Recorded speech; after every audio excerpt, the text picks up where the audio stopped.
Alrighty, boys and girls, well, welcome into the Long Dark with me this morning. We'll be playing this for about 4 hours. Ooh, there's a bear right over there. Playing this for about 4 hours, and then Hadrian is going to join me for some State of Decay 2 this afternoon at 1. And then Gamesliff and Cassandra are going to be joining me at about 5 this evening for some Sea of Thieves. So we got a whole lot of stuff going on today. Alright, so let's load in. This one we are doing our Little Miss Survival. She's on day 86. She's in Mountain Town and we are going to be heading towards Timberwolf Mountain today with her because we want to go ahead and do Ash Canyon and Summit as well. Oh, I think we just made our moose hide jacket too. Ooh. I think it's more about my connection. Oh yeah, sometimes that can have something to do with it too. Yeah, connection stuff is iffy sometimes. I got a weird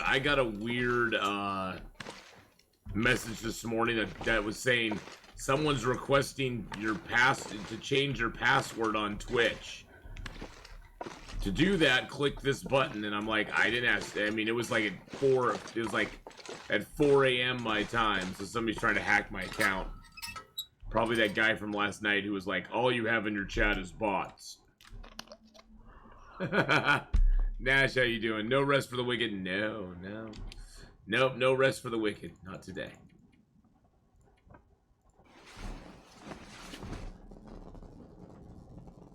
Thought it was a juice, but it's a caffeinated sugar double espresso with 5 tablespoons of sugar. Exactly. Yes, it is. It is. No, it's not. It's not a juice. It's not a juice.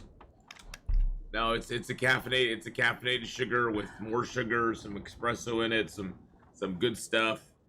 It's got vitamin C, ginseng, guarana. It's got all sorts of things in it. Should go back to playing the Long Dark. The first challenge I completed was the Dark Walker challenge, and almost failing at the very end. I had to jump off the mountain to the ritual circle because I climbed into the mountains. Oh no! I mean, it's called citrus energy. Well, it tastes like citrus energy. Unicorn, how you doing this morning? Good morning. Good morning.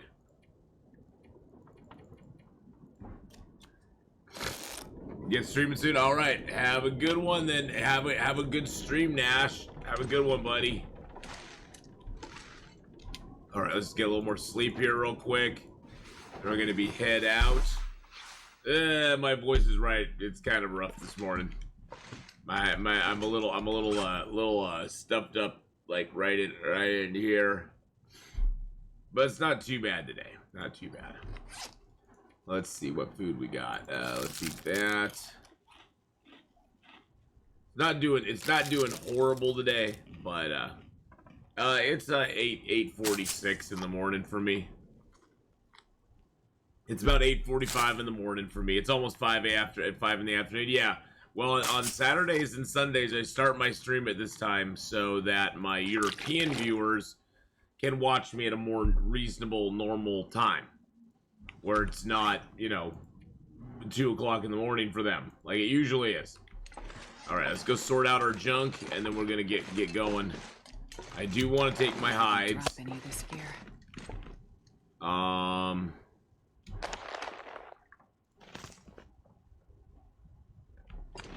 Oh god, this is the hard part. Leaving stuff behind. Oh my god, leaving stuff behind is so rough. Because like I've built up a whole cadre of stuff and things here, and now I have to decide what I'm gonna take with me and what I'm not gonna take with me. Good lord, how do you decide? It's like picking your children. Okay, so I want to take that. I want to take some cured birch with me. I want to take cured maples with me. Take a couple cured guts with me. Oh, jeez Louise. Jeez Louise, it's not like I can carry all this stuff down the mountain, too. I guess I can leave a bunch of cloth here. I don't really need the cloth. Oh, no, it's just my morning Morning stuff. In the morning, I don't.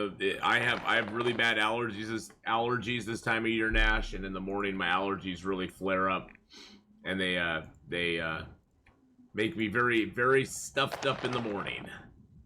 Very stuffed up in the morning. Okay, so.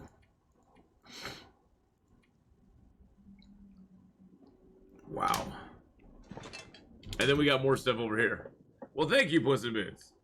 My voice is always like this in the morning. Exactly. My voice is always like this. My voice is always a little rough. Yeah, it is a pain in the ass. It is. It is. It truly, truly is.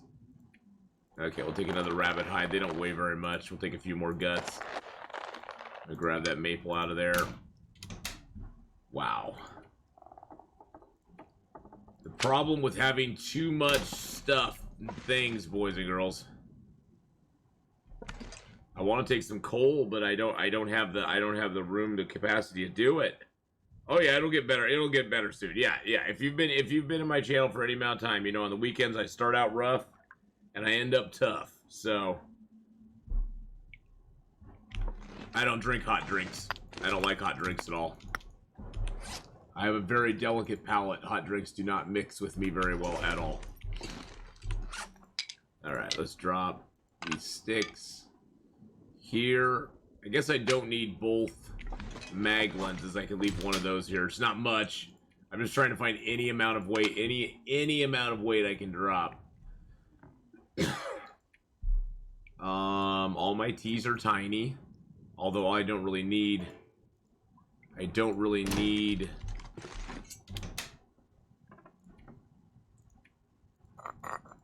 all these. Although these are tiny, I really don't need all these on me.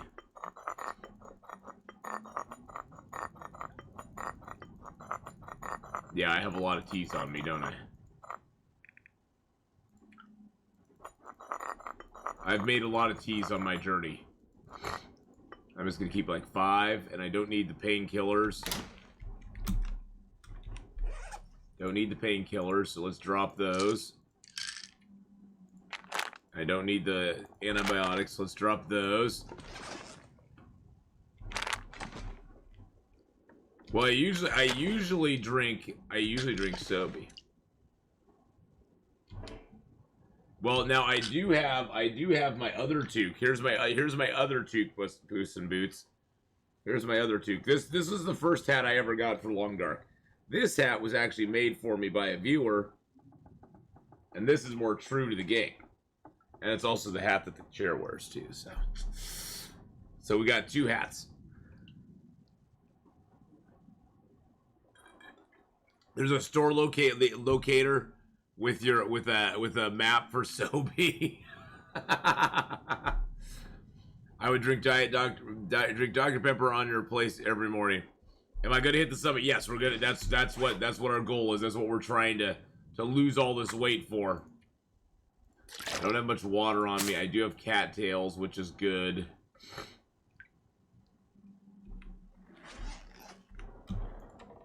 Alright, I say we just go. We'll drop a little bit of weight as we go as well. But we can't really lower our weight a whole lot more than it already is. Alright. Where's our bows? Hopefully that bow will break. Hopefully the bow will break on our way over there. That'll give us less weight to carry. If it doesn't, we'll drop it before we climb. Alright. Let's go. We're gonna climb down and go over to a Mystery Lake, then on to Pleasant Valley, Winding River in Pleasant Valley, and then on to Timberwolf Mountain, and then we want to go into Ash Canyon to get the technical backpack.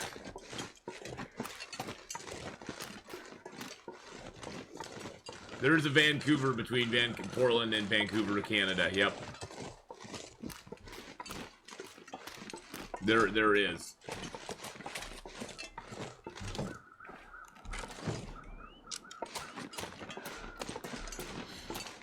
Yep, there's Vancouver, Washington right across the river from us here in Portland. It's very nice. Can't function without coffee. Yeah, I never liked. I don't mind the taste of coffee. It's just I never liked drinks that were hot.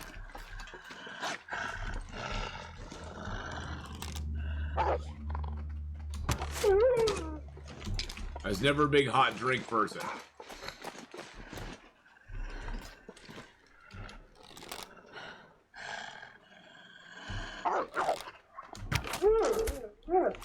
It just is never my bag, so to speak.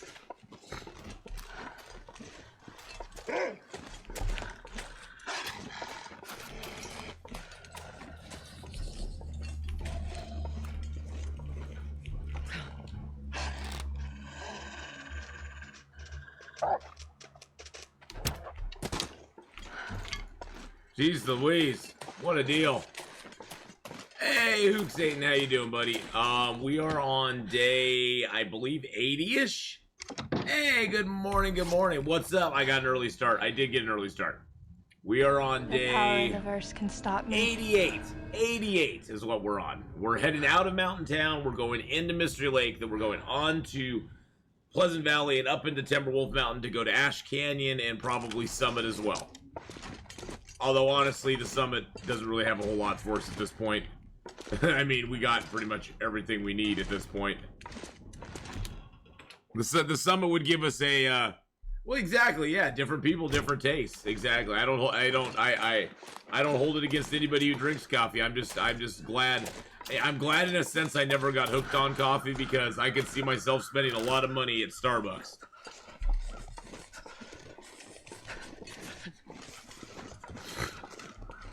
Solemnly bows to thee. I found a gas station. I've got gas. I've got gas. Yay. But yeah, so we spent quite a bit of time in Hush River Valley. We did finally get our moose there. So now we have the moose hide satchel and our moose hide jacket, which is good. You'll drink my share of coffee? Awesome, that's good. There we go.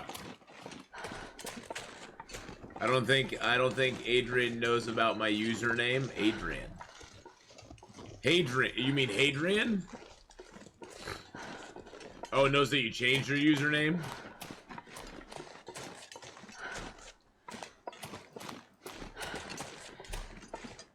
Yo, Adrian. Alright, let's drop our pry bar here. Let's drop our lantern here. We're gonna climb down and climb back up and grab those real quick.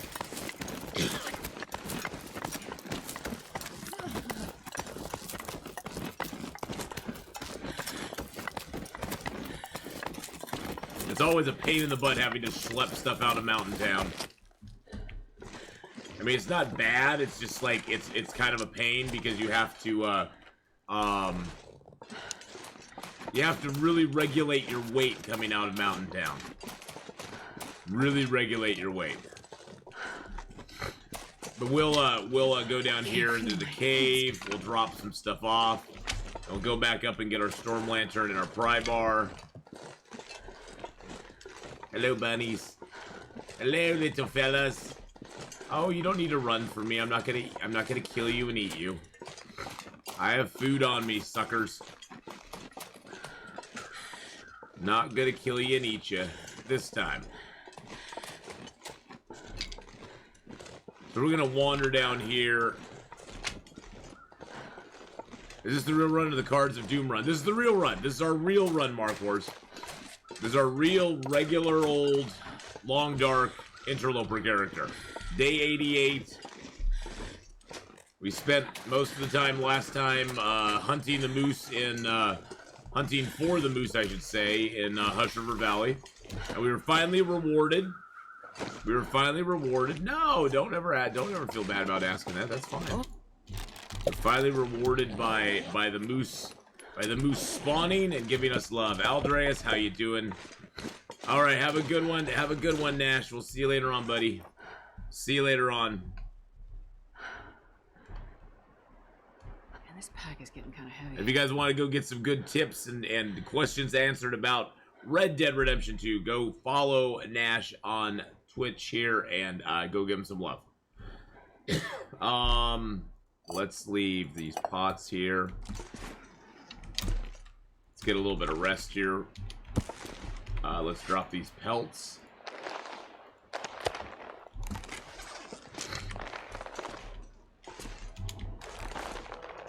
This is for a bear hide bedroll. I'm thinking ahead. I'm thinking ahead. Bear hide bedroll time, baby. That's what I'm thinking of.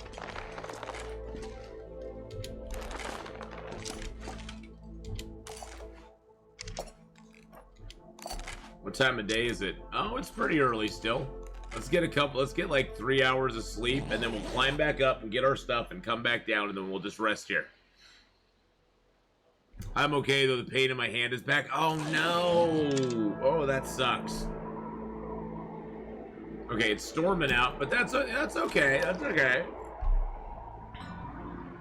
A bear roll sounds delish. Does it sound delish, really?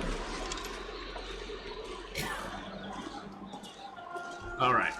Even though it's storming, we're gonna climb up, grab our stuff, and then climb back down. Gotta caffeinate and get some breakfast. You ninjas snuck up on me. I'm so sorry, Mark Wars. Not sorry. Sorry, not sorry. Nah, I got started a little bit earlier today. A little early today. I just got up and I was like, I just feel like streaming. Oh, I got stretches I gotta do myself though. Oh. Gotta stretch it out a little bit. I'm always welcome to Ninja. I like the Ninja. Wow, it's really cold out here.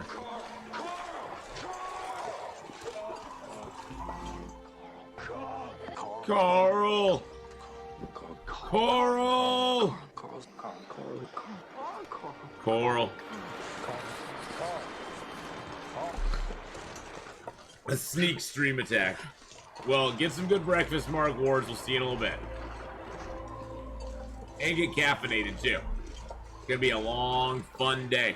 It's gonna be a long day, but it's gonna be a fun day. Gotta warm up somehow.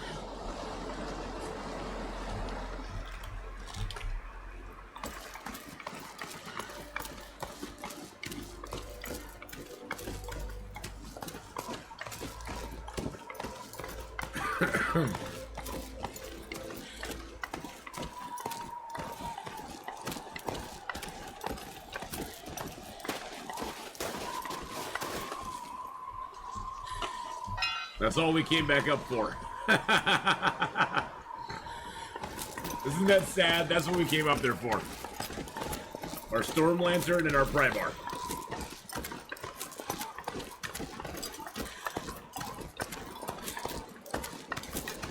That's what it was all about.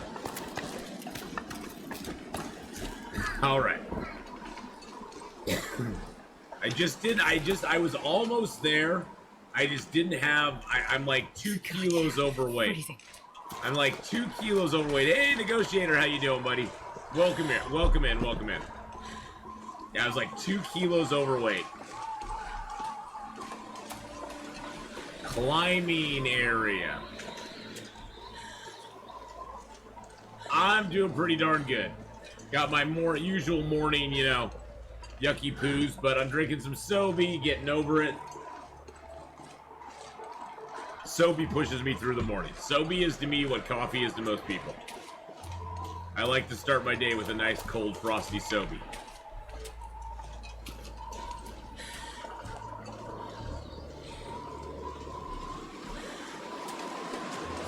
Alright, let's get back to the cave here. We'll rest up. Then we'll get ready and we'll climb up the other side. Worst part is normal painkillers don't work. Anything that kind of almost knocks you out. Kind of, oh, those pretty much, that's the description of pretty much every painkiller that's out there. Oh, I go for days without Sobe sometimes, but I guess anything is addictive after a while. I think it's more my personality that makes it addictive to me because there's caffeine in it, But you can get caffeine anywhere. My personality probably makes it addictive more than anything. Pull up the rope, attach back, attach backpack, lower backpack, exactly, and climb down, yeah. Well, it used to be ZFP. It actually used to be that it didn't matter if you were overweight, you could climb down a rope, but you couldn't climb back up the rope if you were overweight. That used to exist in the game quite a long time ago. I don't know why they changed that, but they did. But yeah, that used to be a thing. Oh, you remember that too? Okay, okay. Do I have anything I need to do before I go to sleep? Let's see, 99, 97. That bow is almost gone. Let's refuel our lantern real quick. See if we have any clothes we want to repair. Not really. Everything we have is in pretty good shape. Ooh, enemy with the 8-month resub with Twitch Prime.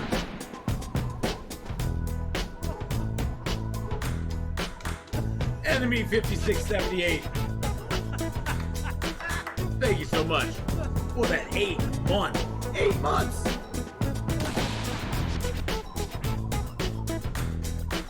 That 8-month resub. Thank you so much for the 8-month resub there, my friend. I hope you're having a great day. Welcome to the weekend streams. Welcome to the weekend streams, my friend. I only have 1 piece of leather, I think. No, I got 2 pieces, but I don't want to waste them.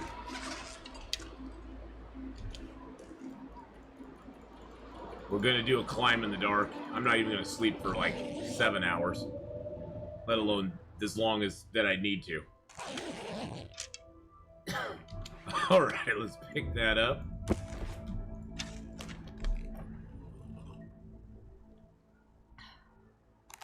See what our weight looks like. 38. 39.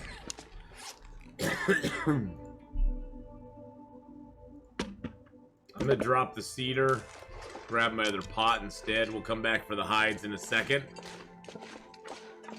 Ooh, wow, look at it out here. Give you guys night vision so you can see a little bit better. Wow, look at the moon. Look at the moon. Oh, it's gorgeous. Gorgeous, I tell you.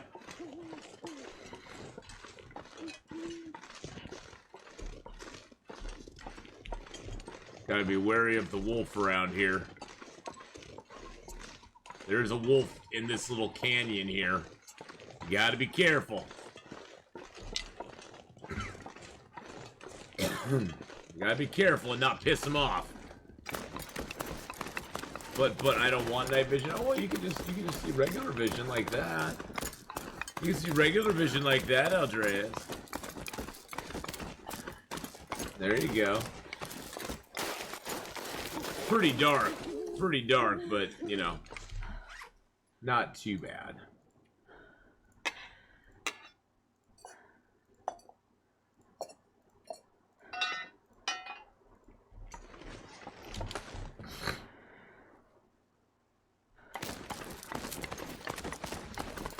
It was okay without night vision. Okay, well, if it gets too dark, let me know and I'll give you night vision.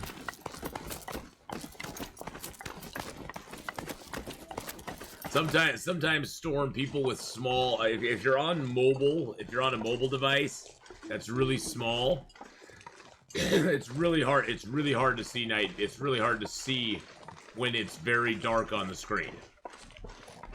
You basically see me and nothing else.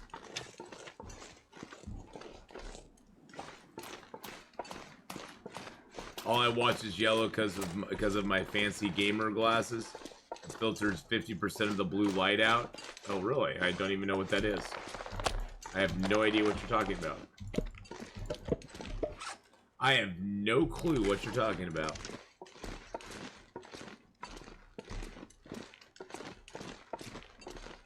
So all you see is yellow? You don't even see blue? I don't understand. I don't understand.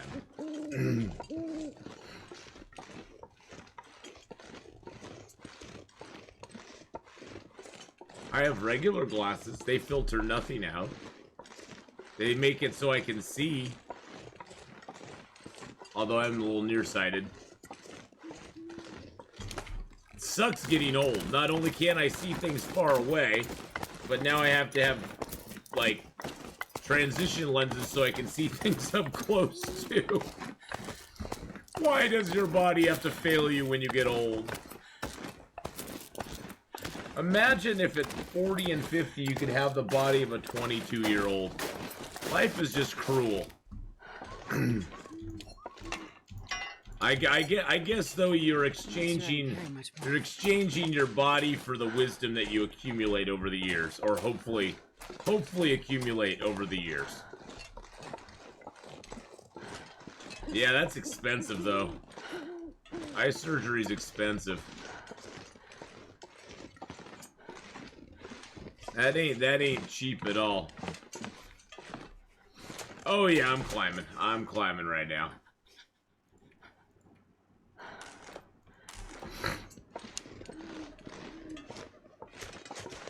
I have no idea, negotiator.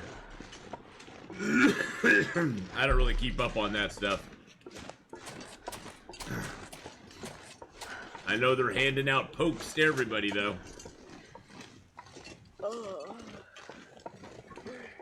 But I really don't. I really couldn't say. I don't really know. I haven't heard that specifically. But I haven't really been listening either, so.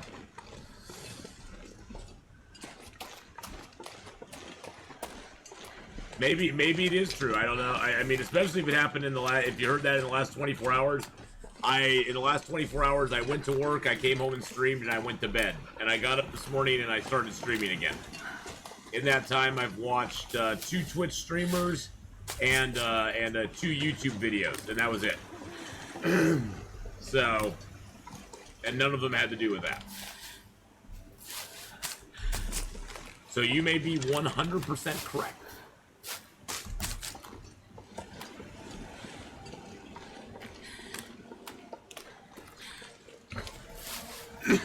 I tend to not watch a lot of news. It just depresses me. I keep informed on some stuff, but a lot of it's just like, why? Why? Why, oh why?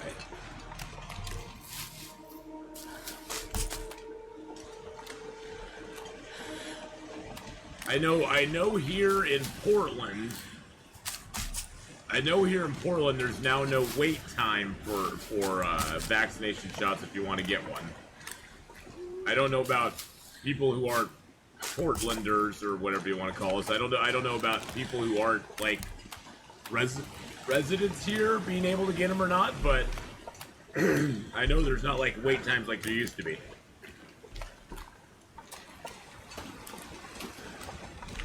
My friend had a horrible reaction to her second shot. She was down for days. She was down for days on her second shot.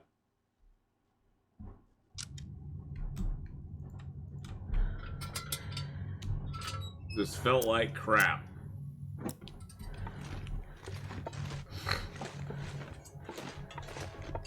I'm just waiting to get the Rona, so I'm not worried about it. Figure if I get the Rona, then I'll just be all, it'll be all good. It'll be all good. Just kidding.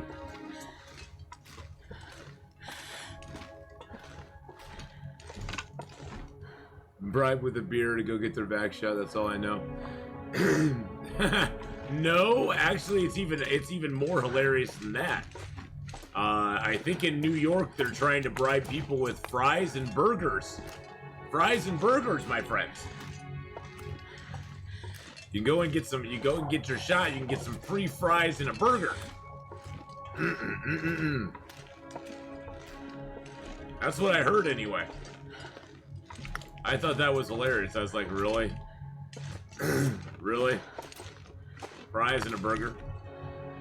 That would not encourage me to get anything. I can walk down the street and get a fry and burger. I can walk down the street and get a fry and burger. That doesn't encourage me to get nothing. They bribe them with free donuts. Now donuts I'd have to think about. Now how many? That's the question. Do I get like a baker's dozen of donuts, or am I just getting a donut? Because a donut's that's not going to inspire me. A donut will not inspire me, but like a baker's dozen of donuts? Gosh, I might have to think about that. I mean, does that include a selection of what I want? Can I choose like the varying creams, or am I just gonna get a bunch of like donuts that nobody else wants? And now, are these voodoo donuts, or are they just like some knockoff bakery crappy donut? Because if they're voodoo donuts, then I might be inspired. Because voodoo donuts are damn good. If you've never had voodoo donuts before, and voodoo donuts isn't everywhere, but if you don't know what voodoo donuts is, go look up voodoo donuts. They have like the best donuts, and they're right down the street from me. I have to physically, consciously like stop myself from going in there because it's bad. I'll buy a whole 12. I'll buy a whole box of them, and then I'll just sit there and get fatter and fatter while I'm eating them. It's dangerous. I want a dang box of 24 at least. Yeah, there you go. Krispy Kreme. You know, Krispy Kreme, I don't know. Their donuts aren't bad. I just never liked them a whole lot. They're like I like a donut with a little bit of substance to it, and their donuts always were just like really super lightweight. I don't know. Their donuts are not bad. It's just not my favorite, that's for sure. Dunkin' Donuts is pretty good. Dunkin' Donuts are pretty good. The only donut shop we have in Denmark is Dunkin' Donuts. There's only one in Roskilde Station and at Copenhagen Central Station. So that's more of a sort of a curiosity than something that's a standard over in Denmark. I get that. Hey, look, we got some food here. It may be ruined, but we have cooking 5. So we don't have to worry. Alright, let's go inside and get some sleep.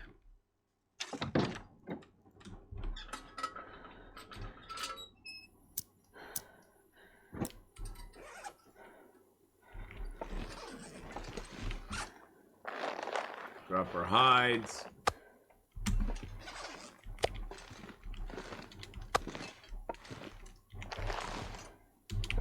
Wow, look at us. We got birch and maple already here. Cured guts. What's in here? Yeah, some cloth. What's in here?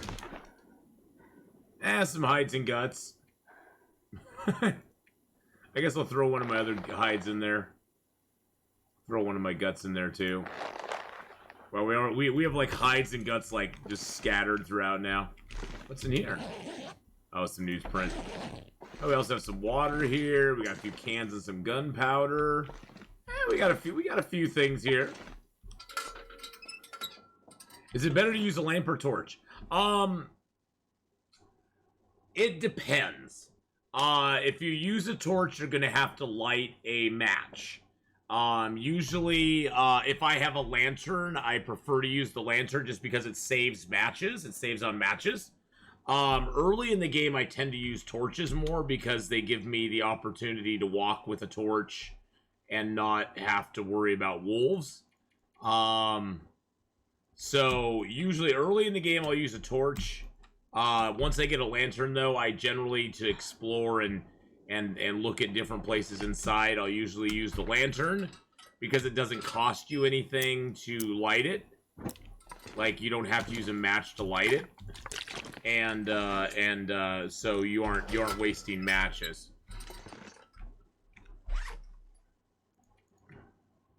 Yes, and the plus the extra degrees you get off the torch. Although I think you get that off the lantern as well. Let's check here.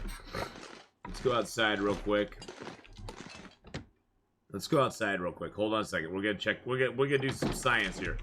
So right now it's negative 11.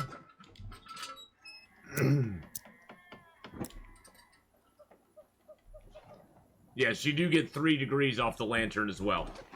So you get 3 degrees off the torch or lantern. So either one will give you a warmth bonus. Now, the upside of the lantern is it won't get blown out in a windstorm.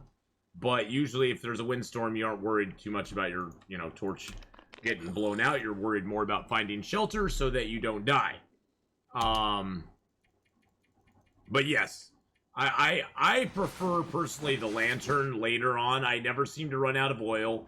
I don't use it in a lot of situations, so it doesn't really bother me to have it being used a lot because I always have oil.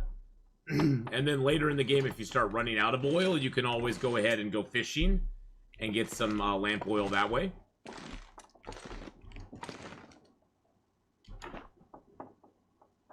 Okay, I already have that on me. Let's drop some sticks here. Drop these couple pieces of cedar here. I just don't want to get too heavy. I don't want to get too used to having a lot of stuff on me.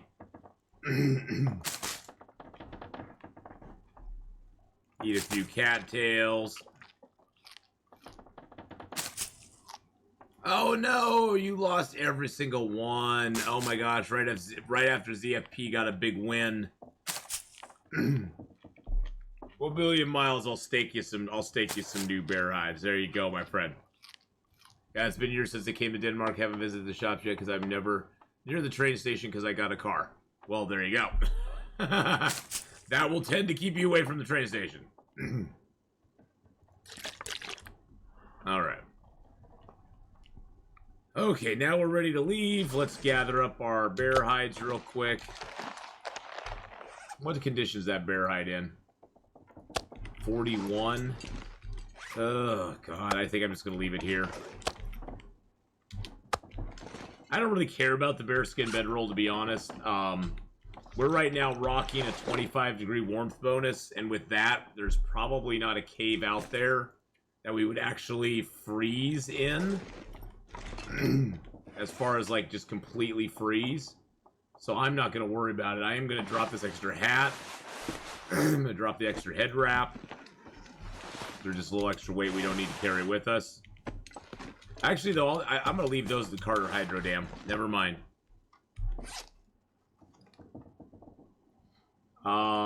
Let's see.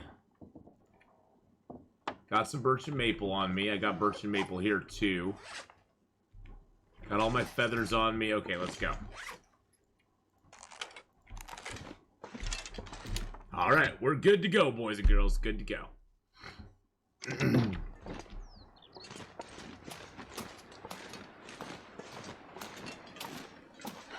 Of course, we're walking right into the wind. Of course. Of course. The wind is always in front of us. Oh, I need to check on Discord, see if GamesLift got back to me.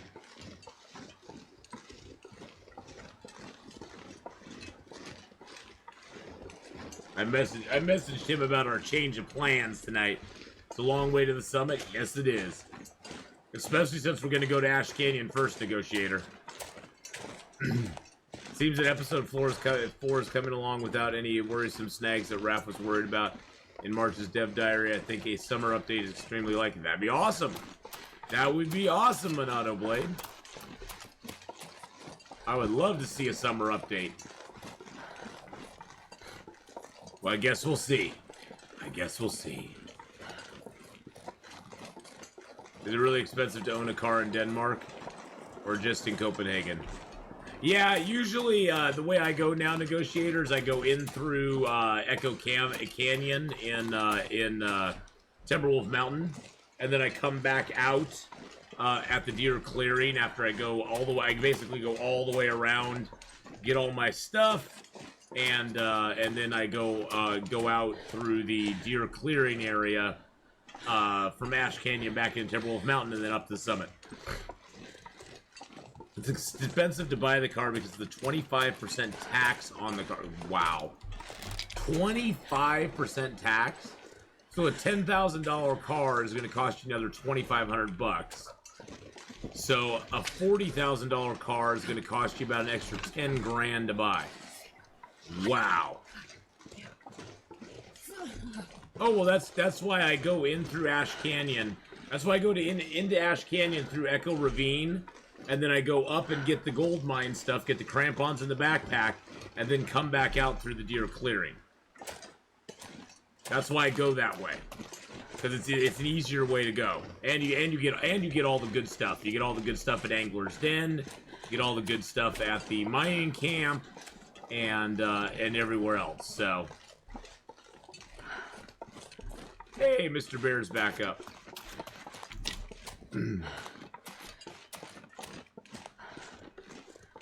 Is that a bandage just sitting there? I never saw that bandage before. How odd. Yep, you learned the route. Yep. It's a nice little route to go. A nice little route to go for sure.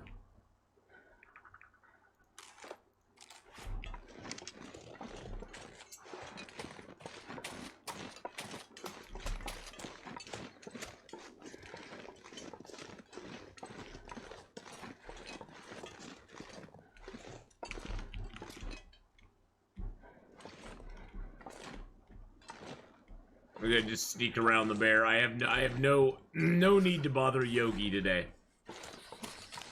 I have no need to bother Yogi today.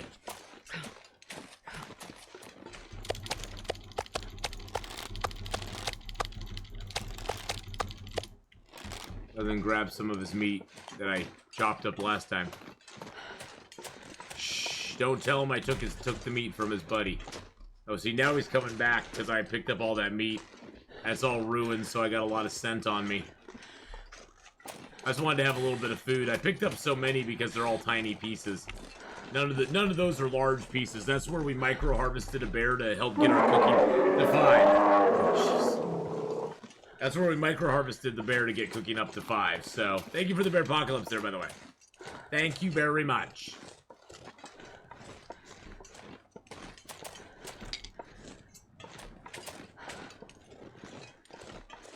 All right.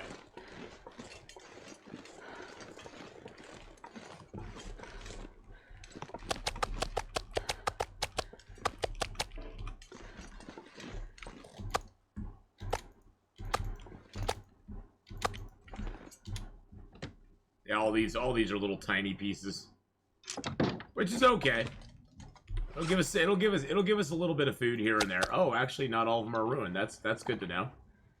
Yeah, I see all of them have like they all have like 100 calories on them each. You can avoid that by buying the car abroad. I would imagine that they have some sort of like import fee or something if you import the car into the country. Would be my guess. Aldreas, what do you say to that?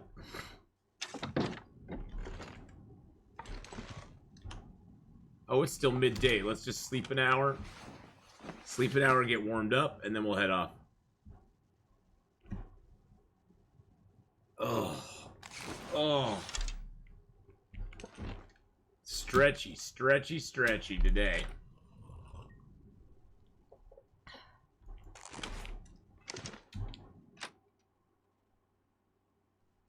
Now it's a 25% import tax with fees included. Wow. He'll get you either way, damn it!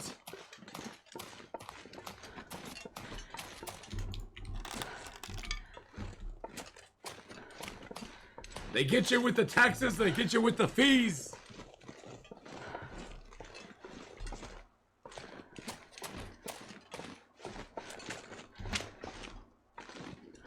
So, Aldreas, is that 25%, is that, like, on private transactions, too? Like, if you bought a car from another person, how do they regulate that? I can see them regulating, or is there no used car sales? Pretty much, like, person-to-person sales. Or do you have to do it if you re-register the car or whatever?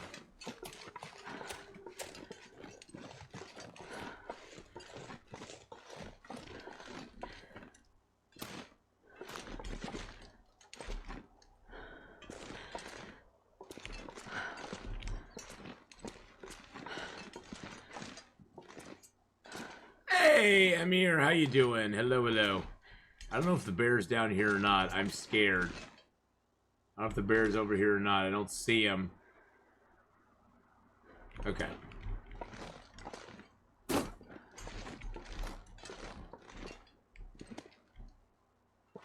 Think we're good? Well, welcome to the stream, my friend. Hope you're having a good day. There's used car sales, but then the car has been taxed and said owner can sell it now. He sell it how he wants to, just paying the fees to acquire the new plates. Oh, okay. So oh, there is the bear. There is the bear. He's right there, the little bugger. That little bugger was just sneaking around, wasn't he? He was blending into the countryside. Yeah, exactly. I looked all around and I did not see the bear. And then he was right there. See, I think it's also because the bear moves so slowly that it's not like he's like quickly moving like the wolf, and so you don't see him very well. You don't see him very well.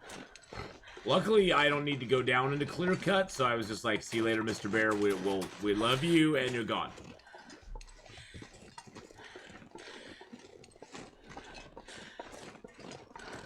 If I want a Tesla, it's 800K to 1 million Danish kroner, which is absurd. What is that in, like, US dollars? Like, what's 800K in US dollars? I'm just curious if you know. I don't know. I don't know the exchange rate. Hey, Siri. How many US dollars is 800 Danish kroner?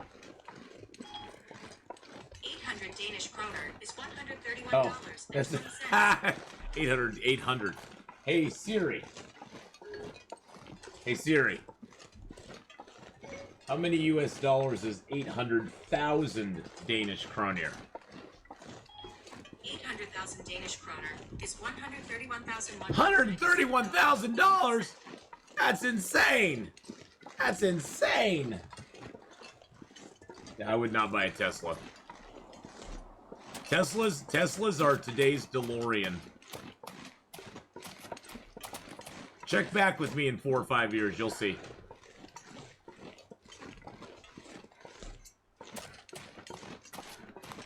I honestly think Teslas are an ugly car too. Nothing against anybody that has them. I just don't think they're that cute. They are not that cute of a car. They just don't look. They don't look very good. I just don't. I don't like. For some reason, I just don't like the body style or something about them. They're weird looking to me. But you know, battery capacity is the best. Yeah. That's if you care.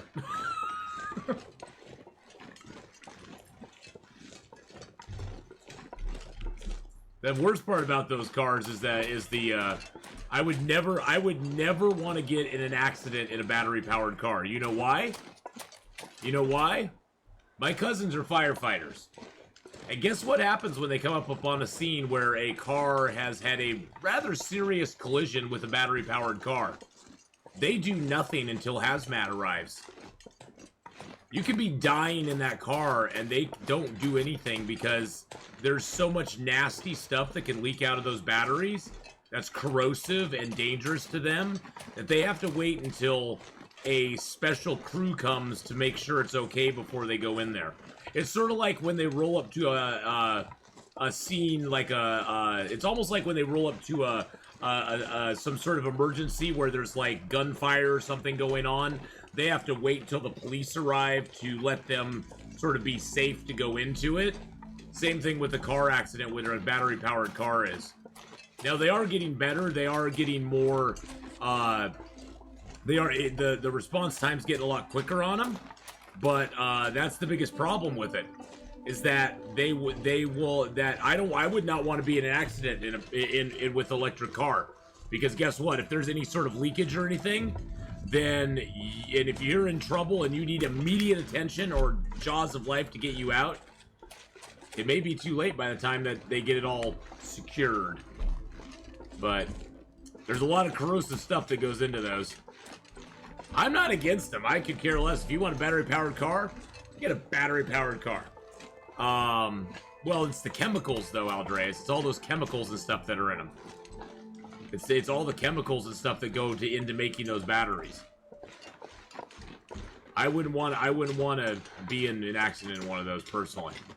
But hey, if you want an electric car, get an electric car. I don't care.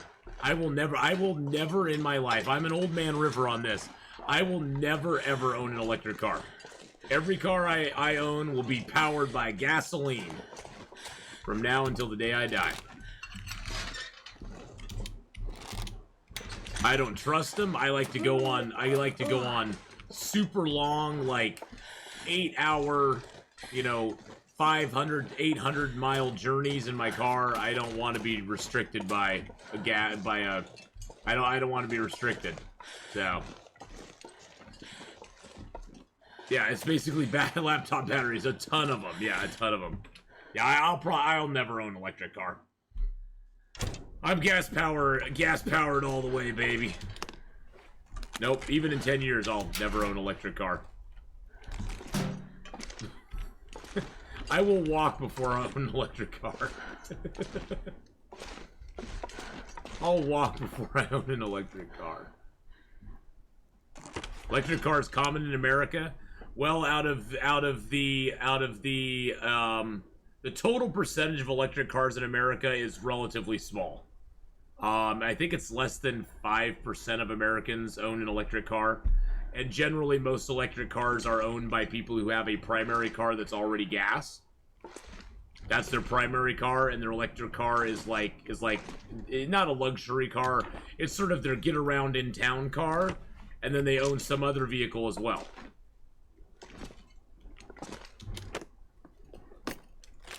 That is gas powered, so that they can go out of town, or they can haul heavy loads, or they are making some great strides on getting more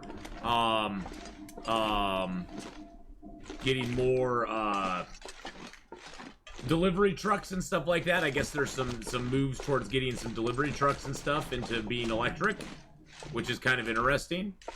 But yeah. We have a special van with extendable seat for a disabled child. They don't make it anymore because the batteries for the new electric car sit where the motor goes. What? Charging stations not common at all. Nope. That's the other thing. That's the other thing. If I went on a trip in an electric car, where am I going to charge it at? I don't know. I don't know.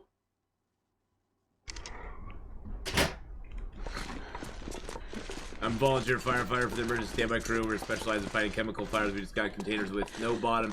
You can place over battery-powered cars to choke the air from the can. Oh, that's cool. That's cool. See, look at that. Progress right there.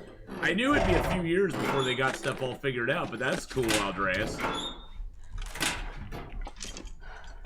Well, that's good to hear. Probably they got those here as well. Civilized world.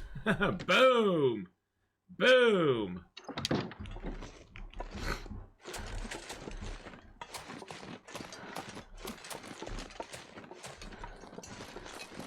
Night vision on? No. Night vision is not on. Night vision is not on. But you hit the person out first. I say Portland is civilized-ish. Yeah, well, from the riots we had last weekend, I don't know how civilized-ish it is.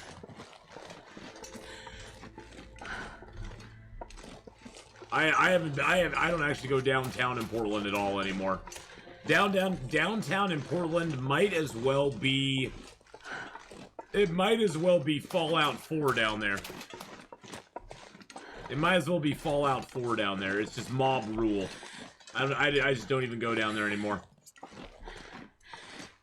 Don't even bother. Never liked going down there in the first place. And now with the mob just ruling the streets, I'm just like, nah, it's okay. I'm good. I'm good. I am totally fine. I will just stay at home and stream and have fun.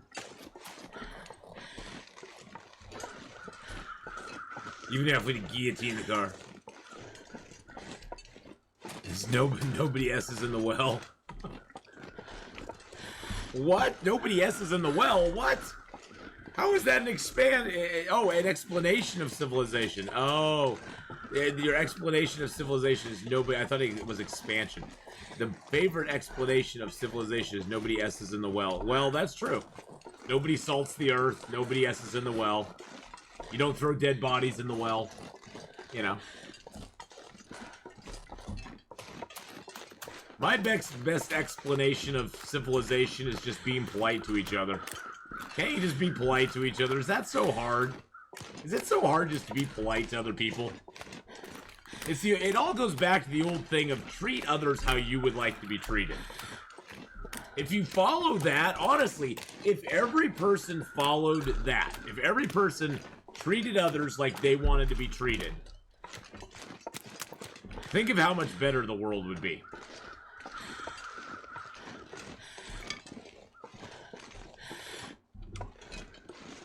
Think of how much better it would be if everybody just treated everybody else like they wanted to be treated. And why is that so hard for us to do?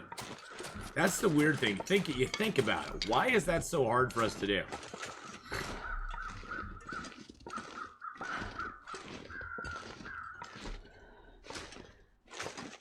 Do we get our feelers hurt, I guess? I don't know.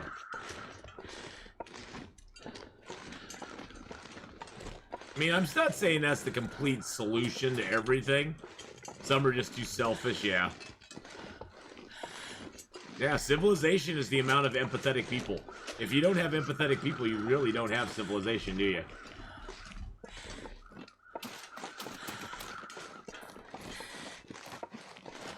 And sadly good for the eco. Well, I think that's all part of the great plan, Aldreas. It keeps the human population in check. Because there's not a whole lot else that keeps us in check, is there now? Even the quiet apocalypse can't keep us in check.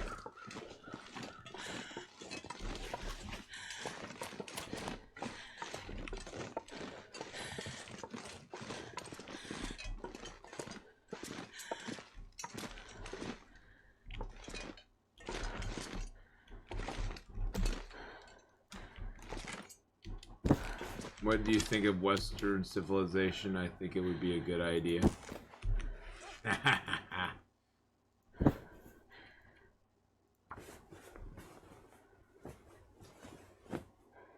Alright, we'll get a little rest here. We'll head out in the morning and head off into Pleasant Valley. I think, didn't we actually start this character in Pleasant Valley? Yeah, this character actually started in Pleasant Valley. So everywhere in Pleasant Valley has already been looted up. So we don't even have to stop anyway. We don't have to go to the radio control hut. We can probably stop over at the farmhouse, see if we left anything there. We've already been up to the barn, the Crossroads, Skeeter's Ridge, Draft Dodger's Cabin. Yeah, we've already been to all those places, so. Pleasant Valley, the bane of Hadrian. Mrs. Honeypot, hello, hello. How are you? How are you?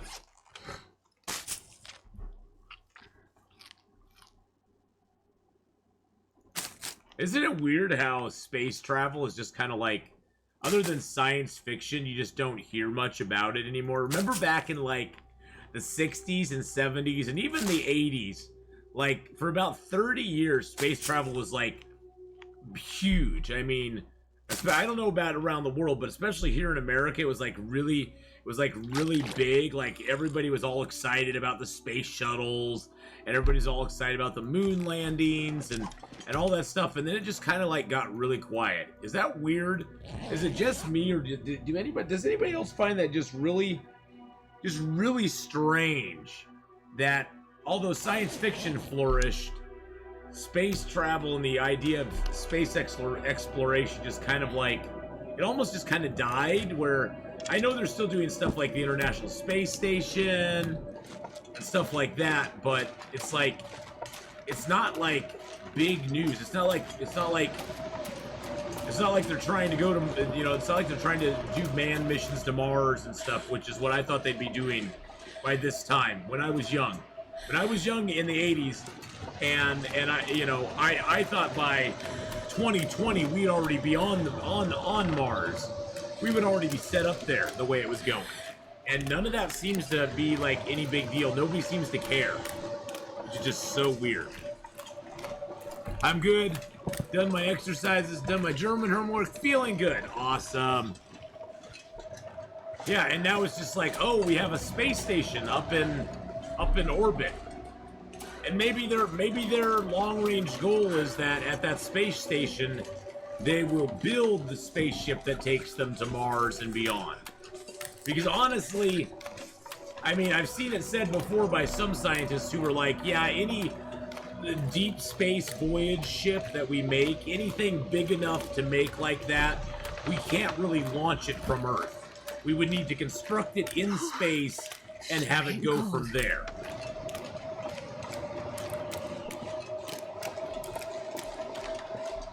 When the PR's gone, the money goes away, yeah.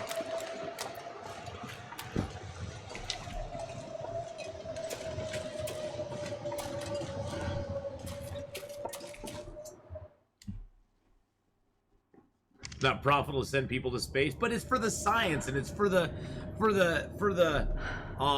all that stuff. I mean, it's not about profit. I mean, heck, the government doesn't run on a profit. Especially the American government. If anything, it runs on a deficit. What do they care? I think it's also, I think the sad part about it is that it doesn't have a good enough special interest either. All these other louder special interest voices take all the political money, and they don't see a political gain in sending people to the moon, sending people to other planets. Any quick advice for someone with 200 plus days in Voyager trying Stalker and Interloper for the first time? Ooh, well. So B-Hugs, if you're gonna start in Stalker or Interloper, I would say step up to Stalker first. Interloper will blow you away with the little amount of stuff that you get in Interloper. But start in Stalker. Try to make all the skin clothing, because you'll have to do that if you want to play Interloper, because there's not good clothing in Interloper. And also try to make a forge run and craft up a bow and arrows. Practice a lot with the bow and arrow and Stalker, and just kind of get used to how the mechanics of it work, because that will help you long term be able to survive. Because in Interloper there are no guns, and you have to make your bow and arrow. So that would be my biggest advice. Just try to, use the gun to to sort of give yourself survival time to make, to make it to the forge. But once you get a bow and arrow made, I would say ditch the gun. Maybe keep the pistol just as an emergency backup so you don't die. But ditch the rifle and use the bow as your main weapon. Stalker does have more wolves, but they don't hit as hard. They don't hit really hard. What's my favorite forge to use? That would be the forge in Forlorn Muskeg. Yeah, I could barely spit it out there. Forlorn Muskeg forge. But the moon would be great for launches. I know. That's the thing. The moon would be great for launches. The less gravity, it would allow us to build things on a ground base, but it would allow us to launch things from a low gravity spot. But,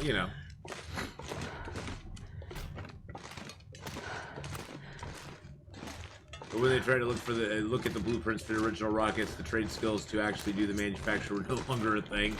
Probably not. But yeah, my favorite forge is the one in Forlorn Muskeg.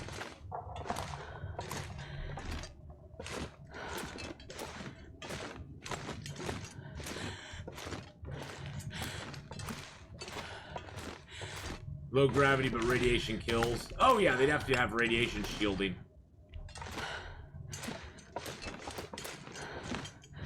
Yeah, without a magnet, is it the magnosphere? Without the magnosphere that the Earth has, the solar radiation would be bad.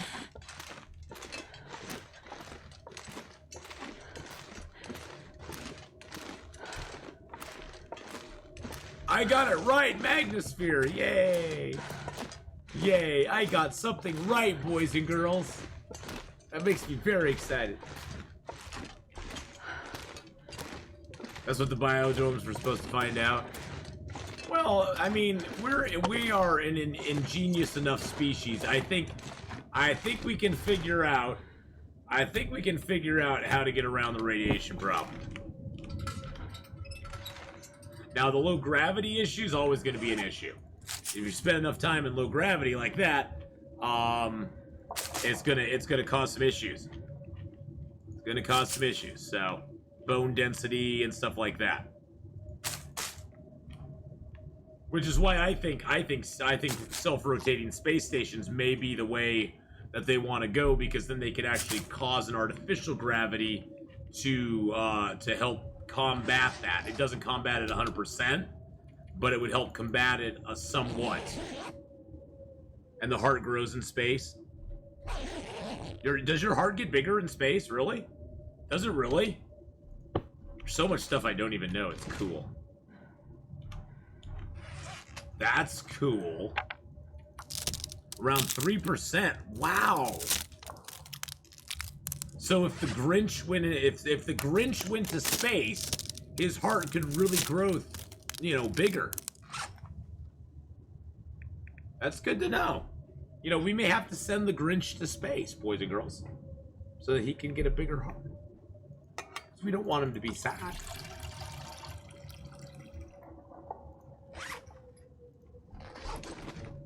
All right. If we get the prototype plasma engines to actually work, they will be most powerful engines, but they're still prototypes. Ah.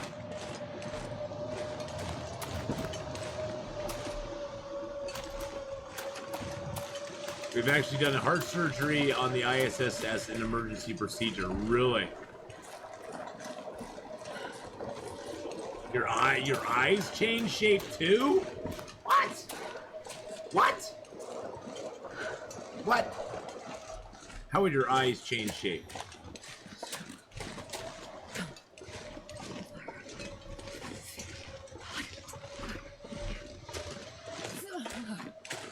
That sounds crazy. How would your eyes change shape?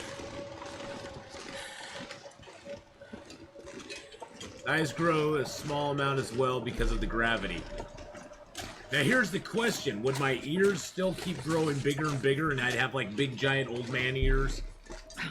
You know how your ears keep growing throughout your life, so when you get old, really old, your ears are like basically my ears would be the size of these headphones.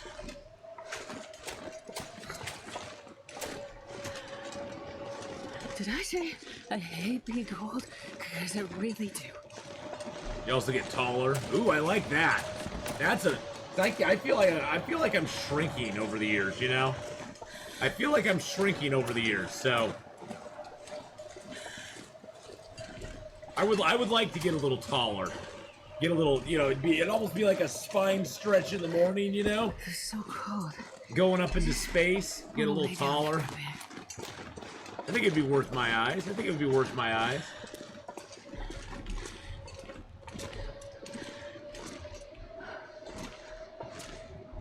What's my chance of making a fire with the match? 85%. Now I'll just use the torch.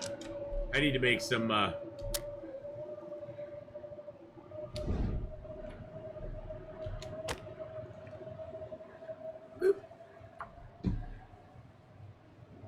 Does it work for Pensies? Pensies as well? If that works, I'm sure we can get a lot of funding. What's a Pensies? What? What's Pensies? I don't know what that is.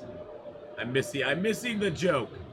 There's many things we haven't found out about being long in space, especially for at least 6 months travel time to Mars.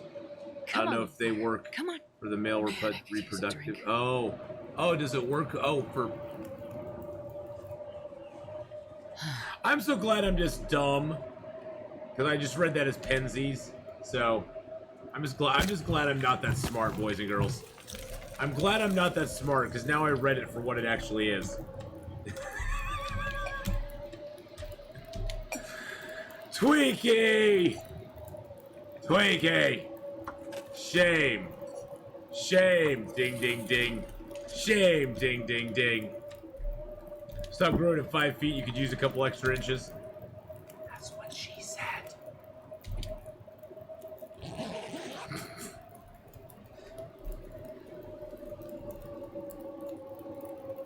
You will get between 5 and 8 centimeters taller after 3 months of space.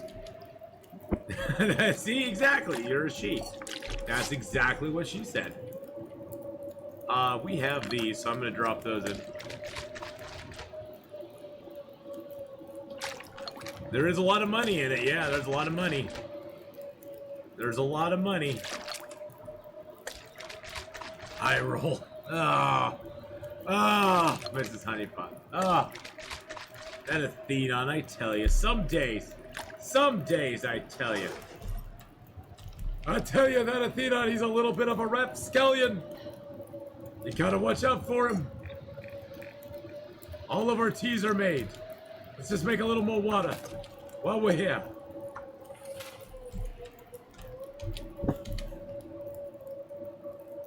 I wanna sleep. Ath has a built-in PG-13 filter. I do sort of have I do sort of have a built-in PG-13. It's not always PG-13, but it's pretty darn close.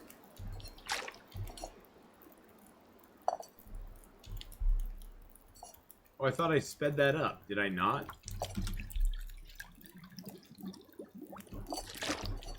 I'm not going to be able to carry this load for much longer.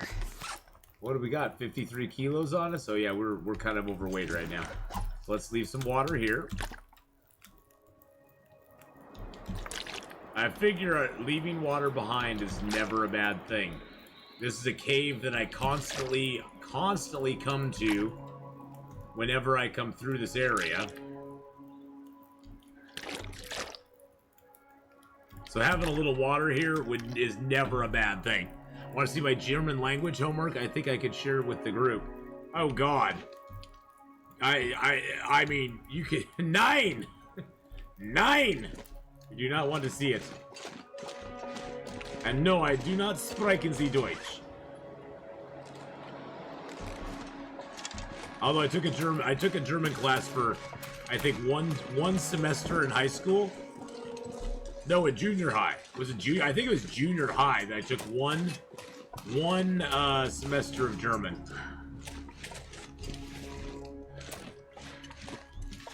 I know a few numbers in German, and I know 9 and Sprechen Sie Deutsch, and that's about it. And that is about it. 999. 999. No, no, no.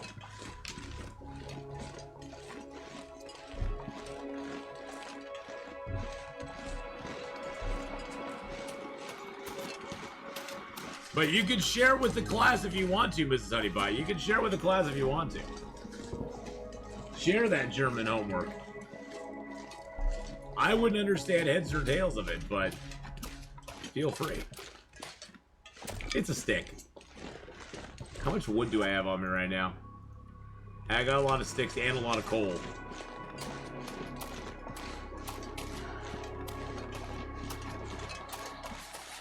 That's the UK emergency services number is 999. 999! I only know that from the memes. Das what? I don't even know what that is. But you only know that from... My fingers feel numb. What the frick?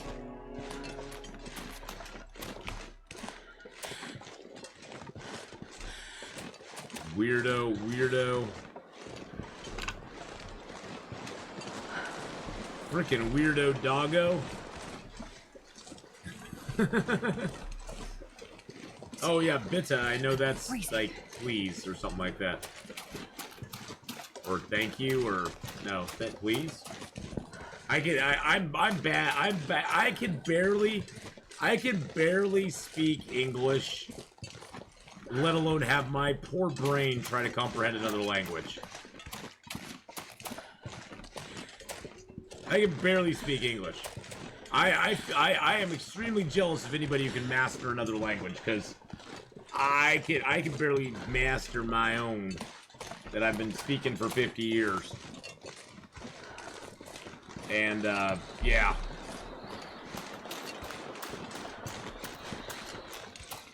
Speak slowly, please. Don't understand.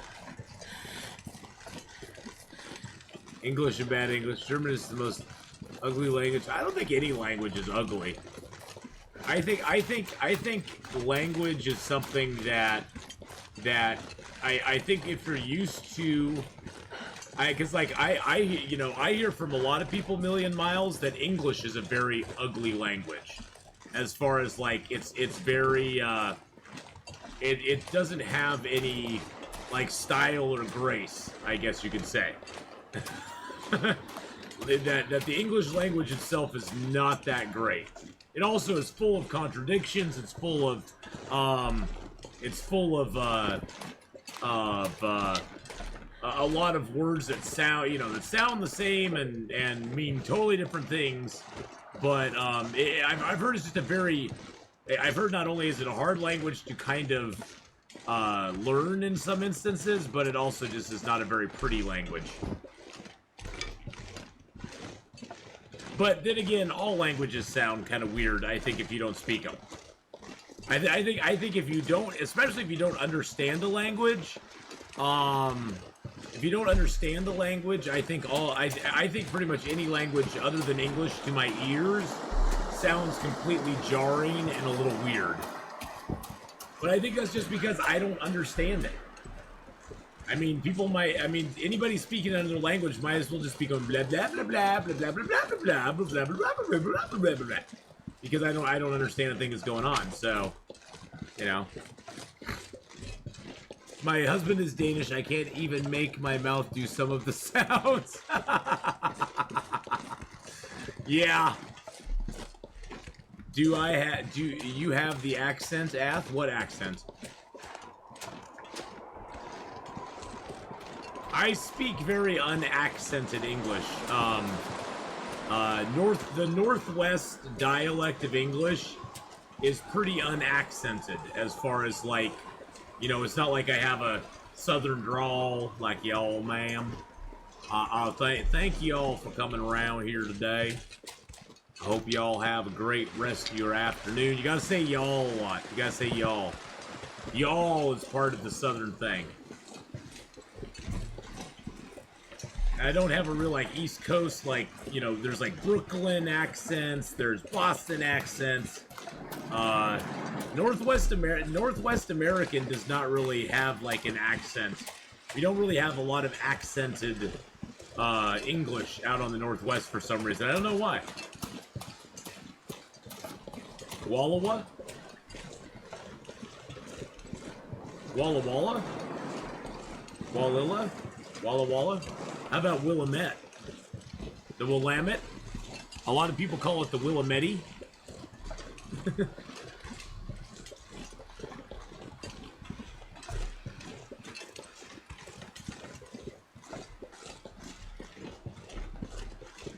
How do you spell... Hey Siri, how do you spell Willamette? I probably spelled it wrong. Okay, I found this on the web for how do you spell Willamette. I probably spelled it wrong. Check it out. So that's how you spell. That's how you spell. Oh.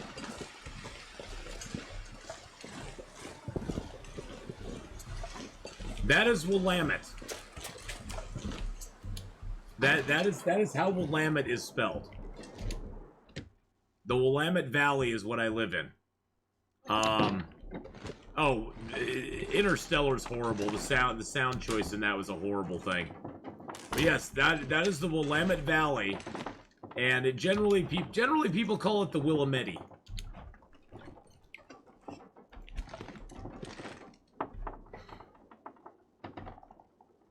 London, let's say, I means British accent initially. Oh, no. Wallala? Oh, Wallala? Oh, Wallala? Wallala?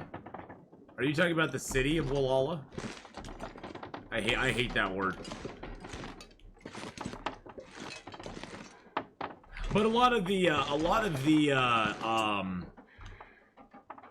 A lot of the words around here are old. A lot of them are taken from Indian names. A lot of them are Indian. Are like from Indian stuff. So I cannot pronounce that. I cannot pronounce that. So silly West Sider. Wallala, if you're saying it correctly. It all depends on where you are, I guess. Yeah, unfortunately, Tweaky, Matthew McConaughey is not real. Well, none of the actors used to live in LeGrand. Go to Wallala every so often. LeGrand is kind of a cool place. That's a village name? Is that really a village name? That is not a village name. That's just a string of letters you put together. That's not the name of anywhere. It's not the name of any. That is not the name of anywhere.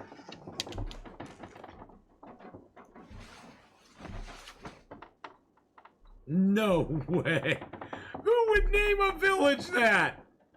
Who would name a village that? Somebody must have just been having fun that day. It was like, hey, guess what? We can name our village. Hey, you know what we can name our village?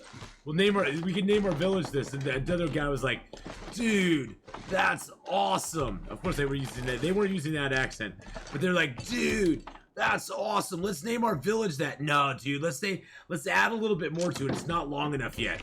We need to name it a little bit. He's getting too a little bit longer than that. It's like, dude, that'd be so awesome, dude. It's like, dude, I hear you, dude.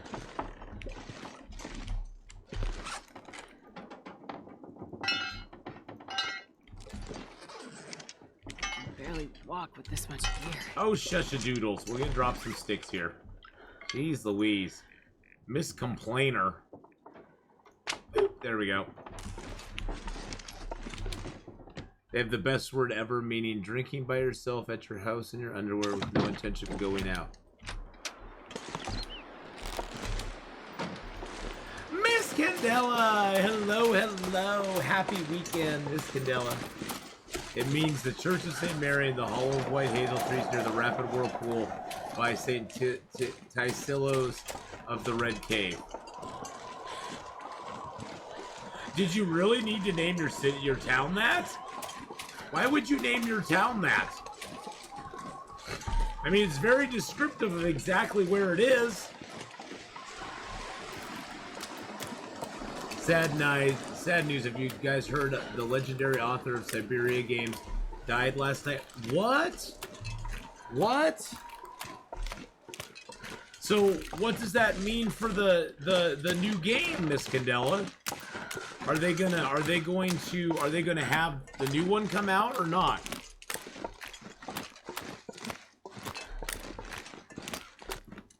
Oh man.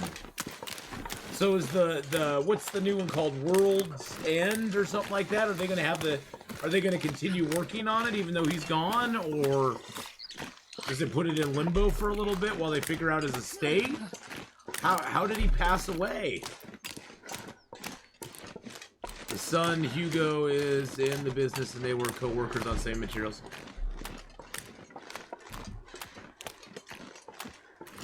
Oh, I got an itch right on my back.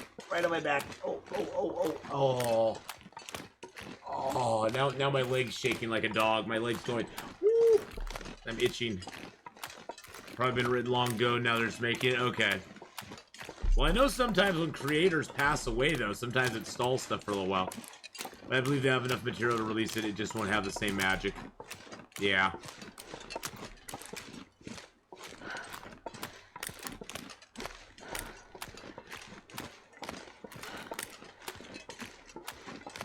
Google couldn't cope. Google can never cope. I'm doing pretty good today. I'm doing pretty good. Yeah, it's been a while. It's been a little while. I was actually just thinking about you the other day. I was like, I wonder how Miss Candela's doing. Because I hadn't seen you for a little while, and I figured, you know, something was up with your kitty, or You were out and about. You were out and about with the little furry feline. Because it's good weather and you got the chance to get outside and do a little walking around with Kitty. But it's nice to see you again. I hope you're doing good. We're doing pretty good though. We've had some fun streams lately. So. Jesus, this is cold. Oh, shusha poodles. Shusha poodles. Yes, the real outdoors. The outside, guys. Can't believe I'm in real life out there. Yep. I know. In real life out there.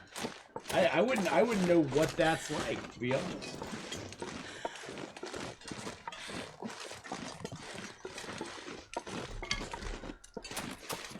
I went out there last night. It wasn't too bad. I went out there last night, got myself a cigar, had a nice little time, walked around for a little bit, enjoyed the scenery. Wasn't too bad. It's like a different planet. I know. Yeah, there's other people. Exactly, Trooper Bari. There's other people out there. That's what I heard too. If I don't warm up soon. I'm hoping that we got dinner over here. But I'm not seeing any dinner right now. Hubby and I went to the nearest city today. No mask required. Nice. That is the downside, you know. Felt a little strange. Well, you know, after anything like what we've gone through, everything is going to feel a little strange once we get back to the new normal, whatever you want to call it. Everything will feel a little strange for a little while. It honestly will. Because there really is no going back to normal.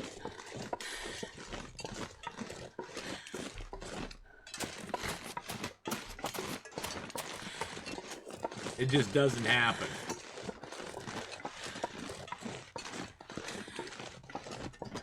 I need to get at least a little bit of meat.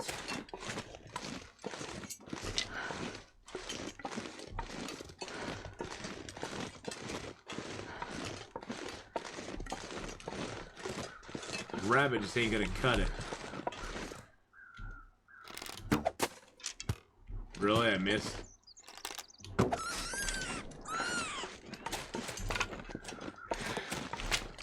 Gotta get my arrow skills back. Jeez Louise.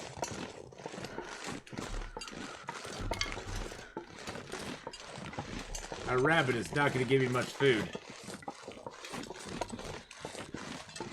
There's only one rabbit up here too. Now let's see if we can carry the rabbit and attract a larger animal to us, like a wolf. now the rabbit is my bait to get a wolf to smell me. And come over to me.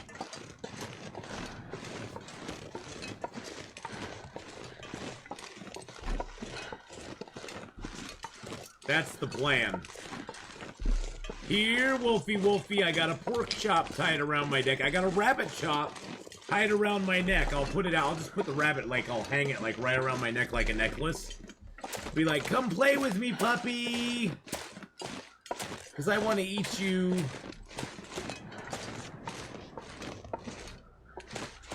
Well, check. I think even after all this is over, a lot of people will still wear masks. Just because they'll feel like it. Tumba Twitch, how you doing?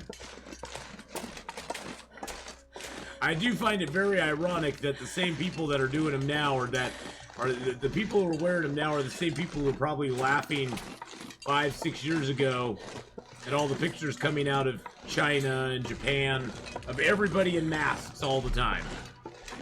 I do find that a little humorous. It's kind of ironic. It's humorous in an ironic sense. You know, Tweaky, it's been 95% normal for me, too. So. Yes, in about, let's see, 10, 11, 12, yes, about 3 hours. Just a little under 3 hours. And how you doing this morning, Hadrian? Mwah! Yes, boys and girls, in about 3 hours, Hadrian will be joining me for some State of Decay 2. State of Decay 2. In about 3 hours. 10-4. 10-4, good buddy.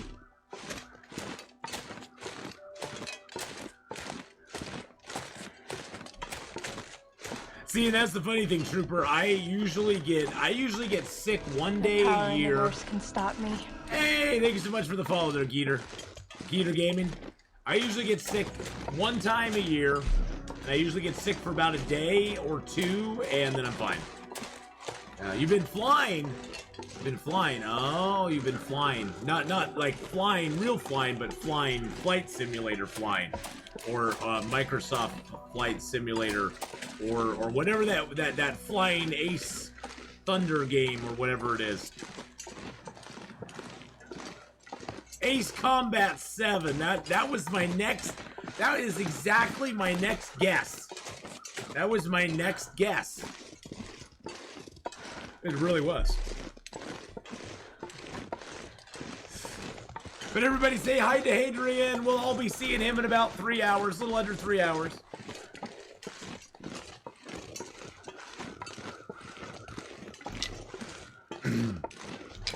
Went through about a several-year stretch where I'd get bronchitis every year. Every winter, it didn't matter the climate either. Yeah, for me, I usually it's my allergies that kind of cause me to feel kind of under the weather. But other than that, I usually don't get sick. Unless I'm feeling sick one day and I don't go into work. We all know that. We all know what's up with that flu right there.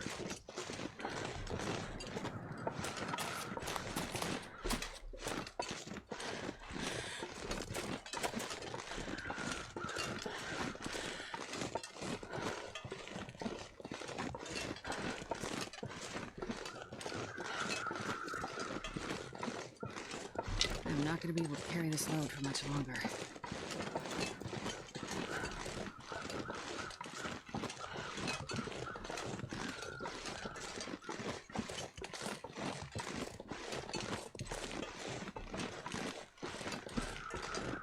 Yes, I understand both, but they don't always understand us.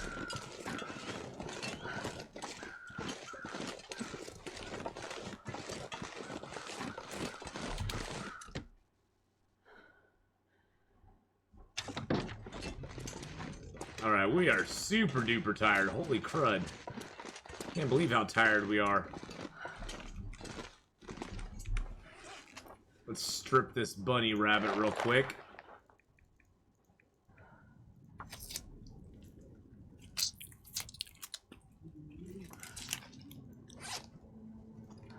Drop the fresh gut, fresh hide.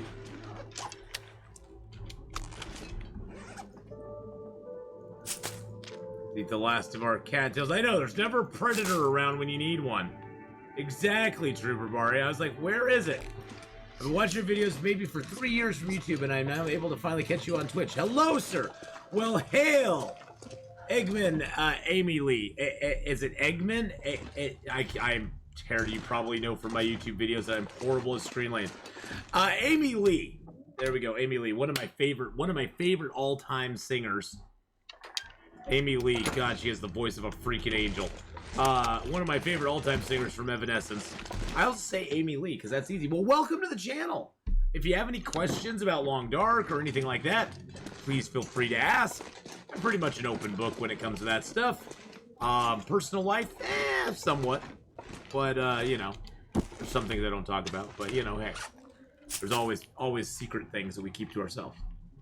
But welcome to the channel. I hope you're having a great Saturday. Saturdays and Sundays, I usually start at 9 a.m. Pacific Standard Time, and we go from there. Tomorrow, we're going to be starting with some Long Dark. Then we're going to be playing some Escape the Pacific later that afternoon. I'm hoping that the devs for the game will come by and join us once again. I'm gonna tweet out tonight that we're gonna do that, so maybe we will see them once again tomorrow. They came by last Sunday and hung out with us for like 2 or 3 hours, and they hot fixed some stuff in the game for us, and they took some suggestions and answered questions.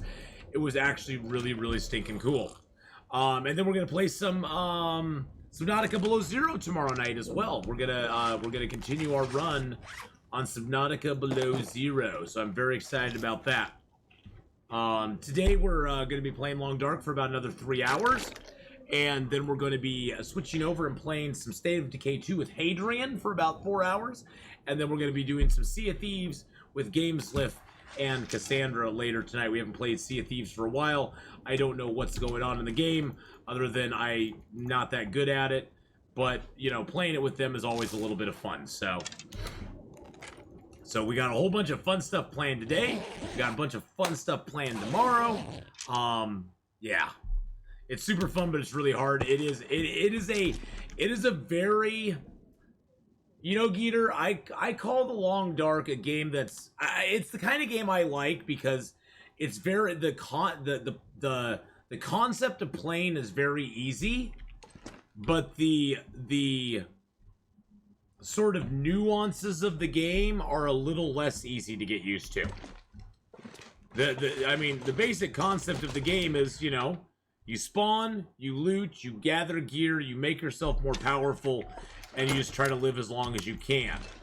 Now, the way you accomplish that can be kind of tricky. I mean, there's certain things, there's certain places to go. The map knowledge is a huge key. Just knowing where to go on the maps is, like, huge. And if you don't know where to go on the maps, you're just like, dang. It's overwhelming. I know you're bad with names. Having a great night, thank you. Wish you the best. This, by the way, I have a Amy Lee tattoo on my arm. She's a goddess to me. Oh, I love Amy Lee. Oh my god. You've probably seen it because you probably have seen it, but there's a duo that her and Lizzie Hale from Hailstorm did. It was like a live duo. I think you can find it on YouTube. Oh, it's so good. So freaking good. Having those two together on stage, I just got chills thinking about it right now. So there's the farmhouse over there. There's the farmhouse over there. The ridge with the lookout towers beyond that. The barn is over that direction. Draft Dodger's cabin is down below us here. The entrance to Timberwolf Mountain, well, you can see Timberwolf Mountain right there. The entrance to Timberwolf Mountain is behind us. And that's where we're going now. Yeah, I love Amy Lee. She's awesome. She just has an amazing, amazing voice.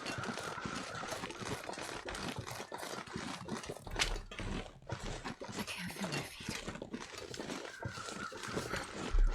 Well, it's always good to have some new YouTubers come over and hang out with us for a little while on Twitch. Where, if you don't mind me asking, where are you in the world? We got people here from Denmark, from Norway, from Australia, from England, of course from the United States. Where do you hail from? Hail!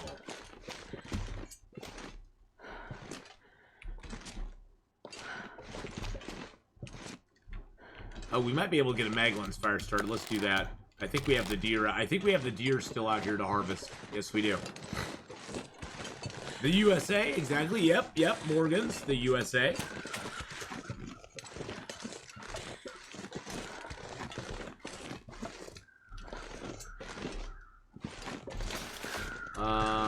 There we go. Grab the feathers here. From England. Oh, nice. Nice. I have quite a few viewers. I think Mrs. Honeypot's from England as well. I know Hawkeye is. Doppelgamer, when he stops in, he is as well. So we got it. We got him from all over the world. It's kind of cool because in Twitch Analytics, I can actually go in and see what countries people, you know, from where the views came from country-wise, which is kind of crazy to do sometimes. Because it actually gives you a breakdown by country as far as, like, so, you know, you have this many viewers from from X country, and this many viewers from this country, and this many, you know, percentage-wise, how many viewers came from wherever, which is kind of interesting. I mean, of course, most of my viewership, it comes from the U.S., but I think overall, like, if you added up every other country, it's like the U.S. is just a small portion of it if you add them all, if you add all the rest up. I'm just curious, like, channel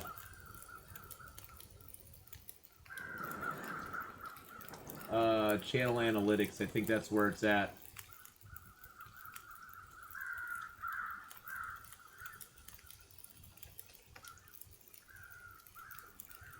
Yeah, there we go. So, so for the month of May, 54% of my viewership's from the United States. We got viewers from Canada, the UK, Germany, Turkey, Brazil, Finland, Poland, France, Netherlands, Australia, Russia, Sweden, South Korea, and Norway. Isn't that crazy? Isn't that crazy?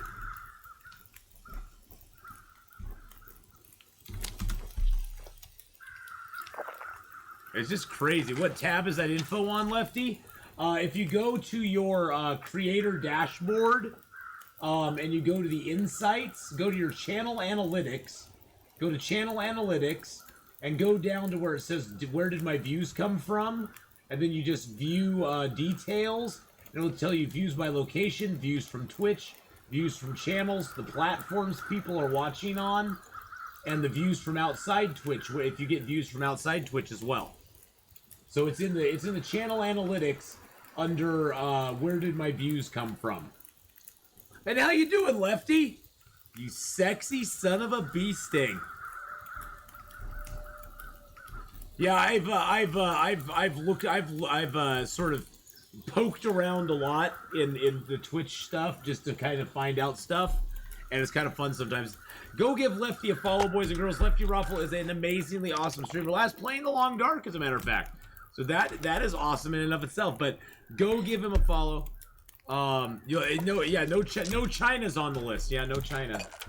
I did get some views from South Korea though. So actually, Akubin's from South Korea. So we got some feathers, more feathers. I like the feathers. Let's grab the hide and the guts real quick. But go give Lefty a follow. He plays a lot of games. He plays Long Dark. Plays GeoGuessr. I'm not exactly sure what the other game he was playing the other day was. You'd have to remind me, Lefty. But if you remind me, then I'll know. But yeah, go give Lefty Ruffle a follow, boys and girls. Give him some love. Show some support. All around awesome dude.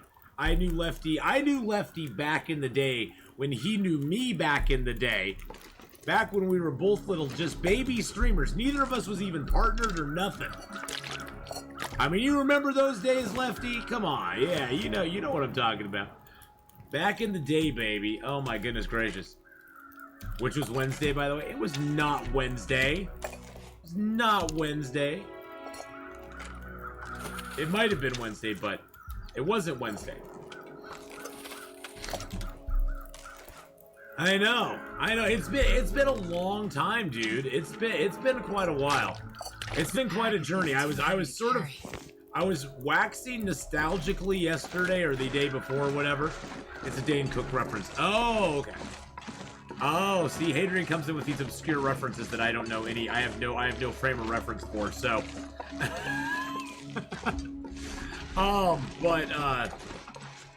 because I've heard the name Dane Cook, but if you put him in a lineup, I could not pick him out.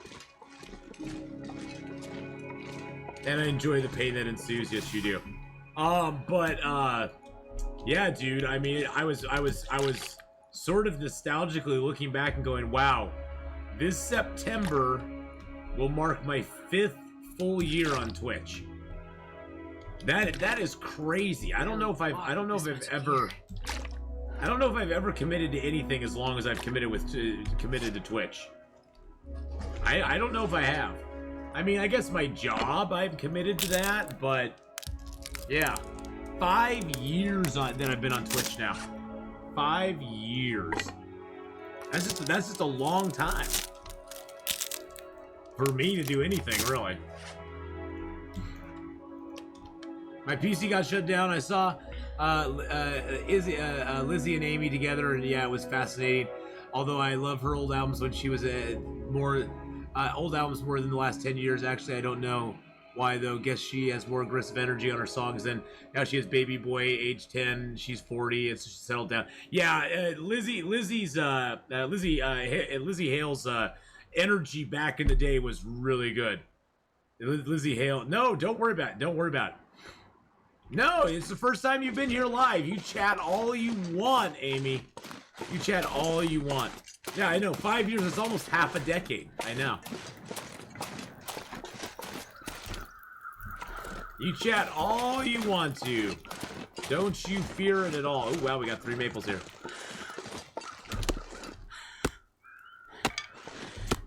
But yeah, I love Lizzie Hale and Amy Lee. They're an amazing. They have amazing voices. I love Lizzie Hale's energy back in the day. I haven't seen a lot of her recent stuff. I haven't heard a lot of her recent stuff. I just don't listen to a lot. I honestly don't listen to a lot of music. I know that's weird. I love music. I just don't. I don't listen to a lot of music. I don't have time, to be honest. I don't have time. And if I listen to music, it's like on Sirius Radio, Sirius XM. I usually listen to like the Octane channel, which is like hard rock. I know I'm a big weirdo. I usually just listen to Octane. It has newer hard rock stuff on there that I enjoy, so.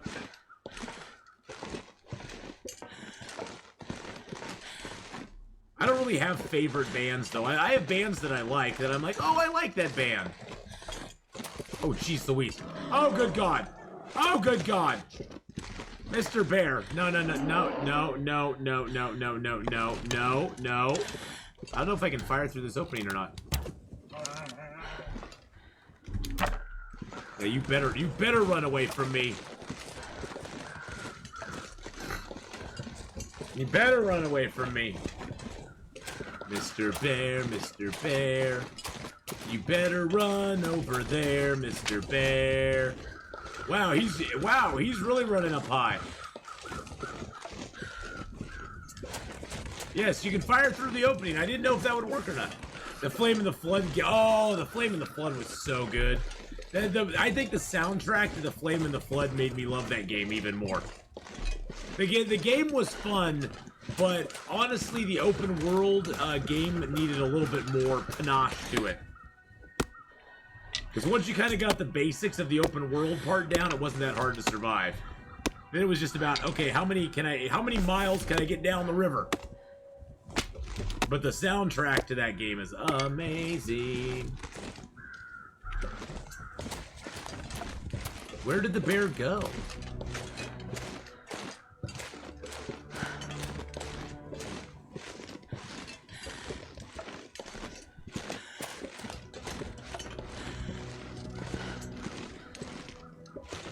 Yeah, see, I'm so out of the loop, I don't even know who did the music for that game.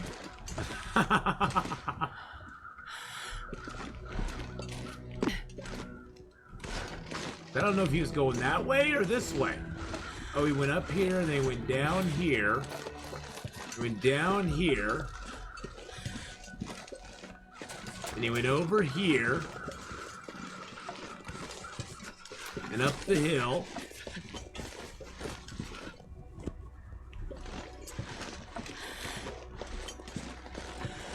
Oh, and then he went over the rock. See, our tracking is going up, boys and girls. Our tracking skill is going up.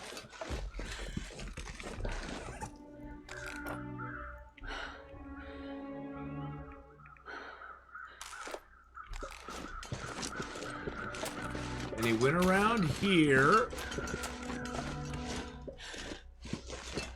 Oh, there's his footprints. I can't feel my hands.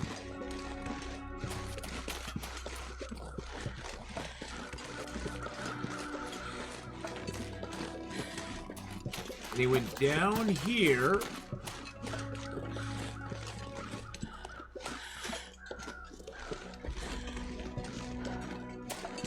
What?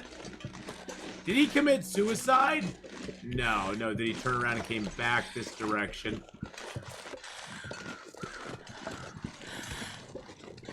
Came back this way. Oh, there he is right there. He's dead, right? Oh, of course he died right on the side of a cliff. What in the heck?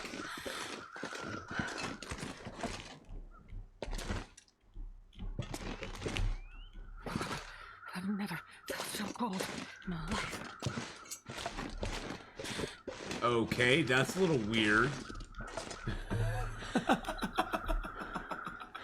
That's a little weird.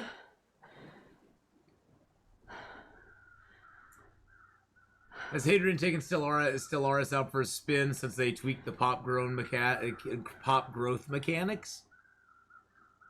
I don't know. Hadrian, have you? Have you? Oh, you're Danish? Sorry, Twiggy. What? Sorry, Twiggy. No. I'm from Turkey, Istanbul. Oh, Turkey, Istanbul. Oh, nice. You see on Steam that Little Nightmares is free. Oh, no, I did not see that. I watched a little bit of that game. I was like, yeah, it looks okay. What did you just walk into? Us looking at a bear's butt.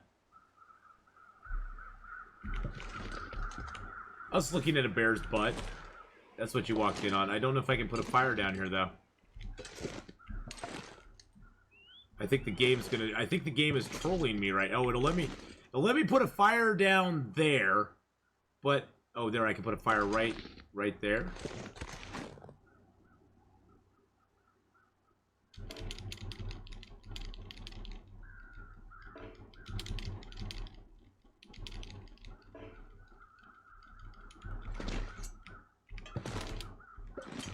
If I find that pixel...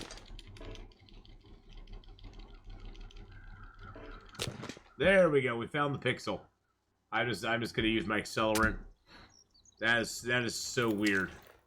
Now here's the problem with this bear. Here's the problem with this bear. I'm gonna tell you right now. Problem with this bear is that he's got his big butt up in the air, face down, bottoms up. That's what he's like. That's what he's like. Yeah, the dang pixels. Now, when we carcass... Whoa, that's a weird view. When we carcass harvest this bear, we're going to lose some meat, probably. But that's okay.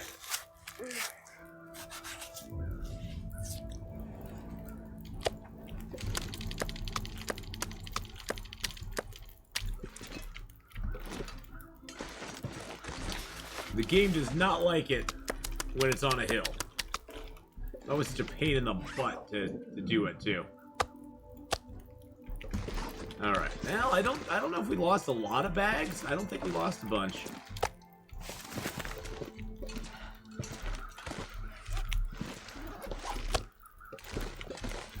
If nothing else, I can carve the meat up and just leave it here. Even if I can't cook it all. That would be a lot. That's a lot of meat to be over by Draft Dodger's cabin. So, because Draft Dodgers is right below us. Draft Dodgers is right down there. So. What skill would you like to see added to the Long Dark?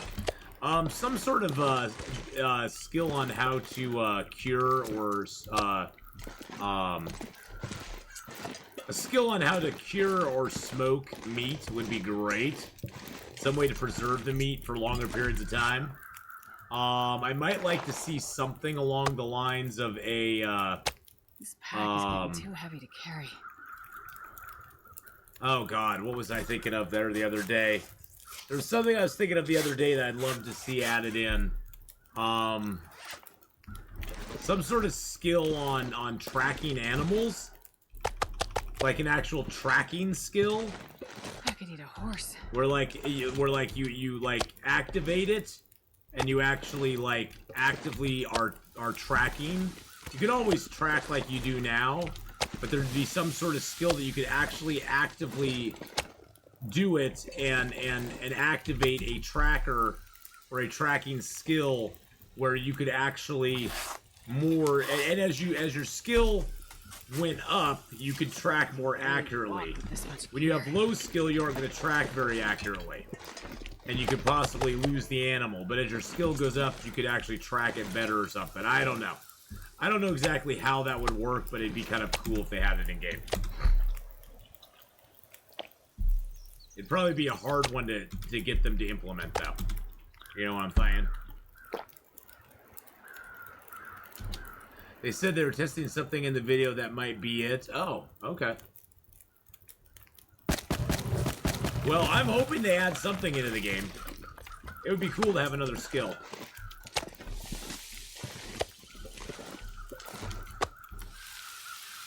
Yeah, exactly. Having higher tracking would reveal more animal tracks, you know, and you would see more.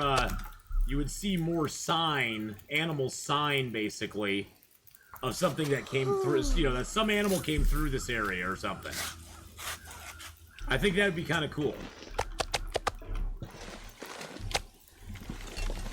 Because what's one of the biggest complaints I hear about all the time is people going, I shot a deer, it ran all over, I know he died, but I never found him. I never found the deer. That's like one of the biggest complaints I hear all the time from people, is that the deer just runs off and they can never find it again. So it would be really cool if we had some way to actually track. Yeah, maybe the blood could stand out more. Or there could actually be a spore trail. Because there's not really like branches and stuff. Because usually if you're tracking, you would look for like broken branches, bent grass, sticks that had been broken in a certain direction, and you would track an animal that way. We don't really have those assets in the game, so you would almost need like a spore trail or something that you could follow and see better or something. I don't know. Just spitballing some ideas, you know?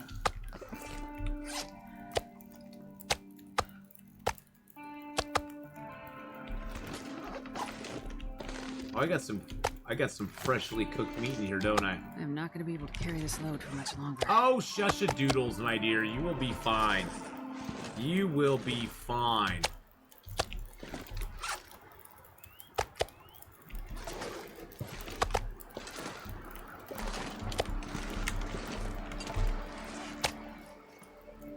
This pack is getting too heavy to carry. Oh my gosh, every time you have to say it? Oh, wait. Oh, I guess I should put some meat on the fire. That's okay, I got enough meat right now. As long as that fire got an hour left, okay. But yeah, I mean, I personally would like to see the thing where where you could get maybe like a, I don't know. I'd like to see them do something with the cooking skill where you could actually make food better, where you could actually add ingredients in, like mushrooms, rose hips, other things. You could add it to the food to make it actually better than it was before, which would be kind of cool. Oh yeah, I can't put a fire up there, but look, I can put my bedroll right here, because that makes a lot of logical sense.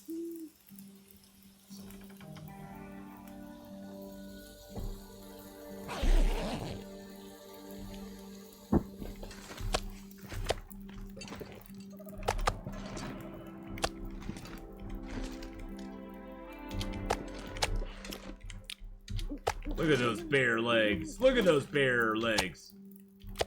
Look at those bare legs on the ground, on the floor.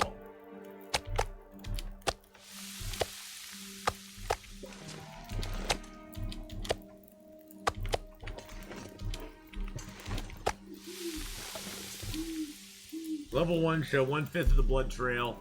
Yeah, exactly. It would slightly get bigger every time you skilled up. You would get a little bit better. You get a little bit better at finding the trail, which I think would totally work. I think that would totally work. We're almost there, Storm. We were headed there, and then the bear showed up, and I asked him to leave us alone nicely, and he didn't want to leave me alone, so we killed him instead. I mean, what are you supposed to do? And then once you kill him, you can't just waste him. You can't just waste the bear once you've killed him. You have to do something with him. I can barely walk with this much gear.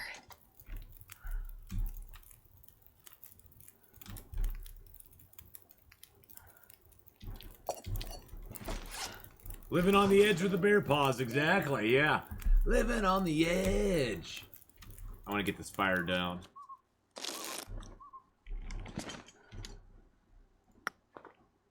And can I map? No, I can't map in low visibility.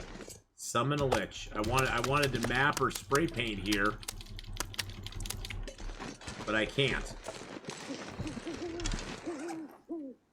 Oh, that bow is almost broken. No, we won't be we won't be summoning. We probably won't summon until Monday, because we're going to Ash Canyon first. The Ash Canyon has way better stuff in it than the Summit does. The Summit is kind of meh anymore, to be honest. I mean, it's not the Summit's bad, it's kind of meh. It's like, yeah, if you go to the Summit, yeah, it's kind of cool. I mean, you get a Fire Striker, you get more shells for your flare gun, you get a few matches, a couple boxes of crackers, you get a few hides. The clothing's kind of eh. By the time I get there, I have all the clothing already. I mean, I think the only thing I could replace is a pair of socks at this point. But yeah, I mean, we've already looted up pretty much all the good stuff, so. Oh, any level below Interloper, it is so worth doing the Summit. Interloper, the Summit is nice, but it doesn't really have, unless you hit it like super early, you either have to hit the Summit super early, or you just hit it later and get some of the good stuff from it. If you hit the Summit mid-game, it doesn't really, the benefit's not that wonderful. Where else do you get a flare gun in Loper? There's only two spots, the Summit and the Ravine. In the ravine, at the bottom of the ravine, in the train, there's always a flare gun and 4 shells. At the Summit, there's always a flare gun and 8 shells. So I usually go for the ravine gun very early because I'm there at Mystery Lake most of the time anyway. So I go for the ravine flare gun, get that, and then boom, I'm good to go. I need to find some place to escape this cold. My current run on Stalker run to Mystery Lake on day 7. After getting the Summit Ash Canyon, I'm chilling. Exactly. Exactly.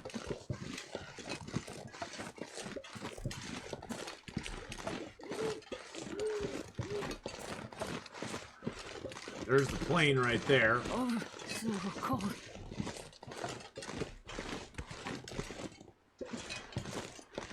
I know, my dear. We got a little further to go, though. And speaking of additions, the ability to craft flare shells would be most welcome. Yeah, I would like if they added the ability to, because we could get gunpowder in Interloper. Even you can get gunpowder. You can find it, you can make it. So why not be able to repack flare shells? That'd be really cool. I agree 100% with that. I would also like to see them make a way for us to make a fire break with like a piece of cloth and a few sticks or something, where if it was like really windy out, we could actually make one. Breaking, hello, how you doing? And if you haven't hit that follow button yet, boys and girls, hit that, smash that follow button, give us a follow, give us some love, and then you'll get alerts when we go live and all that sort of stuff. I do realize the tech pack allows for more to be carried, but I'd rather like carrying a bedroll with the bare bedroll to pick and choose which I'm using based on the situation. Well, there you go. You find that after a while you can pretty much have a bear hide at every bear spot because you just leave them drying? Oh yeah, totally. That's totally what I do. I just leave bear hides everywhere. When I'm playing Interloper, I just leave them all over the place. Hey, Jorps! How's it going, Jorps? How are you and Lamb H doing? Welcome back. Hi. Haven't seen you in a long time, Jorps. I hope you and Lamb H are doing well.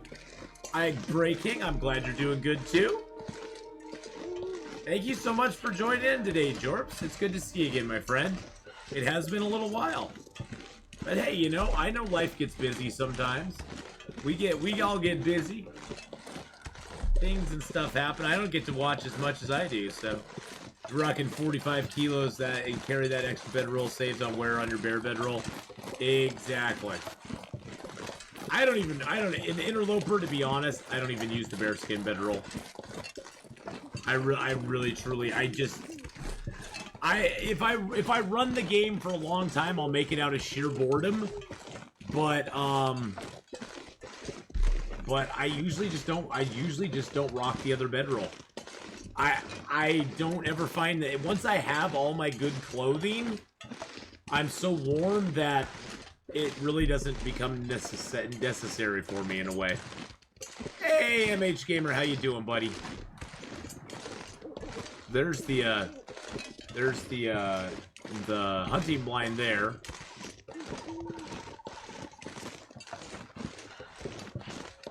Oh yeah, we were never able to get the birch here before. We had no hacksaw up here. Yes, in certain situations, the bearskin bedroll is very handy.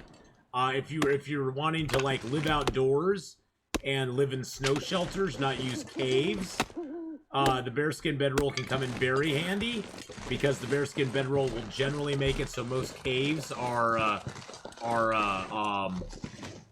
warm for you, or snow shelters are warm for you. There'll be a few like one-off blizzards that'll make it cold, but the bearskin bedroll is very good. Very, very good. Yeah, the outer loper stuff, yeah. Ugh. I did not like those. I did sort of a modified outer loper. I could loot inside, but I couldn't stay inside.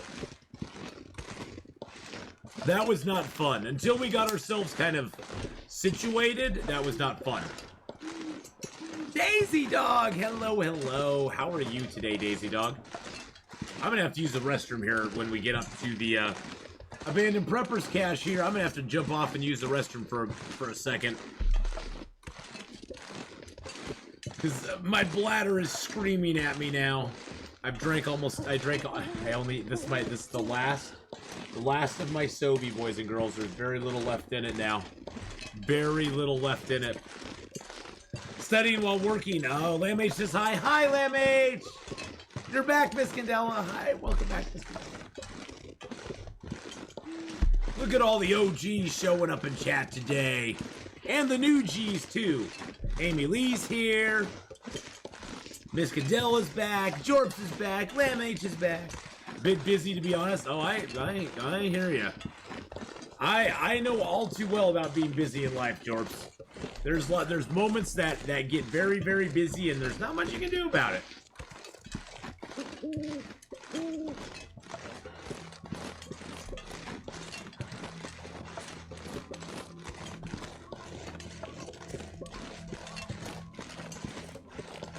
The reason I'm doing this is I just want to have some meat here.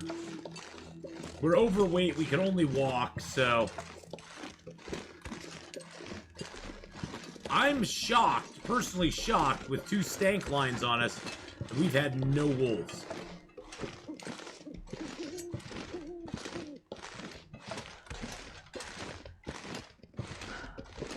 Shocking, I tell you, shocking. Tired. Yeah, I know, my dear. But you're taking it like a champ. Taking it like a champ, Astrid. You're doing awesome. Never give up. Never surrender.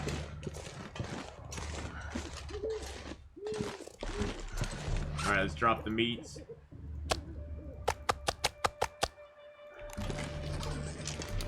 There we go. Nice Skug! Hello, hello. You've been practicing wearing shoes. Ooh.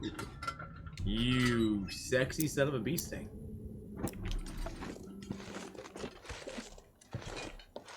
Oh, I've never been here before. I didn't come up this far, I guess, when I came here before.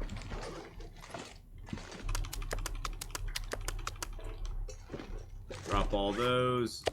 Drop our fresh deer hide. Drop our 10 fresh birch. And our 3 fresh maples. Wow.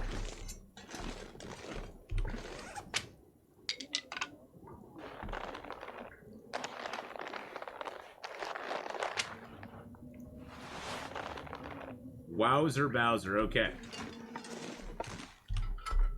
Alrighty, boys and girls. Well, I'm going to take a quick 2 and 2. I'm going to go use the restroom real quick, and I'll be right back. So hold on 1 minute.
And he's back. Sorry about that. Oh. Alright. Sorry about that little break there. And we're back. Okay, so let's get a little bit of rest here. Let's get our water in us. I don't have much water. We'll need to go make a little water and leave it here. Because we're gonna leave some supplies here for ourselves.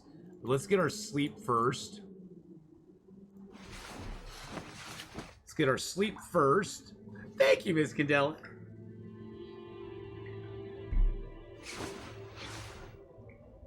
Alrighty. Search this place up real quick. See if we got any stuff. Hey, Oski, how you doing? Hello, hello. Welcome, welcome, welcome. Welcome to the stream. Welcome to the show.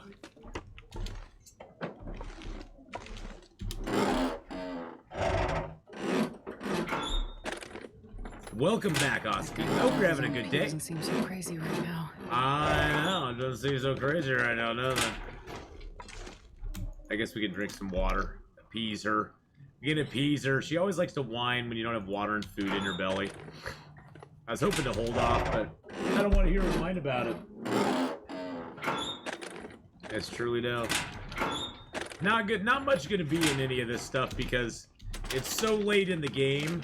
The later the game goes, if there's any food or anything that spawned in these, it would probably be decayed to 0 by now, and then it just disappears. Then it's just gone. So this late in the game, food and water is going to be kind of scarce from inside containers, just because it's when it hits 0, it just goes bye-bye. Oh really? I can't put stuff there? Really?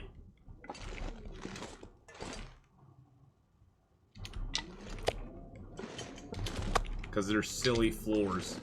There's silly floor designs in this place. Gotta make everything different levels and stuff. I mean, I guess it's nice to have it realistic like that, but where's a good place to snag rabbits in the muskeg? Up on Marsh Ridge. Marsh Ridge has probably 5 or 6 rabbits up there. Another place that'll have some rabbits is up there on the Muskeg Overlook, which is up there near the entrance to Bleak Inlet. There's the Muskeg Overlook that has a lot of rabbits as well. Those are probably the 2 best places.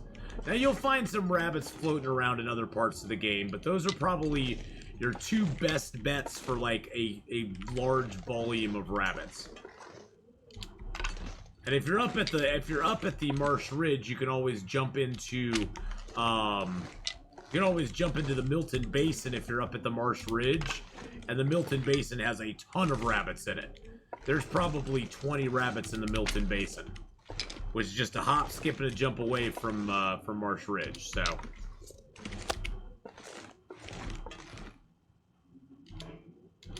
there we go. All right, so what's our weight at? 43. Let's destroy that. Yeah, this game should know better. I was gonna cook dinner, but I ordered pizza instead so I can keep watching. Good show. Good on you. That's what I have to say. Good on you. Order that pizza so you can keep watching. I'm probably gonna order pizza tonight so I can keep playing, but that's not gonna be for a few hours because it's only 11 a.m. here. It's a little early for pizza here. I mean, it's never too early for pizza. Let's just be honest about it. But it's a little early for pizza here right now.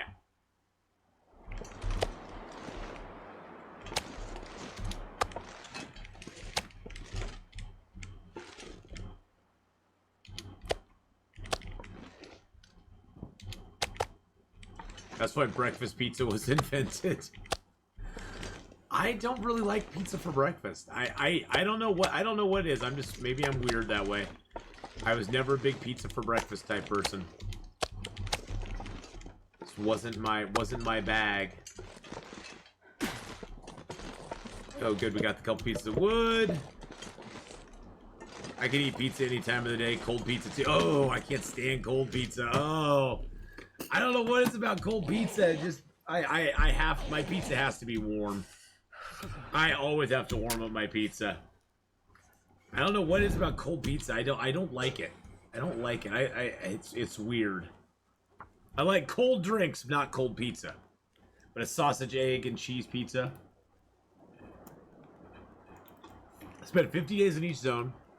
I want each zone to have all the furs I need. Don't want to carry them from other zones. There you go. That is my long-term plan on any long run. On any long run, you want to have a stockpile of food, fuel, water, and furs all over the game. So basically, later in the game, you can just travel from one zone to the other, and you don't even really have to think about it. You just travel from one zone to the other, and you do your stuff, and you know, you can hunt, you can do some hunting, you can just kind of keep up the nomadic life. You can repair your clothing as it needs it, and just kind of take care of yourself.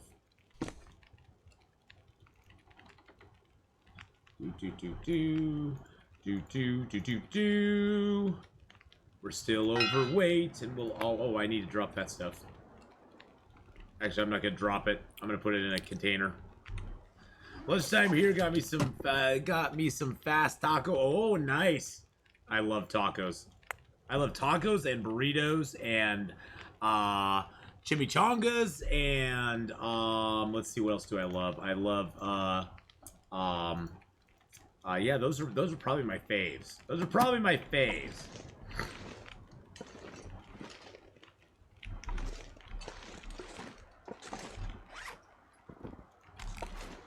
I wonder if we can bag this deer over here. Oh, there's a birch right here.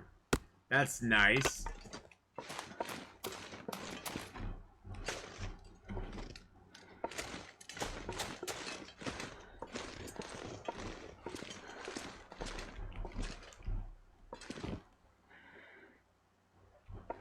I don't see the deer over here anymore. Did he disappear? Do you like pork? Yeah, I don't mind pork. It's not usually my favorite, but a good pork taco is good. I usually go for carne asada, to be honest.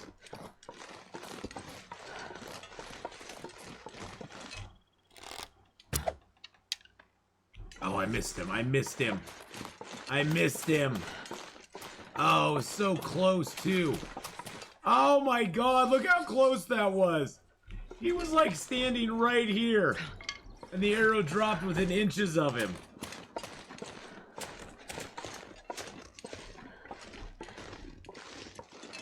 Maybe I can get him to run back towards camp. No, no, no, not that way, not that way. No, no, no, no, no, no, no, no, no, no. No! Sir, excuse me. Excuse me. It's not my favorite, no. No, it's not my favorite meat. I've had them before. What I really like fish tacos. Gosh, you go down to the coast down here in Oregon, there's some places that have fresh fish tacos, and they are so good. They are so delicious, and oh my gosh, you don't even understand how good they are. It's like the taco, the fish is pulled from the sea that morning, you know. But I do like a good fish taco. I do indeed. My biggest weakness in Long Dark is late game. Can someone tell me what is the best thing to do late game? So the best thing to do late game, Oski, is to basically just build yourself supplies, caches of supplies around the world.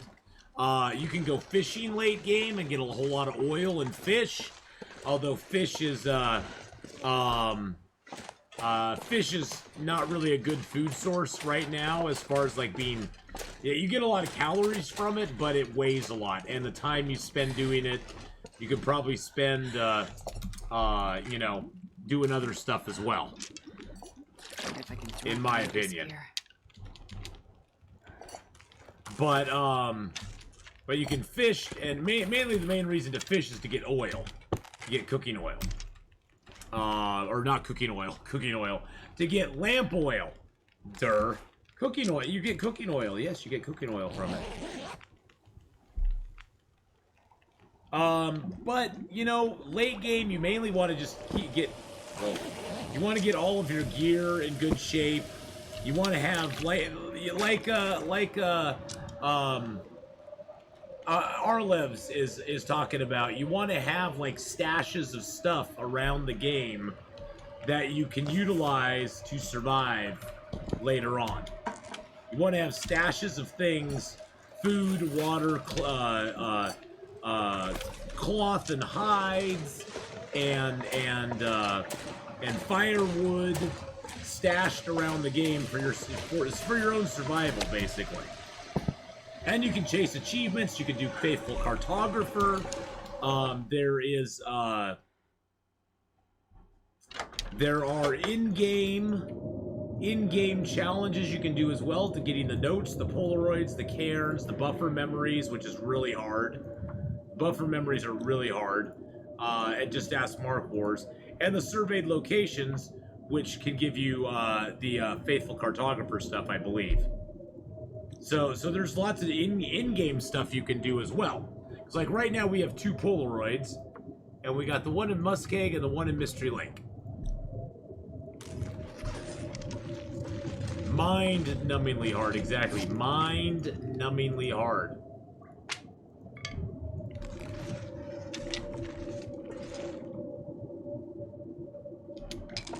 And you have to remember, this is coming from a man who spent 200 days, consecutive 200 days in every zone in the game. Every zone in the game. BK with a 29-month resub!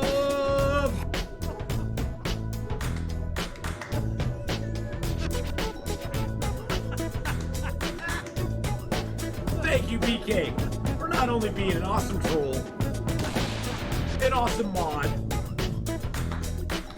an awesome person, but also for subbing up for 29 months. 29 months! How is that even possible? How is that even possible, my friend? 29 months. I can barely believe that. We're gonna do one more, and then we're gonna go out and get our water.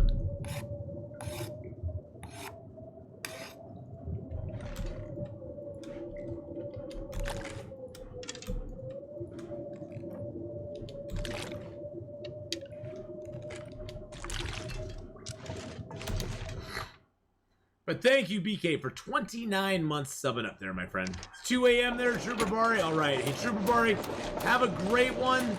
We'll see you later on. Much love, and thank you for coming by. I'm not going to be able to carry this load Sleep much well. longer. Sleep well for sure. 2 a.m. Oh. Having a hard time sitting today. My legs just are not... I don't know. Like, the back of my legs are just itchy for some reason. I don't know why. It's like just... It's just like crazy.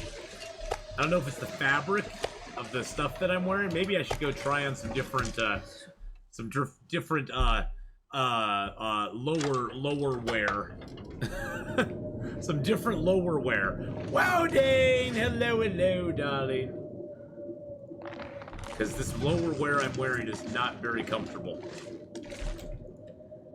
What are my thoughts on the Chapter 4 teaser?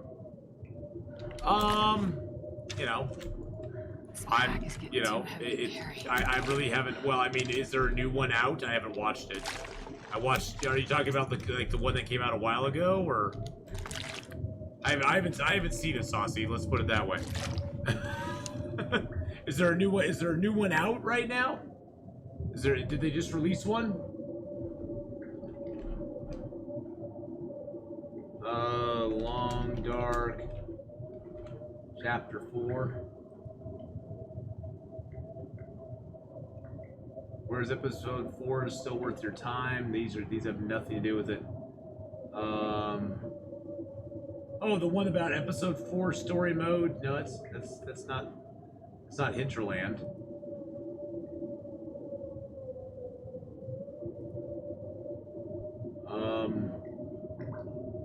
Oh, the one a while ago. Oh, I was thinking it was like a brand new one. I was like, did I miss something? You know, I'm like with the prison stuff and everything. Yeah, it's gonna be fun.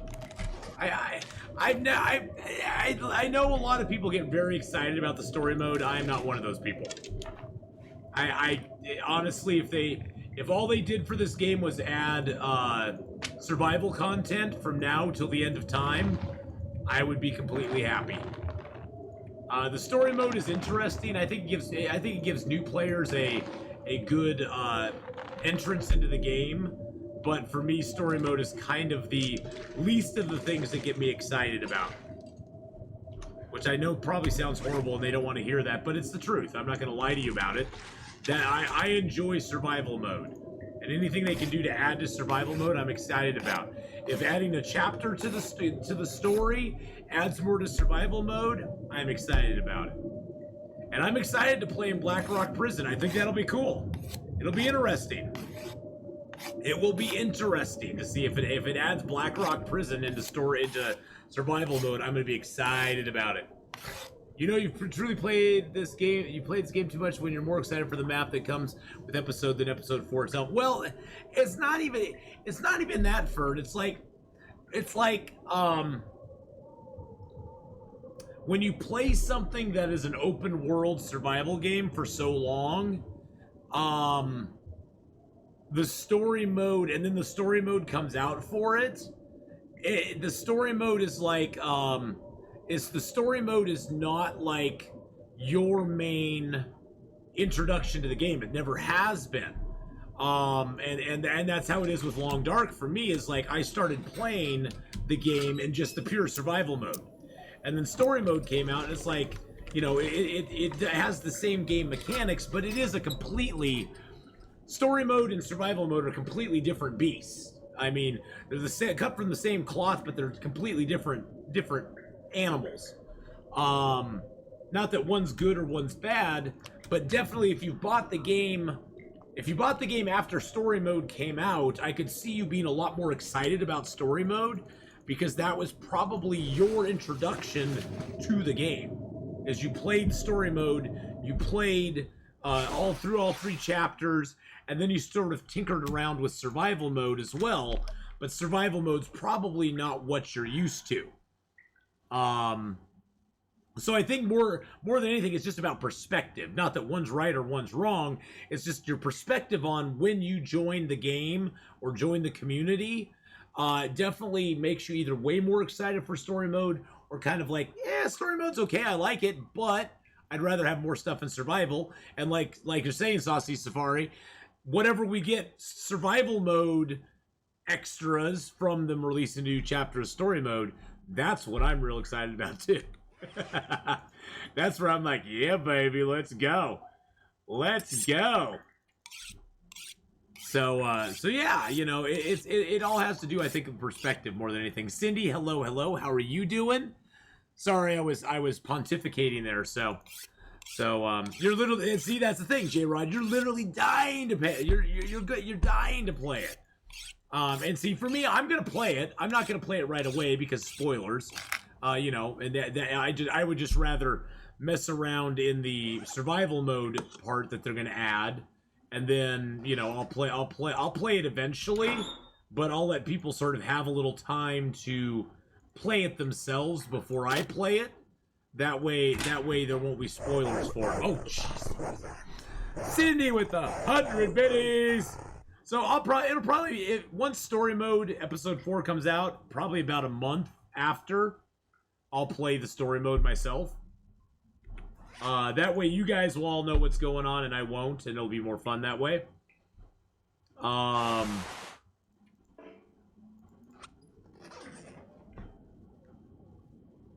When is the 4th coming? Don't tell me what I can't do. Exactly. Don't tell me what I can't do. I'm doing good. I'm doing good. The quote of pontificating is, well, screw that. I'm going to bed. Bye. This Optimist. Yeah, that was this Optimist one night. No power in the verse You'll can be stop waiting a me. while if you're waiting for me. When is the 4th coming? The 4th? What's the 4th? Thank you, J-Rad, for the follow there. But see, that's why I look at it as like, you know, whatever you like with Long Dark, as long as you're playing the Long Dark, there's nothing wrong with it. Whether you're playing story mode or survival mode or the challenges or a custom game, whatever you're doing, as long as you're playing the Long Dark, you're doing something right.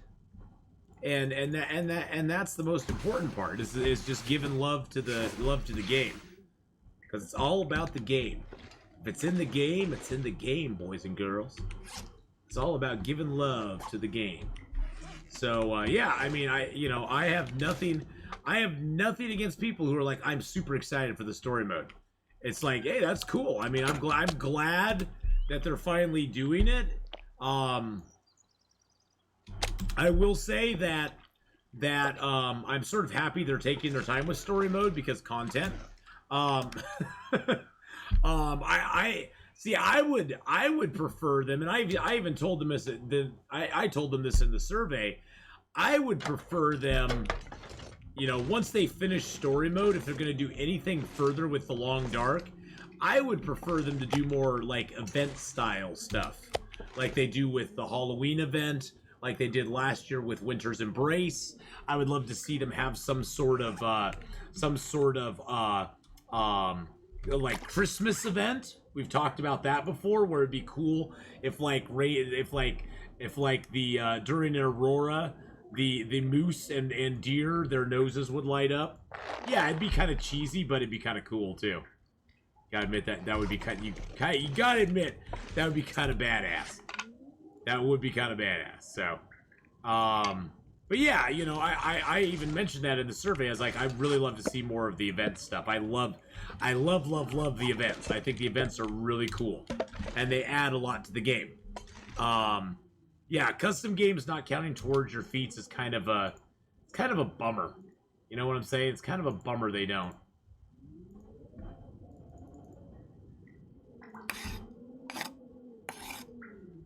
So one reason you stop playing it as much? One shot at a moose, down to 5 arrows, stumbles on a moose in a thick fog. One shot of the moose, super lucky. Oh, that's awesome. See, it's stories like that that make you go, yes, I did it. Be right back. Store run for ice cream.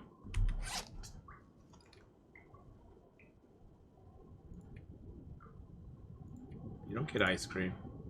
What are you gonna bring? Are you gonna bring more ice cream for the rest of the class? Are you gonna bring ice cream for the rest of the class, Cindy? Because if you don't bring enough for the rest of the class, you shouldn't bring it in the first place. You know what I'm saying? You usually walk. Oh, you usually walk. Okay. I can't walk with ice cream.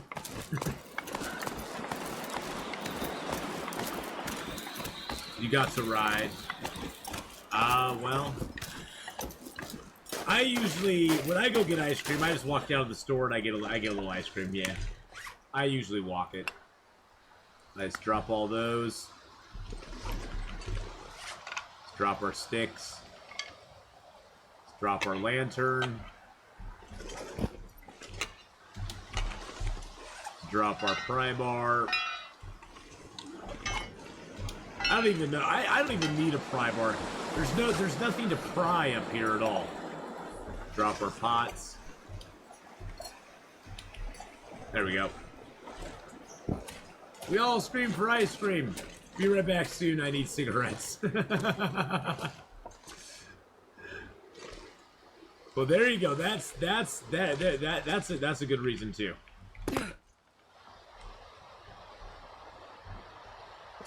Yeah, I know what's really going on. I know what the cigarette break is. The essentials, ice cream and cigarettes. You know what it's all about.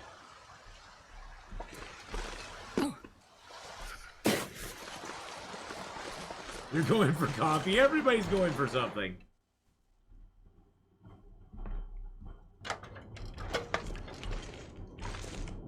Okay, those are getting all cured. I'm gonna take that, and those, and that, and that, and that.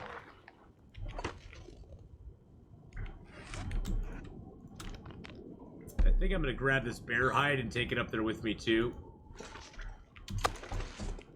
And, let's see, I have 15 shafts on me now, so I should be good. Should be good for arrow shafts. I'll take a couple of the guts. And I'll take just a couple of water. Alright, we're at 35. We're good climbing weight. I'm gonna take that cedar too. Nah, actually, I'm gonna leave the cedar here because we got plenty of firewood. I like to have a little bit of firewood when I come back. And I want to grab a piece of meat. Just something to eat because we don't have any food on us.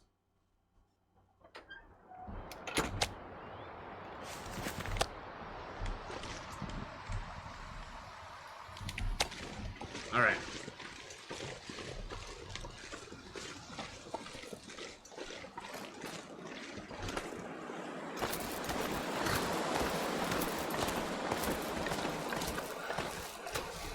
Well, have a good lurk, BK. Have a good lurk, Cindy. We'll see y'all when you get back.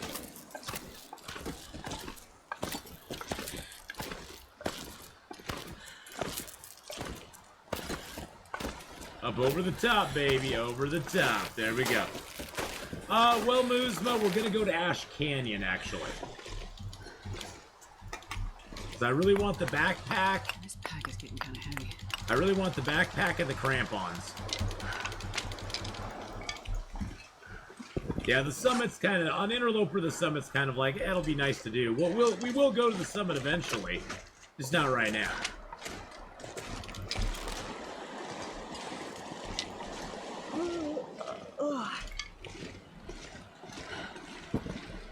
I just wish there was a little more stuff to draw me to the summit. Because the summit for me is always... The summit for me, if you hit the summit early game, it's great. If you hit the summit later in the game, it's okay. I mean, mid-game, hitting the summit mid-game is kind of like a letdown, because there's just not that much... You kind of... A lot of the stuff's rotted away, the food and water's all gone, or the food and sodas are mostly all gone, except for the boxes of crackers. And then if you hit it late game, it's like kind of like, okay, I just want to restock some matches, my fire striker. I get a few hides. I get a new flare gun and some more shells. So you know, it's not bad. It's not bad. It's just not. It's not like Stalker where you go up there and you get 6 storm lanterns and a rifle and bullets and you know, tons of food and every piece of clothing and 2 expedition parkas and you know, all that stuff. Yargold, how you doing, my friend? If it was like that on Interloper, I would be so excited. But it's not.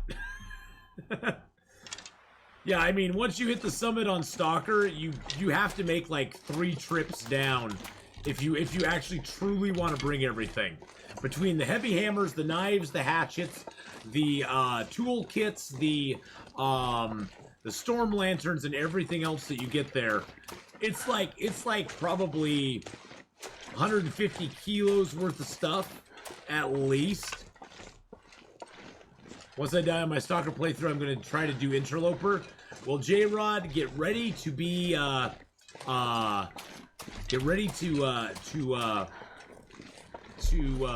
in for a shock, because Interloper is a shocker once you play it.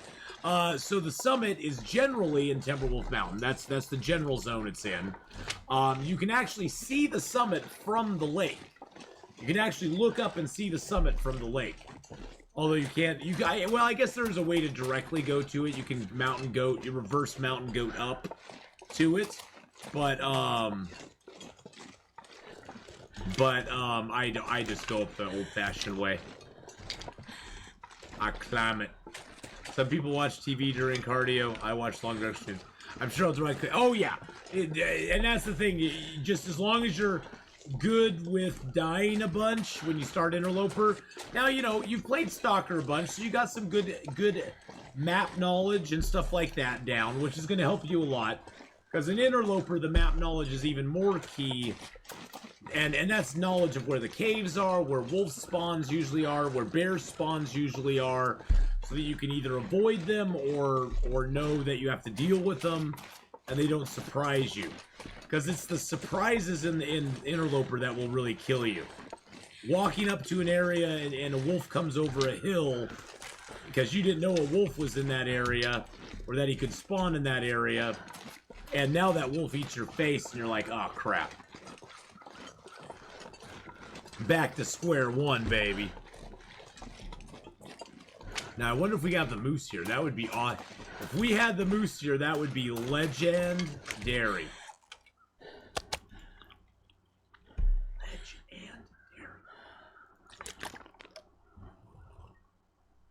But the biggest thing too, I think 2 of the biggest shocks for people. Well, there's probably 4 or 5 shocks for people with Interloper. One of them is your lack of starting supplies. You get no matches, no bedroll. You start with a can and like 4 or 5 pieces of clothing, and that is it. That is it. That's all you get. There's no moose over here. I don't see any moose marks. That is it. So that's kind of a shocker. I think the other shocker is the lack of available clothing, because the clothing you can get in Interloper is so far inferior to what you can get on Stalker, Pilgrim, and Voyager. In Interloper, and see, that's the one thing I like about Interloper, though. In Interloper, there is a reason to make animal clothing. In Stalker, Pilgrim, and Voyager, you can generally wear man-made clothing, and it's lighter, warmer, and more protection than the animal clothing is. You've been working on saving matches by using a torch and fire striker? Exactly. Yep, the lack of matches is also something that kind of throws people a little bit too. But I think lack of clothing and then lack of food is a real shocker too. So in Interloper, you really need to rely, especially early game, you really need to rely on cattails for your main food source. Until you get weapons, until you are able to actually hunt animals, you rely on cattails, deer corpses, and rabbits. Don't depend on food that you're going to find, because honestly, You're not going to find a lot of it. There just isn't as much out there. And yeah, you'll find some. Don't get me wrong. I'm not saying you're not going to find any, but you're just not going to find enough to keep yourself fed from the beginning of the game on. Now, if you utilize all the deer corpses, the rabbits, the cattails, you can have well-fed bonus from day 3 for the rest of the game. Like this character here, I probably had well-fed on this character here since the very beginning. At the moment I could get well-fed, I had well-fed. So if you utilize your resources right, you can do that very well. I think the next thing that throws people on Interloper is the lack of tools and weapons, because there's no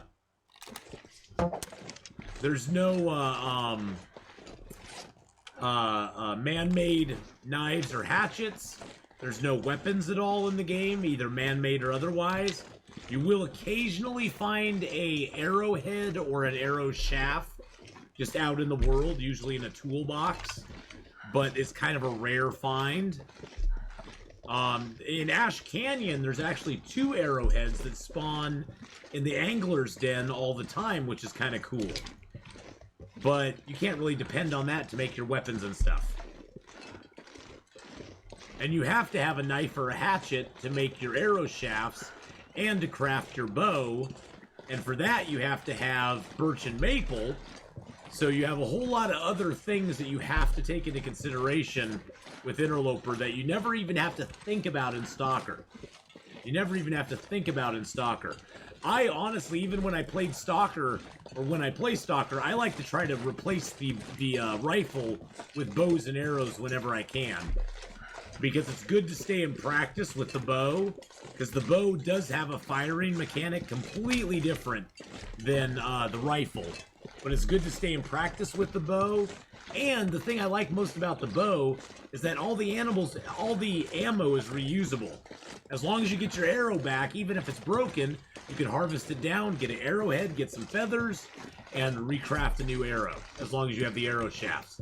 And arrow shafts you'll never ever truly run out of. You'll always have arrow shafts in the game, because if you run out of maple and birch to find, it always washes up on the beaches. So, alright. Let's leave a few things here. We're gonna leave, let's drop our hides and guts here first. I got the black bear hide. Got some fresh guts. That's cured, that's cured, that's cured. And that needs to drop too. Now the birch, the guts I just leave here on the floor. The birch I like to put on the bed because it kind of once the birch cures, it kind of disappears into the floor. I honestly don't understand. I cannot get this 4% bow to break. I keep trying to fire it and break it, and it just like it's like the everlasting bow. It's like the whole thing about, you know, it'll break it will break unless you want it to break, and then it'll go, yeah, I don't feel like breaking today. I already have a backup bow, so I'm not going to worry about it. I'm going to put my bow stuff in there. Let's transfer most of our feathers in there. That's good. That took a half a kilo off of us. Where's my arrow shafts? There's my arrow shafts. Let's transfer all but like... Let's leave like 3 on us, maybe 4, maybe 5. Yeah, let's leave like 5 on us.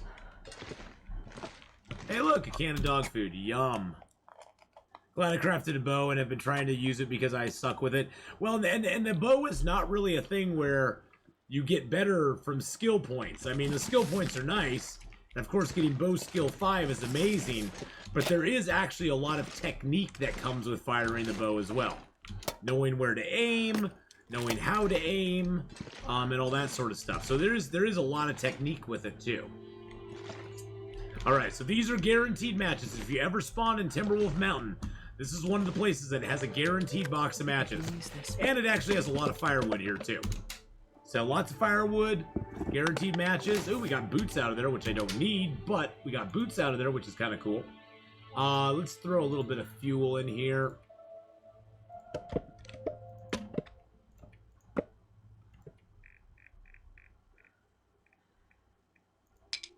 I'll leave a couple pieces of coal in here too. There we go. Gets us down on weight a little bit. Oh, and then over here, you can kind of climb up on this bed. There's a soda can behind here. This has been here a while. Got a mountaineer. You got a mountaineer's rope here and here if you ever want to use it, I guess. But you can also snake around and kind of climb up on top of the table here.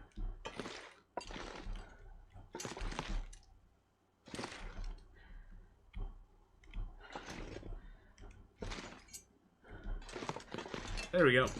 Now we're on top of the crafting table. Whee, we can look outside. You know, it takes time. It takes time, Geeter.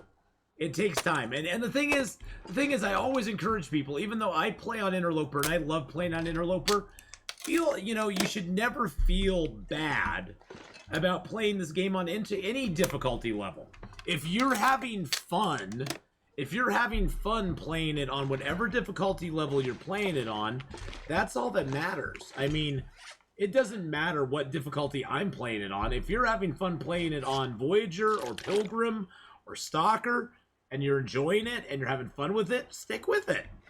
Keep having fun with it. Keep trying to survive as long as you can. When I first started playing this game, Geeter, my goal was I want to live for 100 days on Voyager, and it took me a while to do that. It took me several tries. And once I lived 100 days on Voyager, I was like, well, now my goal is to get to 100 days on Stalker. And once I got to 100 days on Stalker, I was like, okay, now I'm going to try to play Interloper. I will say it was a big mistake. It was a big mistake in the fact that I did not know what I was getting into. That's why I encourage people to stay on Stalker, get used to the bow, make a forge run or two, so you kind of get used to getting to the forge, having enough supplies to do things at the forge, kind of get used to doing forge runs, because you're going to need to do them if you want to play Interloper for realsies. So I encourage people to do that and stay in Stalker for a while, because even though, yes, the wolves are rather insane in Stalker, they just are. It's just how wolves are in Stalker. Even though the wolves are a little insane, they're easier to deal with because they don't do as much damage to you when they hit you. They do a lot more damage to you in Interloper. There's less wolves in Interloper, but each wolf is worth 3 Stalker wolves in Interloper. There's wolves that will take you from close to 100% health and kill you in one shot. There's wolves that will do very little damage to you and will completely ruin your bedroll. That's at 80, 90, 100% in one shot. So even though the wolves are not as nasty, or even though the wolves are not as common in Interloper, they're a lot more dangerous. A lot more dangerous. You don't want to be facing up against them. I'm waiting for 2 bear hides to cure them. I'm going to try to climb Timberwolf Mountain. Nice. Nice. Well, we are going to be climbing Timberwolf Mountain. We're going to be actually going into Ash Canyon, because I want to explore Ash Canyon and Jimmy Jive around in there real quick. Oh, I was going to leave my pry bar. Gosh dang it.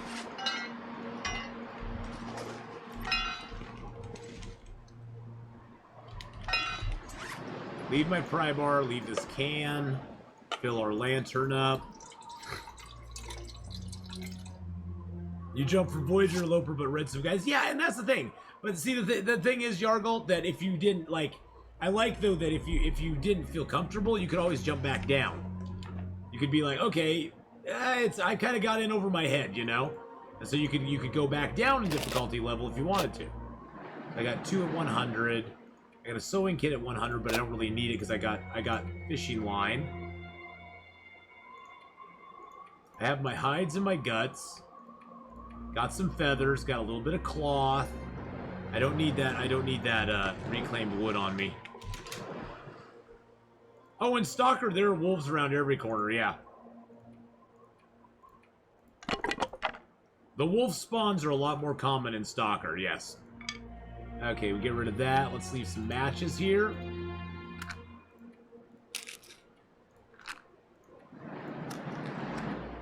We'll take one box of 24. That's good enough. We'll get more matches while we're there.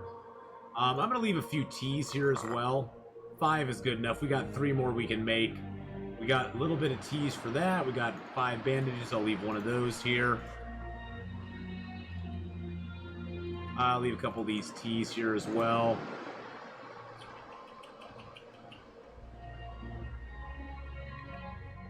I like everything else we have, though. I think we're set up pretty good. I don't need as much leather. I can leave a few leathers here. The only thing I have that I need to repair with leather is my moosehide satchel, which actually I think I'll take 1 leather.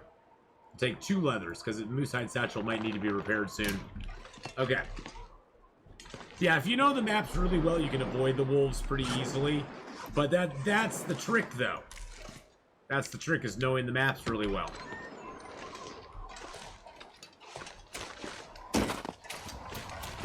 We're going to grab a few cattails here before we go.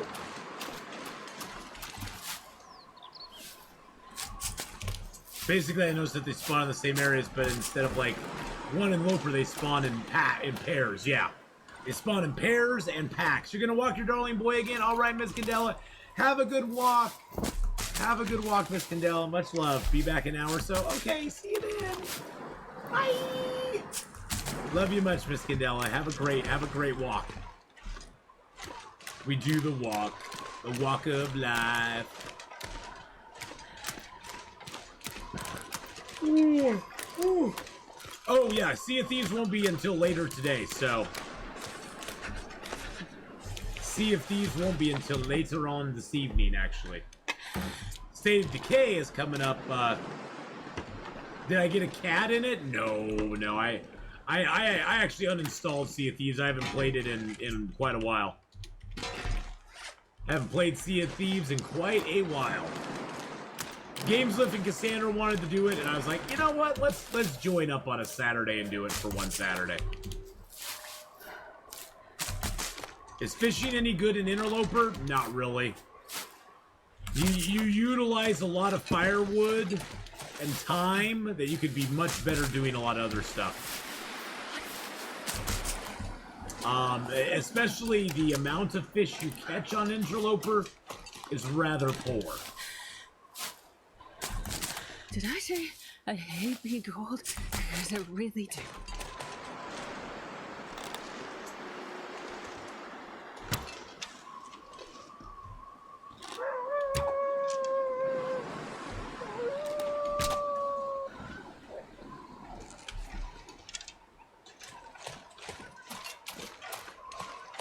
Where are you going with my arrow there, son?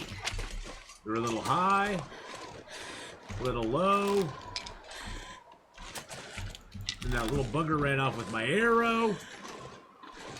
The problem with fishing in Interloper, J-Rod, is especially early game, your fishing skill is so low that you usually don't catch very much. You usually don't catch very much fish to begin with. And so you're utilizing 6 to 8 hours to catch like 2 fish that barely give you enough food once you cook them to cover. That guy's running way over there. Let's just pass time real quick and kill him. Usually you don't get enough food back from it to even cover the cost of you going fishing, which kind of sucks. That's why I don't like. That's why I like to take the wolves head on, because like that wolf's running around with my arrow in him, and that makes me kind of mad because I want my arrow back.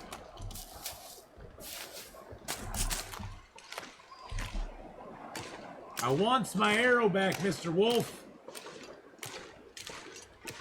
Now, later in the game, fishing is a great way to replenish your lamp oil. And I would recommend, if you're gonna fish in the late game, go fish out on Coastal Highway, because Coastal Highway gets the big coho salmons. And you want the cohos? The cohos are the good the cohos are the good hoes. You can take my word on that. We do have a lot of people. Oh, I see 100 people in chat right now. Woohoo, baby. The big 100. Okay, where did Mr. Wolf go? All I want is my arrow back. That's all I want. All I want, Mr. Wolf, is my arrow back.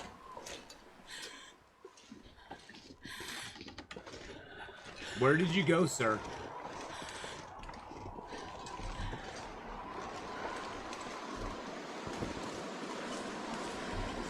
I think he just disappeared, boys and girls. That sucks. 100 viewer hype! 100 viewer hype hype! You're like PewDiePie now. No. Nope. I don't think I could ever be that big. I don't think I'll ever be that big. Oh, we got that extra bow now. We got that bow destroyed. Destroyed. Bye-bye. Bye-bye. Let's rip that hat apart. See, now all the clothing we're finding is just dust. It's dust in the winds, dude. It's dust in the winds in the wind, dude. Yeah, it's not very good.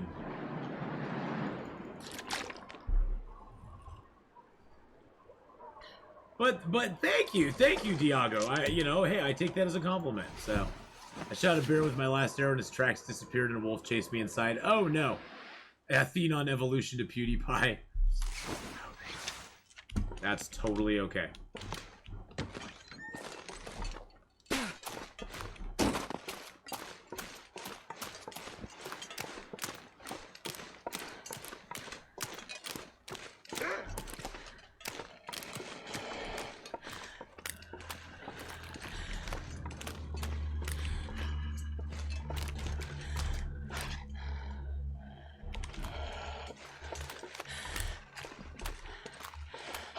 Let's see if we can just bring him in the house. It'd be nice to have some meat at the house.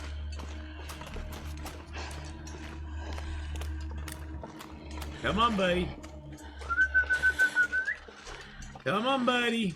Come on, buddy.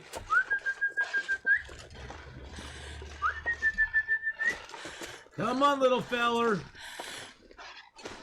I'm leaving the door open for you. Why is there a can in the middle of the thing?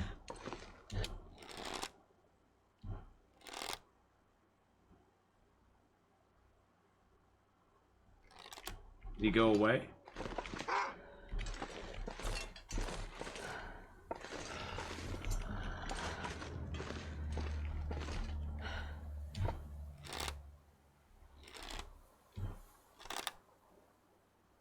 Oh, does he lose track of you in the house now?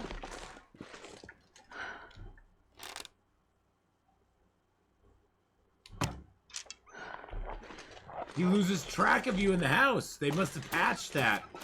You used to be able to draw him into the house and kill him.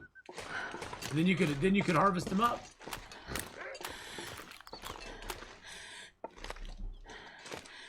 Was he gonna go after Mr. Deer over there?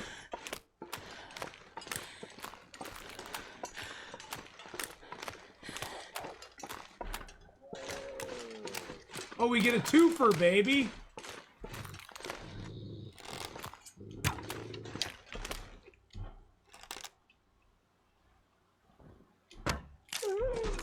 We get a twofer! Nice. Oh, don't worry about it. Don't worry about it, Diego. That's fine. I'm picking up what you're putting down. Hey, we got a twofer. That's very nice of you, Mr. Wolf. Very nice of you, Mr. Wolfie boy. What a nice wolf. What a nice wolf. Diego, that is totally fine. We are happy to have you here no matter what, my friend. And I and honestly, your English is way better than my Spanish, so I cannot cast shade in any direction. I love how good Long Dark is, but hate how it's so underappreciated. Hey, you know what? For those of us that appreciate it, we appreciate it a lot. So it may get underappreciated by a lot of people, but it doesn't get underappreciated by us, and that's the most important thing. So, because we love it.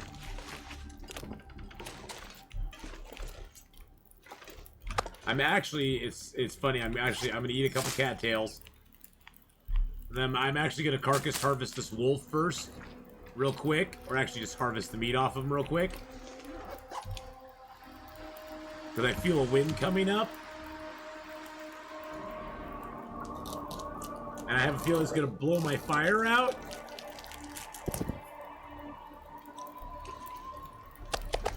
It's the English of school. Alright, we got 49 minutes on that. It blows it out, it blows it out. We should be able to get... Yep, it just blew it out. It just blew it out, boys and girls. Can I add a stick? Yes, I can.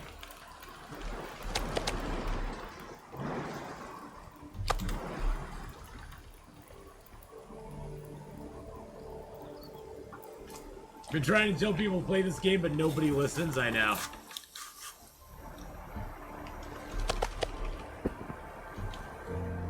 Right now, we're nursing the fire, boys and girls, so we can add a stick to it. It blows it down to 9 minutes, allowing us to harvest. Because the fire never truly gets blown out. It gets knocked down to 9 minutes, and then it smolders for a little while. Now it's too windy. Now it's too windy, see? Until it gets too windy, you can just keep adding sticks and adding sticks and adding sticks. But you don't want to add more than one at a time. And I accidentally just added 2.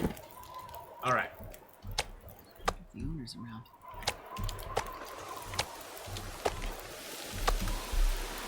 That's okay. What is my graphics card? I have a 2080 Ti in my gaming computer. I have a 1080 in my streaming computer, but I have a 2080 in my gaming computer.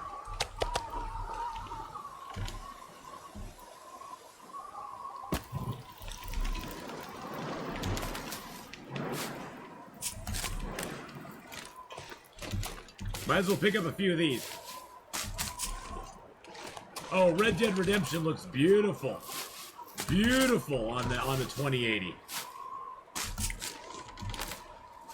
I heard a large streamer disparaged Hinterland devs about how long the episodes are taking. He did at least say that when they do come out with something, it's good though. Well, but see, you gotta understand. Streamers like that, they're used to having a finished product delivered to them and getting early access to it as well. But they don't like. I would imagine that streamer probably has never played Long Dark Survival at all. He's probably played the story mode and that's it. And that's sad if that's where you let your experience with the Long Dark end. If your experience and your joy from the Long Dark begins and ends with story mode, I don't know what to say. I have nothing to say to you, actually. If it begins and ends with the story mode, I have nothing to say about it.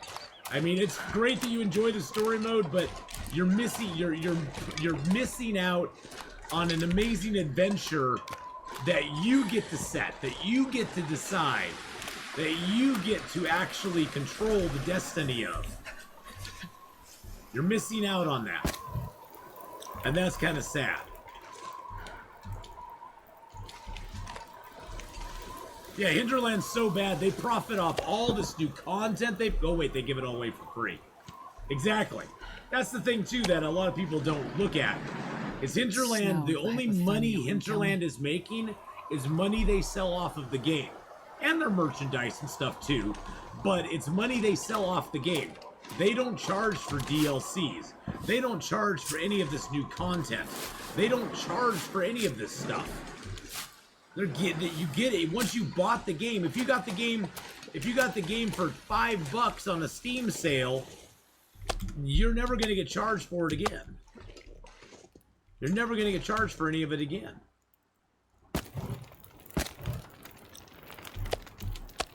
So to the people who whine about the content not coming out fast enough, I got nothing to say to you.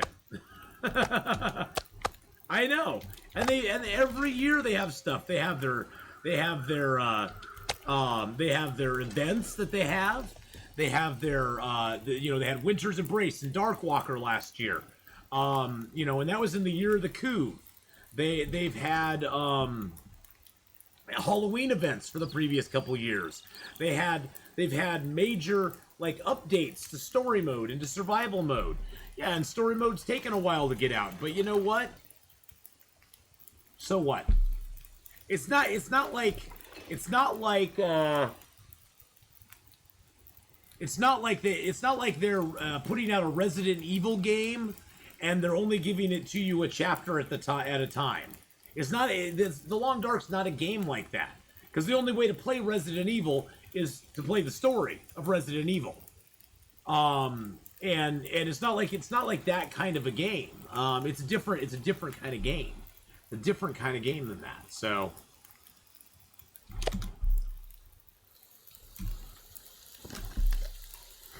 but hey, whatever. But that's why not so many people are drawn to it. Well, exactly. There's two reasons. There's two reasons that people are not drawn to this game as much as I think they could be. First off, the stuff we just talked about. Second off, because it's not multiplayer. There's people have it in their mind that a game cannot be good unless it's a multiplayer game. Unless it's a completely story-driven narrative game, like something like Life is Strange or a story game like Red Dead Redemption 2 or something like that. Unless it's a story-based driven game, there's this misconception by a lot of people that, oh, if it's not multiplayer, I don't want to play it. If it's a survival game. Oh, is it multiplayer? I mean, how many times a week do we get people coming into channel who are like, "Hey, is this game multiplayer?" I know, and it's like, and I try to point out to them, you can play Green Hell, you can play The Forest, you can play Ark, there's so many multiplayer survival games out there that, to choose from. You can choose from all these other games. But this one is not one of them. And that's the thing, it's like certain people really like that genre. And I think with the advent of the internet and stuff, and also, the younger generation that plays games now, they've never known anything other than being able to play games with other people. I mean, I'm not going to pull it back in my day, but back in my day, the only way to play games with other people was to actually go and physically be at their house and be swapping back controllers back and forth. Because you truly never got to play with another person. You could play alongside another person, but you never really got to truly play with them, per se. Well, yeah, and then LAN parties came along. Exactly. When you're tucking your tower to people's houses. See, and that's the thing, is that it's not, and honestly, I don't even look at it as a bad thing. It's just the evolution of games. 30, 40 years ago, games were all like either big arcade-style games, or people who were lucky enough to actually be able to buy a console, like an Atari 2600, and then it evolved to where everybody had a console game in their house, and then it evolved into people had computers that ran the games in their house, and they started hooking up on the internet to play games as well. I know, you had to connect with another person to play games. I know it's a shocker. I know it's shocking, BK. Barely walk with this much But the Long Dark definitely does take a certain kind of person to enjoy, and I enjoy it a lot. For me, I love the freedom in the Long Dark. I love that there's nothing you can do wrong in the Long Dark other than die. As long as you're alive, you're winning. I love that there's no actual victory condition. I love that there's no winning the game. Oh, there's a wolf out here. I love that the only way to win is to not die. That's cool. I mean, that for me is like, it's in that sense, it's more like a real life simulator than a game. It's a real life simulator. I say you can play 2-player Long Dark 80s style. I play until I die, then it's your turn. That's a good way to go. The change to multiplayer means you took something unique and turned it into another game. Well, yeah, the Long Dark would be a completely different game if it was multiplayer. It wouldn't even be the same game. It truly would not be the same game if it was multiplayer.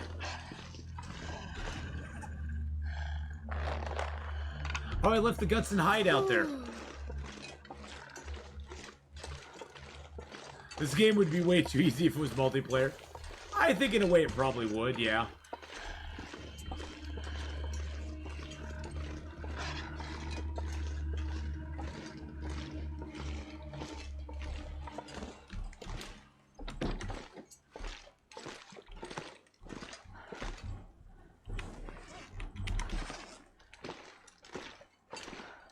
It seems they reworked this. The wolf forgets you when you go in the house.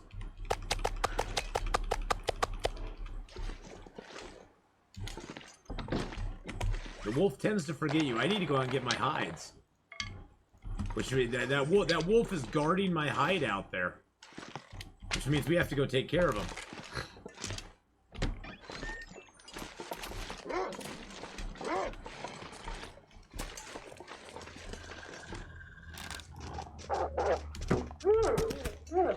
His green eyes! The green eyes! He was like looking at me with his little green eyes there. Yeah, you'd have to redo tons of stuff in the game too.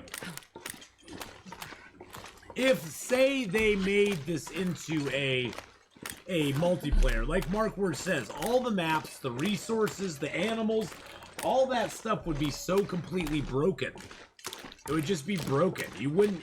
They would have to increase the amount of loots to make it doable for multiplayer. They'd have to increase the amounts of loot to a ridiculous degree, which would then again make it sort of like the forest, where you just have an abundance of resources, and you never really have to worry about running out of like food and water if you're not just being totally stupid about it. The Green Hell I really like, but the survival aspect of it is pretty simplistic. It's beautiful, but the survival aspects in it, other than the cannibals, is pretty good. I think there's a game, I think about this game in terms of like Don't Starve. They made a multiplayer version of the game and it's totally different than the standalone version. Yeah? Yeah, how would you pass time? Or cook? Or sleep in multiplayer? That's what all of us want to know. How would you do that? How exactly would that work? And I just don't think it would work. I don't think it would work very well.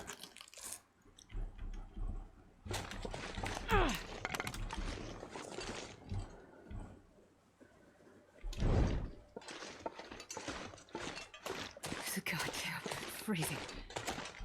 Subsistence and Green Hell are okay, but the AI enemies are cringy.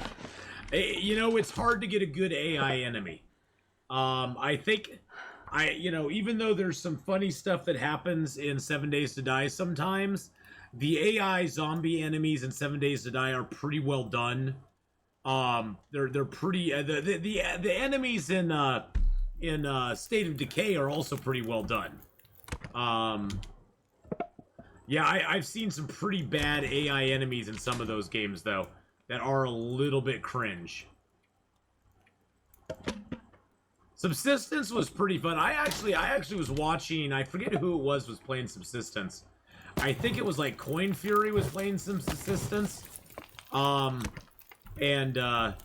I was watching him, and it actually looked like he was having a pretty good time. Even though he was playing with the AIs turned on and stuff, it looked like he was having a pretty good time, so.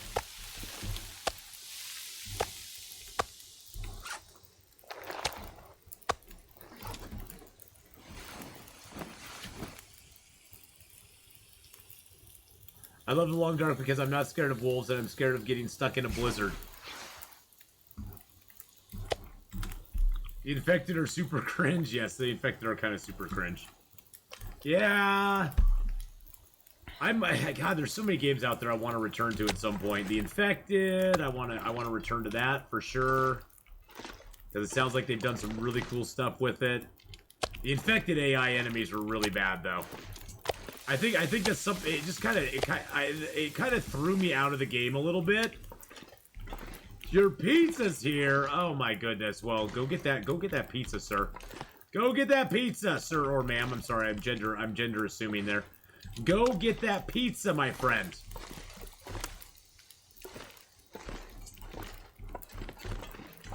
But yeah, the enemies in the infected were very cringy.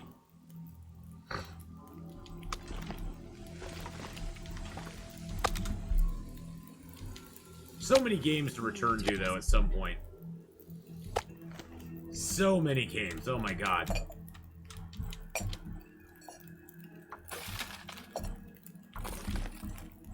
Pizza's a key part of a balanced diet. I don't think that's true. It may be, and if I'm wrong, I'm wrong. But I don't know. I don't think that's true. Well, I like games that have a more... I don't even call it cartoonish artwork, Storm. I like games that try not to be too realistic. You know why? Because eventually those graphics will look dated. It's inevitable. It's inevitable. When you try... There's a point with graphics where... When you try to make a game look as realistic as you possibly can, I'm not sure I can carry much more. Unless you keep updating it and changing it all the time, eventually the graphics will become rather dated looking. But a style like the Long Dark has, see, that's one of the things I love about the Long Dark, is the Long Dark's art style is a deliberate choice.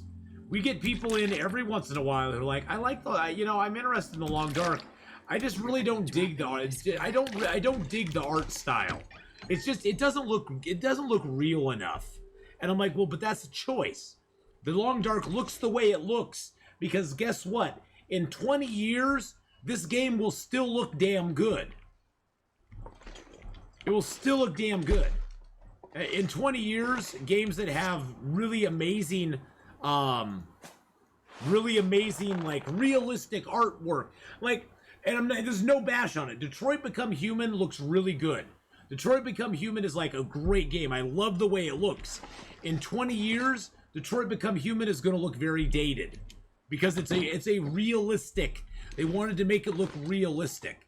And the more you try to make stuff look realistic, the more our brains pick out the small, minute details of what does not look realistic. Because our brains have this function where we look at things and we go, oh, that doesn't look right. Or they move a certain way and our brain goes, oh, that doesn't look right. In 20 years, something like Detroit Become Human, although it's a fantastic game, don't get me wrong, I love it. I'm probably going to play it again at some point. It's probably going to look a little dated. I was thrown out of it. I think that Hank is a little bit his legs look out of perspective to his body already. I don't think the graphics on Hank are as good as they could be. Just me. But Long Dark in 20 years, yeah, and Hank's hair does some fun stuff too, yeah. But in 20 years, the Long Dark is still going to look amazing. Yeah, it's based on paintings. Yeah, Geeter. This game, they chose the art style in this game is a conscious choice they made to make it look like sort of like a painting that you're exploring and traveling in a painting, which I absolutely adore. I love it.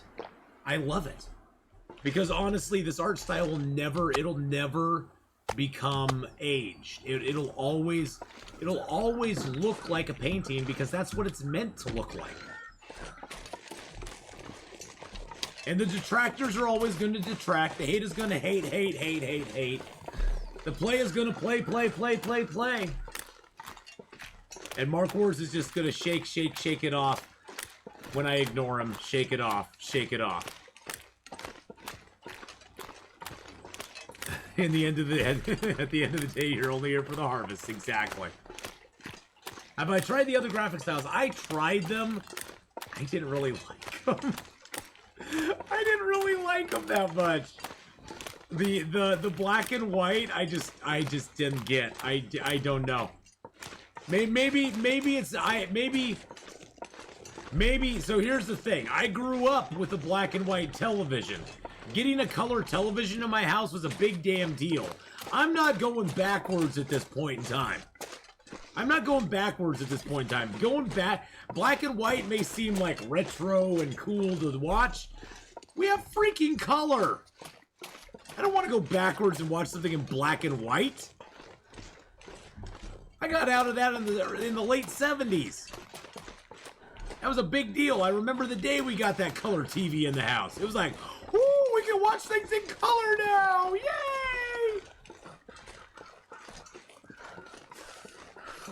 Yeah, there's settings in the game. I don't think I can set them now. Can I do them now? Resolution, vertical sync, image filter. So there's a heritage and a noir, and I can never say that word. Noir. There's a heritage filter. We'll confirm that. So here's the heritage filter. It makes the long dark look like it did. This is what the long dark used to look like, boys and girls. Just to give you an idea.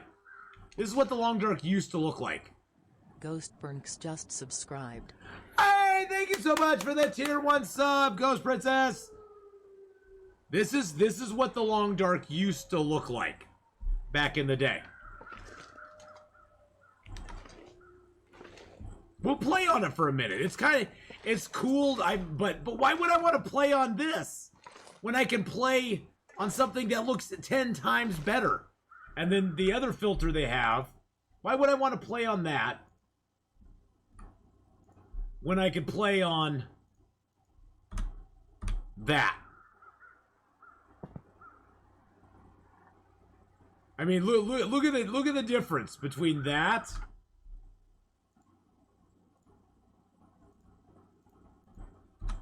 and that. That is crazy. Crazy how far it's come. Now the other one they have is they have the noir one where everything's black and white. I guess it's cool. I guess noir is like a cool thing to do or something. Except their spraying still happen. I guess noir is a cool thing to do, but I don't get it.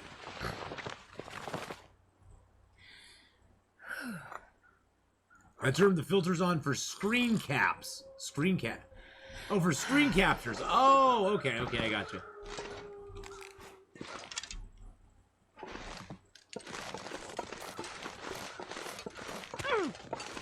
Really? Seriously? It's a bit, but I'll make it. So this is the black and white filter. My fingers feel. And then,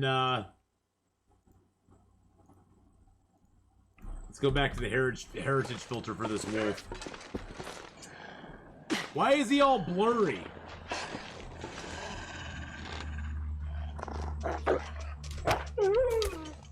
Why is he all blurry? He doesn't look very good.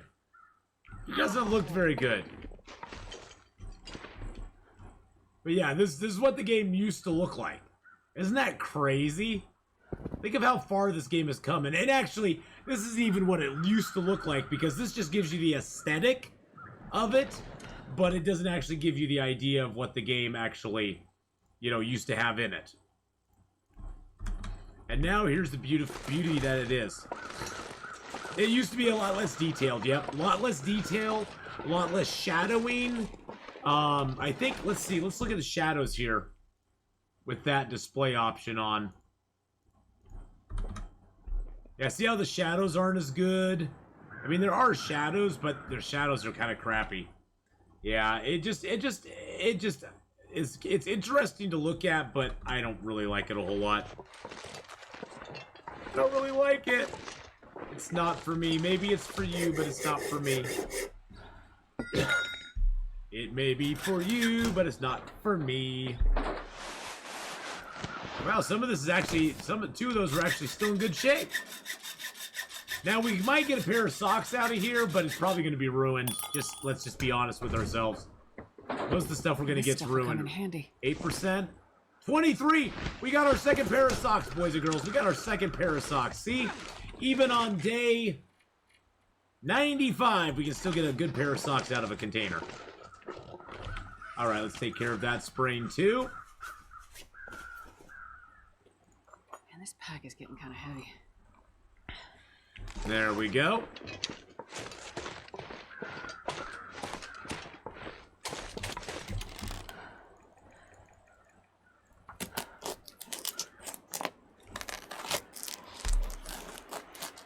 Alrighty. Hey, let's grab a few feathers while we're here. Why not? Why not take a feather chance? There we go. Wish you could craft socks yourself. I had a run where I was socksless for like 45 days. Dreams do come true. Yes, my dream of getting another sock actually came true, boys and girls. Hey, look, we got some spray paint. The mag lens never decays. Now, supposedly, I've never had this happen to myself. In the 4,000, almost 5,000 hours I have playing this game, I've never ever had this happen. But I've heard rumor that there is a small chance in a bear attack that the bear can damage your mag lens. I personally have never seen evidence of it myself, but yeah, I hear it happens. I hear it can happen. Whether it does or not is completely up to... I've never seen it happen. I've never seen evidence of it happen. I've only heard the rumors. Aw, poor dude. This is a laptop you need for buffer memories too.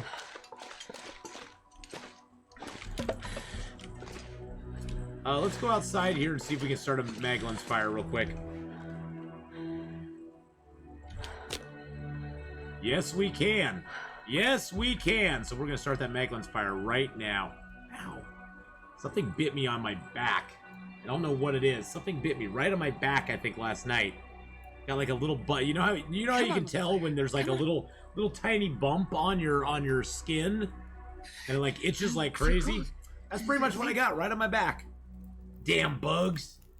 I got bed bugs. No, I don't have bed bugs, thank God. Perfect. 109 viewer hype.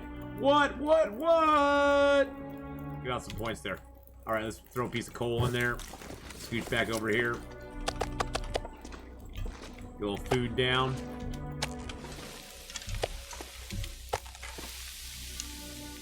A little food cooking. There we go. I have a maple on me, right? I did not bring a maple along. Oh, my bow's in good shape, though, right? Oh, my bow's at 92%. Oh. That bow will last us the rest of the game. Oh, I have this heavy hammer on me. Why do I have that? Let's drop that here. I'm not sure I can carry much more. Drop that here. Drop this book here.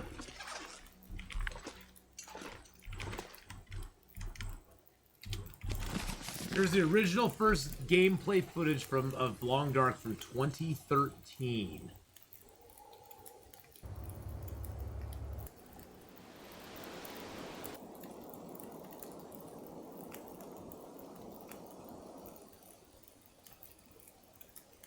Check this out, boys and girls. While I'm cooking here, I'll show you this. Look at this. Turn the volume on, too. Neutralized all technology. Every day is a struggle for survival as you try to understand how the that world is has changed. Trapper's cabin. Can you believe Not everyone that? will survive. That's Trapper's cabin right there. I'm so sorry. We want to keep you immersed in the setting. So, like real life, every activity in the game burns calories. Even Damn it. has been stalking us for a while. And Wow, managed there's your inventory. This wolf That's has your been stalking us for a inventory. while and managed to get close to us while we had our back turned. There's a wolf.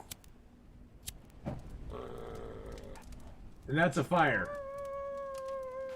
Wow. A fire can warm us up to save our life, but can also keep wild animals at bay. Now, Well, notice how much doesn't all warmer time it is anymore. near the fire, Oh wow, look at the calorie burn and and how stuff much on the colder side. it is once I move away from it. Wow.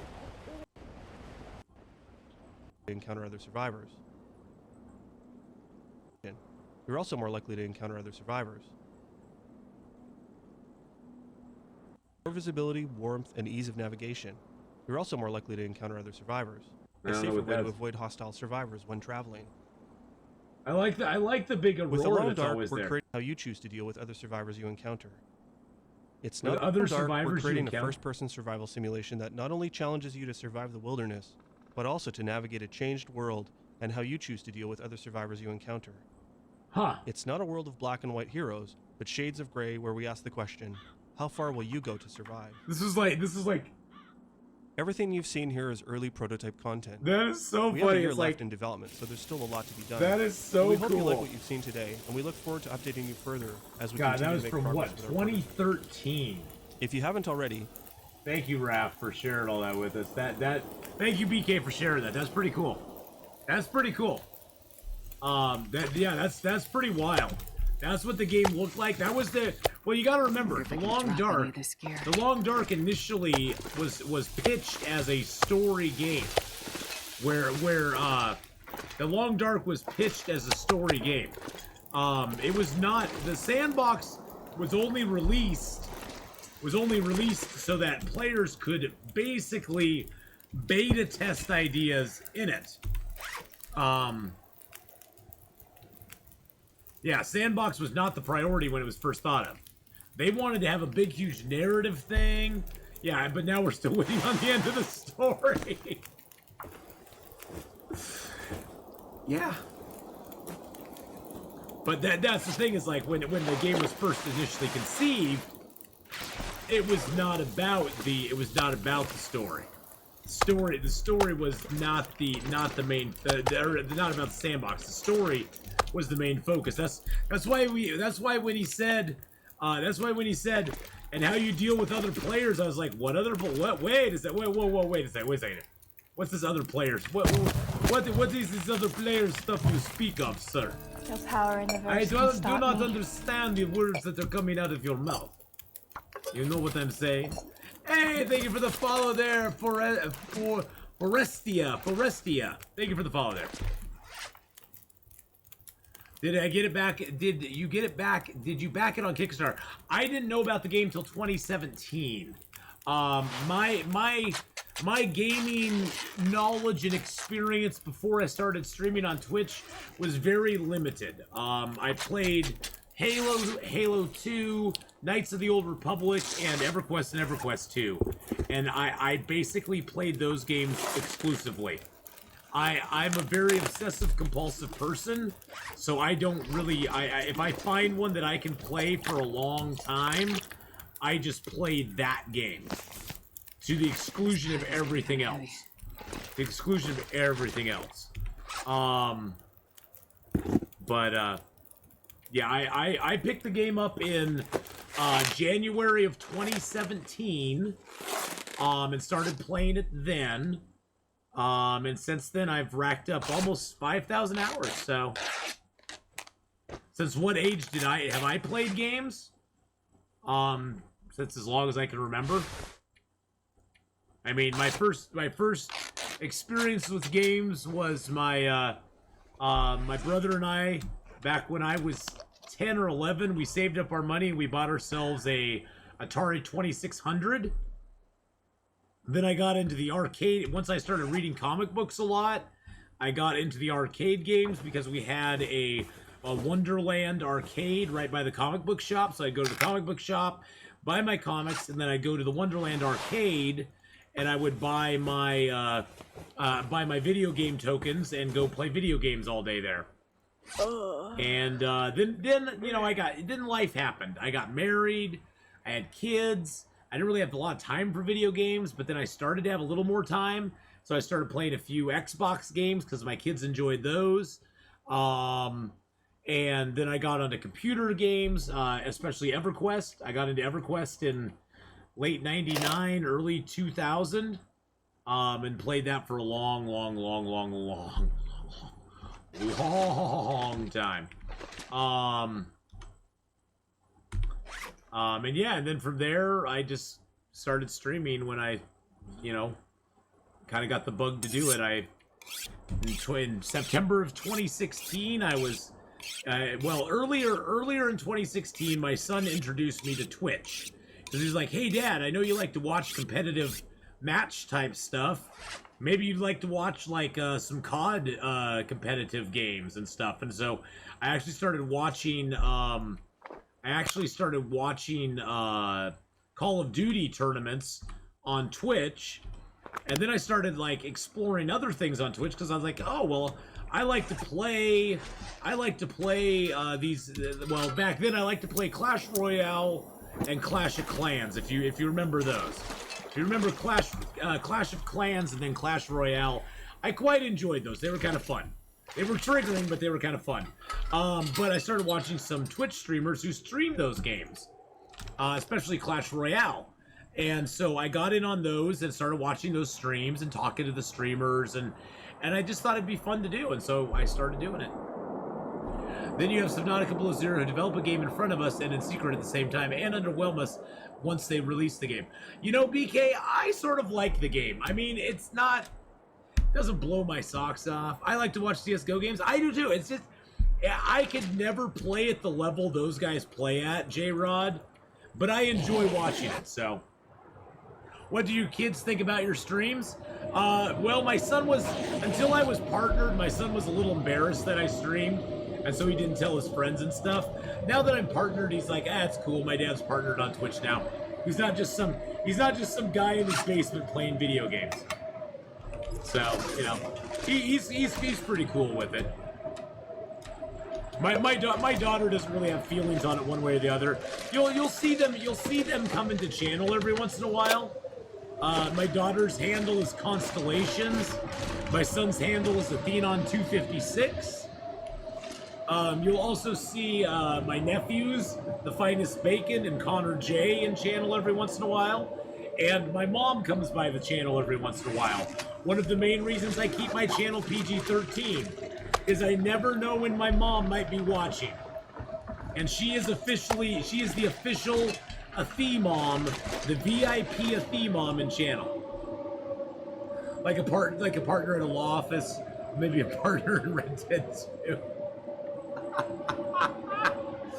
Below Zero only makes me want to play the original game. It's not different enough from the OG. Well, that's the thing, BK, is I don't find it as good, but I'm hoping I had fun with it, BK, and I like seeing another biome. I guess that's the kind of the fun thing is I don't know much about Below Zero's biomes yet, so it's kind of fun. I like to watch and nap. Well, Bo Bundy, I love to nap and watch sometimes too. It's a DLC, not a really new game. Yeah, it is. It is like a DLC. It's not really a brand new game in and of itself, which is kind of disappointing. Kind of disappointing in a way.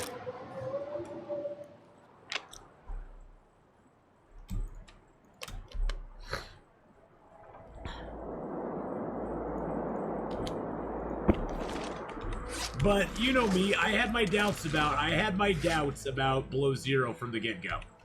I really, truly did.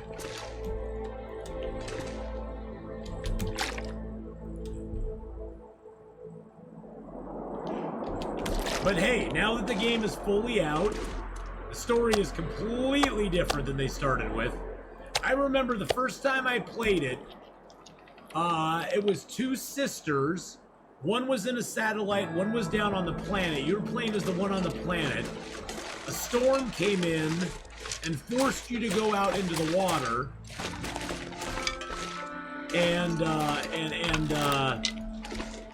Yeah, now it's completely different again. Corn Dog with the 10 bitty boost! Thank you for the 10 biddies there. Appreciate that very much. But, you know, I don't really mind it now that it's out. I'll take it for what it is. I just got tired. It's like the first story I played through, it was one way. The next story I played through, it was different. And there were different things you had to do. It's like you couldn't progress very far in the game. It's different if like they basically have a basic story and then they build upon it. Because then you start learning, okay, these are the beats of the early story. I can rush through these to get to the next part. But when they change the story completely, you have to do all the mundane things to sort of follow the story that you could just skip by if you already knew what the story parts were in the early stages. You could skip by those very quickly and move along. But I wish they hadn't involved any story in it either, BK. It honestly kind of ruined the experience for me. I wish they had just given you the tools to play, and you know, maybe had some drops. You know, they have the space drops or whatever. Maybe had some drops, or just let you explore the world and see how it worked. Mark Wars, what do you think of it? Is Long Dark harder on console?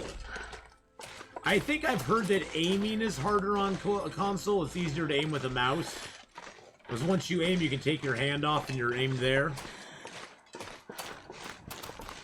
But I don't know if that's true or not.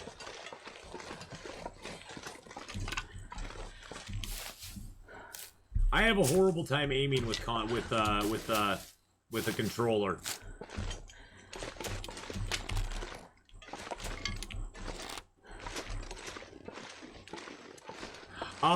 No, actually, in about half an hour, Negotiator, Hadrian is going to be joining me, and we're going to be playing some State of Decay 2 this afternoon. So, yeah, Hadrian's going to be joining me in about just a little over half an hour, and we're going to play some State of Decay 2.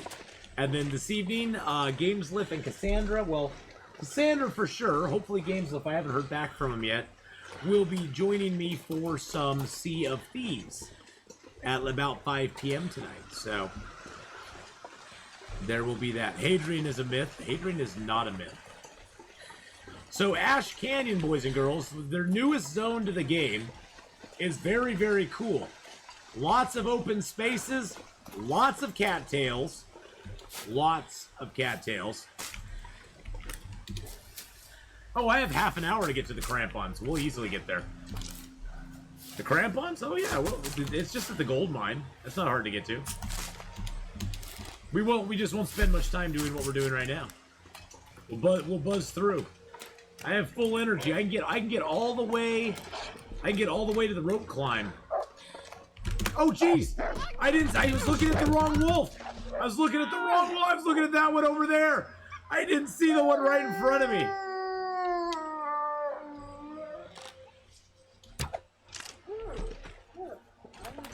I didn't see the one right in front of me.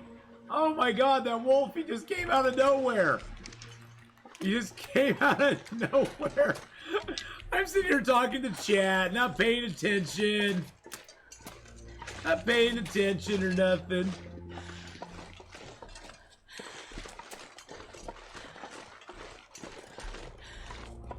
Aim at a charging wolf with a controller. Play Long Dark at PC, Xbox, PS4, and Switch, all with controller. So I'm biased. After 9K hours, I'm not going back to school. Exactly. I do like that on console you never accidentally shoot an arrow or something like that when you're picking cattails. That is true. That was the wolf that's the wolf that I smacked off of me. The wolf that I hit, I used my axe to hit him. And so that makes him run and run and run and run.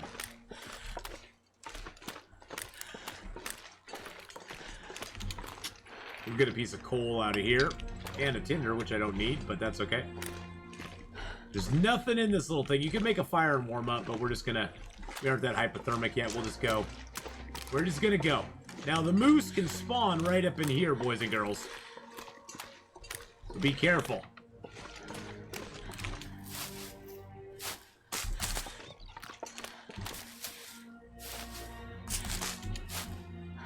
Yeah, I don't go up to there. I don't mountain goat up, corn dog. You have to mountain goat up, and I don't want to take the time. I don't want to take the time. I know there's a way up there, but I've never bothered to even look for it. I'll wait and drop a rope. I'll wait and drop a rope. Yeah, you can cheese it. I don't want to do that. I do not have the patience to do that. So, yeah, it's pretty easy once you know it, but I don't know it, and I'm not gonna sit there for 20 minutes to get it explained to me, especially since it's not where I'm going. But yeah, you can cheese your way up. There's a cabin up over there that I guess you can mountain goat up to it or cheese your way up to it. But yes, you can do that. You can do that. Well, I think theoretically you can cheese your way up to the summit in Timberwolf Mountain too. Yeah, I'm going for the crampons. That's the exact opposite direction of the crampons, so. And this way I don't have to face the bear until I want to.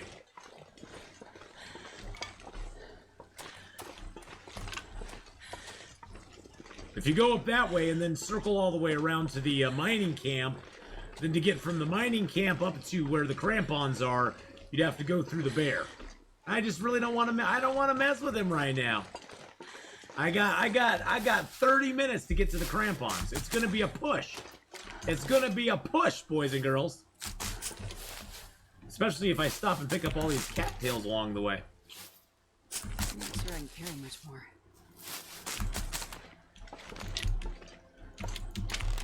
Oh, my dear, you shall carry. You'll carry what I demand of you. The wolf right up there. There's a wolf up there that you can see.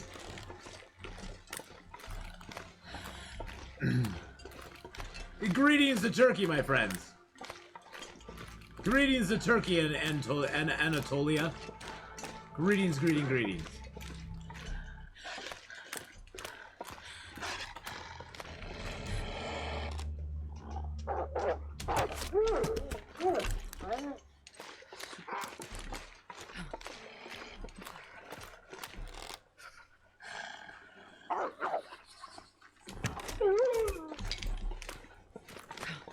Alright.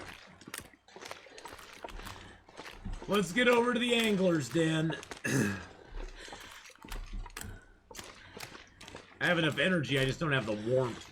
The warmth is the thing I just don't have right now. And I'm about 46% frozen.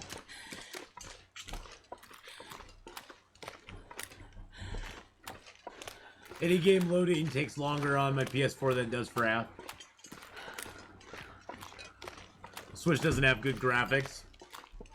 Well, Switch is a handheld too, so. Earning the feats on all four platforms, though, that sucks the most. That's why I would never start again. I would never, ever start again. I wish that Long Dark had motion control aiming on the Switch like Splatoon does. What is motion control aiming? Is that where it, like, locks onto something, or... I'm not quite sure what that is. Well, honestly, J-Rod, once you go PC, you never go back. I mean, it's hard to go back from PC play. It is hard to go back from PC and play on console. It just feels so. I feel so limited on console. And also consoles, unlike PCs, especially a PC if you build it yourself, consoles generally are not upgradable. The upgrade is when you buy a new console because now they've come out with a new console that they want to sell you. And so now you can buy the upgrade every time, so. Alright, we have some arrows. We can make some simple arrows with our toolkit.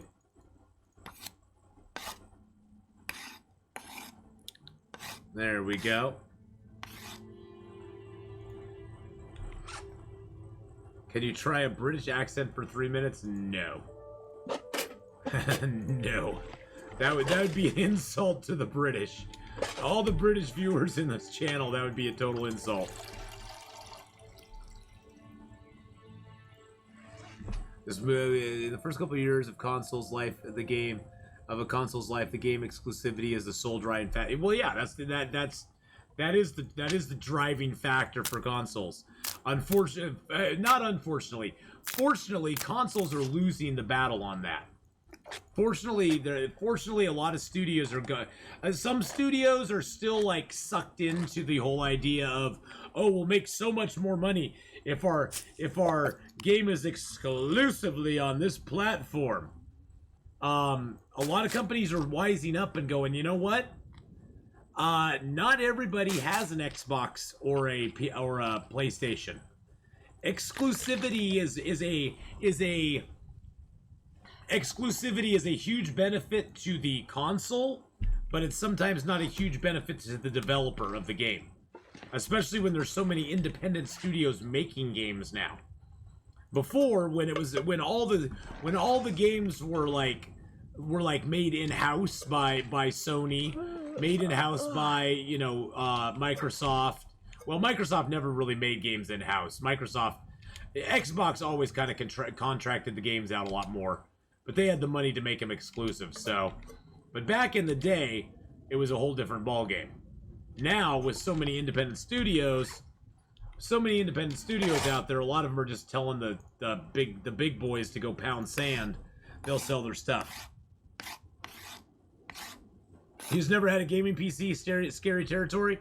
Well, Fugalash, it is a scary territory, because for me, a PC is a very, it's an unknown entity that I'm not real comfortable with.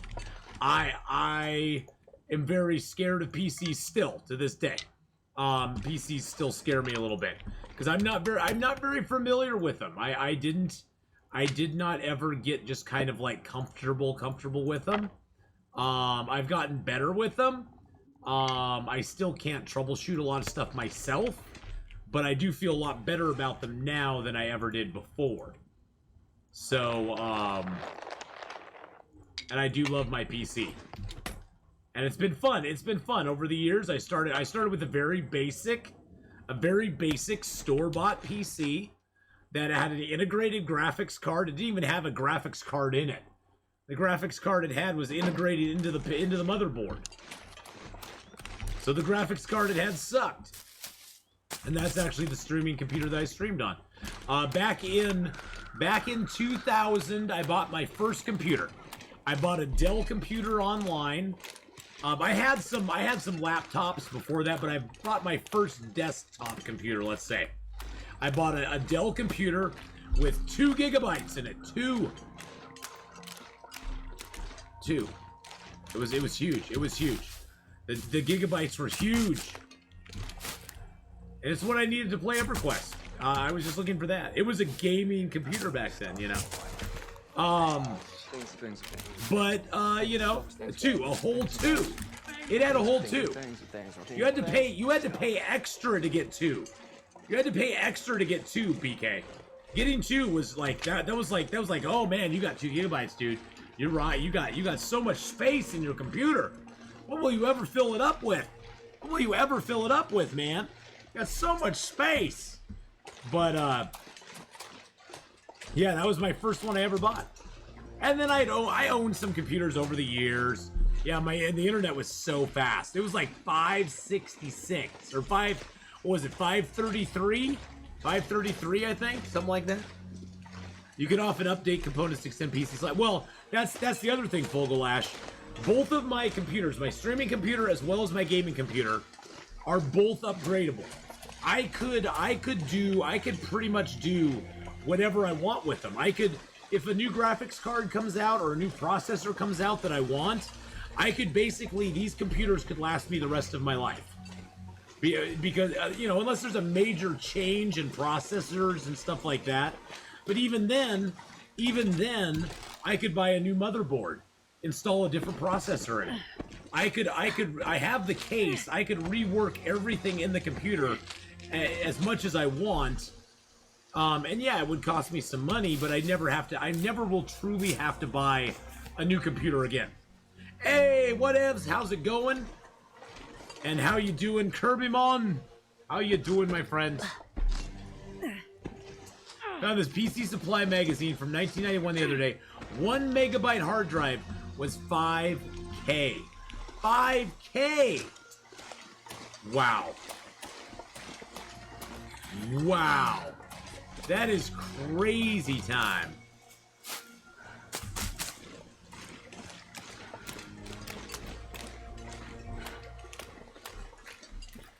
There were 2 mice inside the cage. The case that made sounds and ran on wheels. Yeah, back then the mice and the gerbils kept our computers actually running. We didn't actually have power for it either. Didn't have power for it either, so.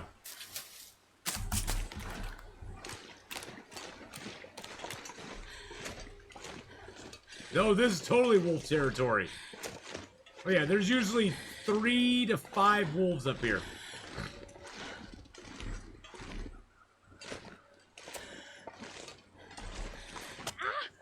Ow. No. You don't get to damage my my leg like that.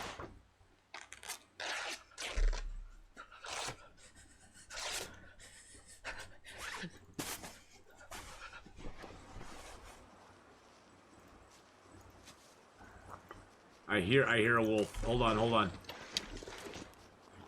Oh shoot.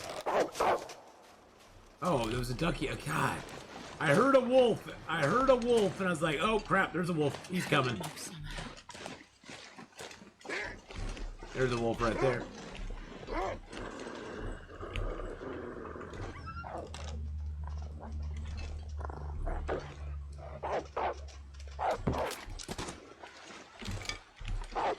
Oh, jeez. That one was in a bush. That one was in a bush. What was he doing in the bush there? What was he doing in the bush? Check our bedroll. Check our clothing. They didn't really damage a whole lot.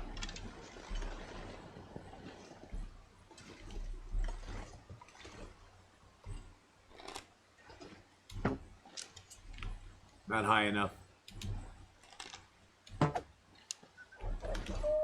There, I scared him away.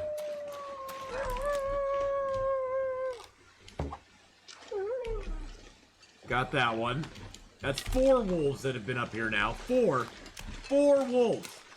4 freaking wolves. He was hiding with the guy who shot Kennedy. He was? Really? Oh, and then he fell into a snowbank. Okay, I got my arrow back. That's all I cared about. And he fell into a freaking snowbank. Kirby Mon with the 3-month resub. Just subscribed. Thank you for that 3-month resub there, my friend. Thank you very, very much. The wolf shot Kennedy. You knew it exactly. That other wolf's over here now somewhere. I knew it. I knew you were over here, you dirty little rotten stinker. You dirty rotten stinker. I knew he was there. That little rotten butt. God, our health got hit hard.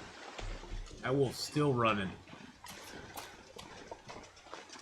Run, boy, run! Run, boy, run! We gotta get inside, get some medicine in us. Then drink that. Drink one of our birch bark teas.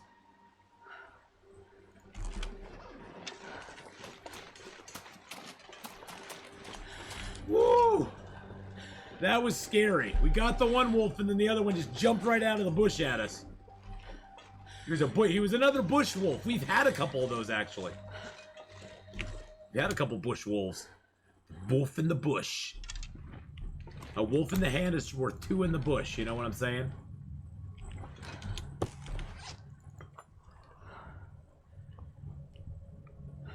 Scottish Witcher, how you doing, buddy? How's it going? All right, let's get some sleep. We drank 2 of teas. That's 6. That's 12 hit points back because you get 6 per tea. And then we got our rest benefit as well. So let's see. Let's drink another tea. We have some birch bark we can cook up. That's why I'm not too worried about it. Let's eat a canned tomato soup.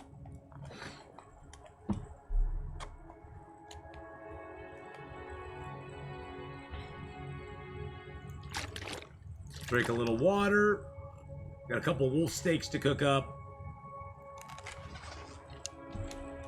Pick that up.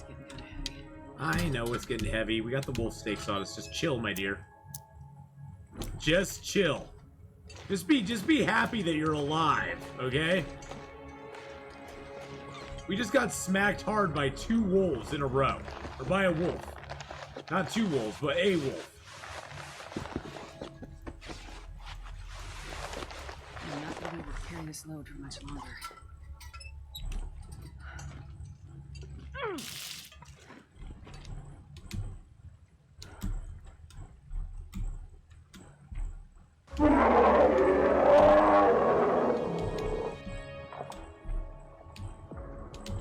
Why can't I get my lantern out?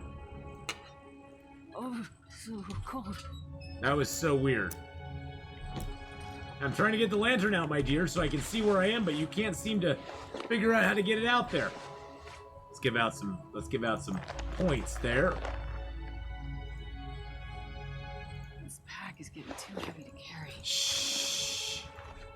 Shh. Fingers to lips, my dear. Fingers to lips.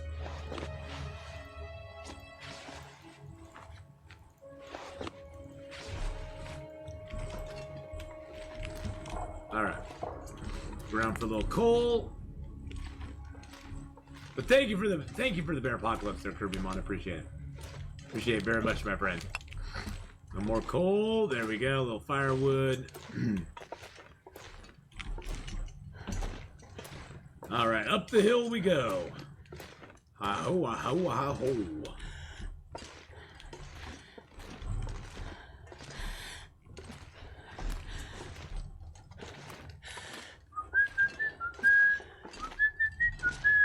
Did somebody redeem emote only chat? Somebody redeem emote only chat. Well, there we go. Emote only chat for a minute, boys and girls. You can get all your emotes out there. Get all those wonderful emotes out there. Get all those wonderful emotes out there, boys and girls. Look at me just spamming emotes, too. Look at me spam all the emotes. Spam your emotes, my friends. Spam the emotes. This is the time when you want to do it. Get them all out there. I don't care if they're my channels, other channels, whatever. Whatever channels. Get those emotes out there. Hey, we got the deer here, too. That's nice. Okay.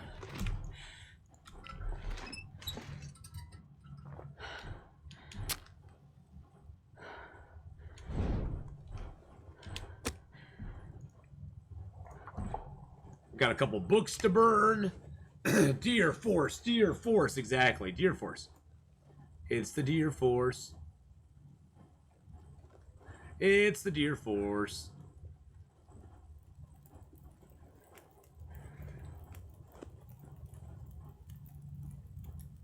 Are those Lauren's emotes? Those are so cute. I love her turtle emotes.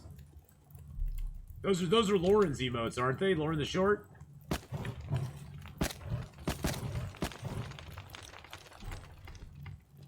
I love her emotes. They're so cute. They're so adorable. Oops.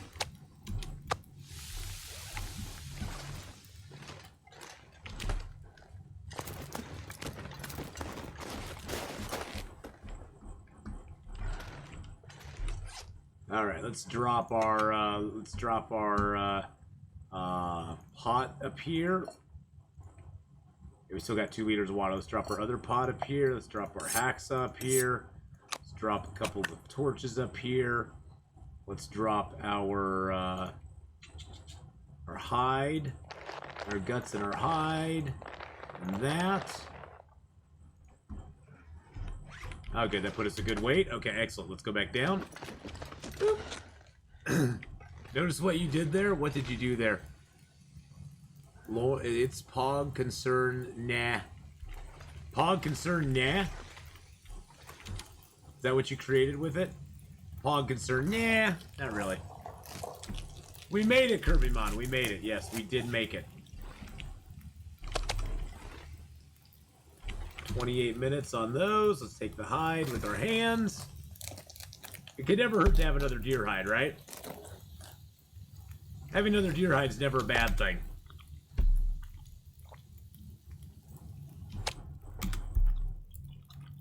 And having a little extra meat's never a bad thing either, so. Get a couple extra guts here. Just trolling? You're just trolling? Oh, okay. Okay. That's okay. Trolling is allowed.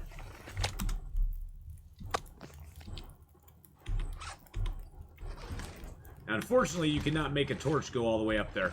I've tried. Believe me, I've tried. Maybe there's a way. Maybe you can get up over here somehow.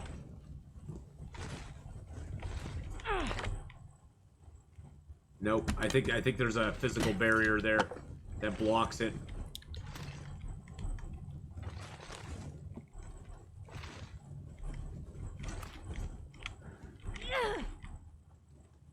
Yep, there's a barrier that blocks it. They don't want you to. They don't want you to. Maybe a different spot. Okay. Probably was. I'm not gonna waste my time because I have a lantern and I don't care. I have a lantern and I don't care. I have a lantern and I don't care.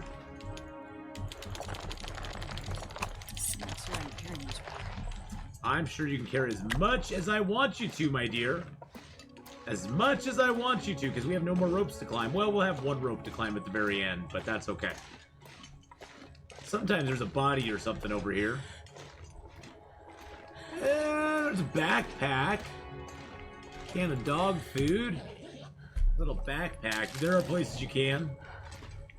Alright, well, maybe one day I'll be curious enough to try it. But right now I have 10 minutes to get to the crampons.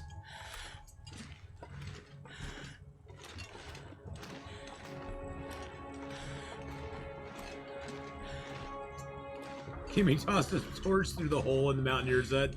Prove you could mag lens a fire there. I don't think that's. I don't. Can you mag lens a fire? Can you mag lens a fire in that place? In the Mountaineer's hut? Can you use it? Can you do it as a mag lens?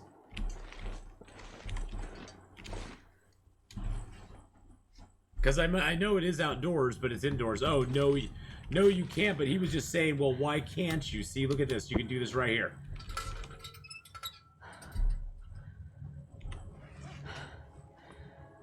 The wolf can emote? What do you mean? The wolf can emote? Oh, the wolf can. Oh, I had to replace it with other stuff. I had other emotes. I had to choose. I had to pick and choose. I think we replaced the wolf can with the hype, because the wolf can was one of the least used emotes we had. So we replaced it with the hype train. Kimmy's a different kind of player, though. And hey, you know what? This game needs as many different kinds of players as we can possibly get. We need them all. Good, bad, indifferent, everybody. Well, not indifferent. I don't want indifferent players. But good or bad, and everything in between, we need them. We need them.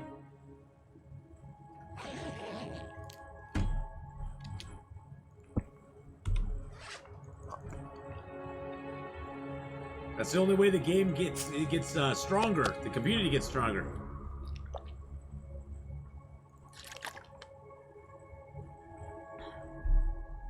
I got bad covered. You got bad covered? Okay. Good. Bad. Good. Bad. I wonder if I can drop any of this here. Well, you probably could, but I'm not going to let you. You're only a ½ kilo overweight. Shush up, lady. Jeez Louise. Stop your whining. Quote for the bad player. Ath makes a lot of golf greens across the Pacific. I do tend to do that, yes. I do tend to like my I like my golf greens. So sue me, I like my golf greens. They're very nice. Alright, so once you come out of that cave, you go across this little bridge here.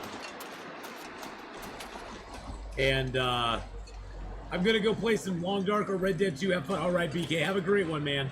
Now, if you go down that way, you'll get, if you go up there and down that way, you'll find a bear, and you'll get to the you'll get to the mining camp. If you go this way, well, there's a rope right here. Look at that. If you go this way, you will get to the gold mine. It's a pretty long journey to the gold mine, though. And so you want to bring some food and water along with you. And we have an extra rope, so we can just put that down, which is nice. You also need a rope, but there's a rope up here that you can get, but it eliminates a rope from another area. So it's actually nice that we found that rope there. There's also usually some birch and maple along the way. Jesus, Speak of the devil.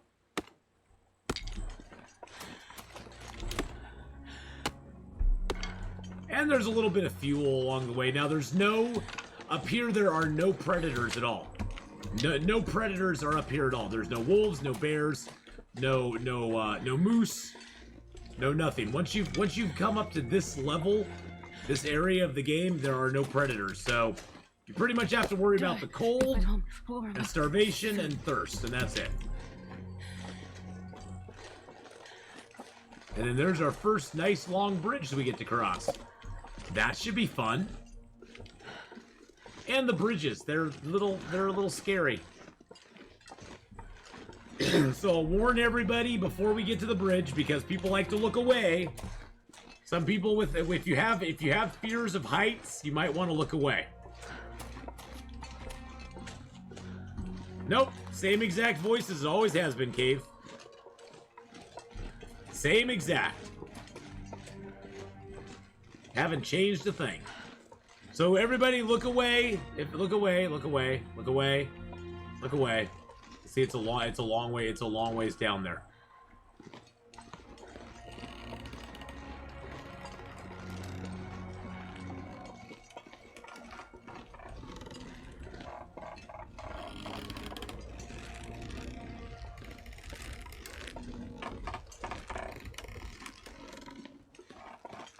Focus mode, focus mode, focus mode.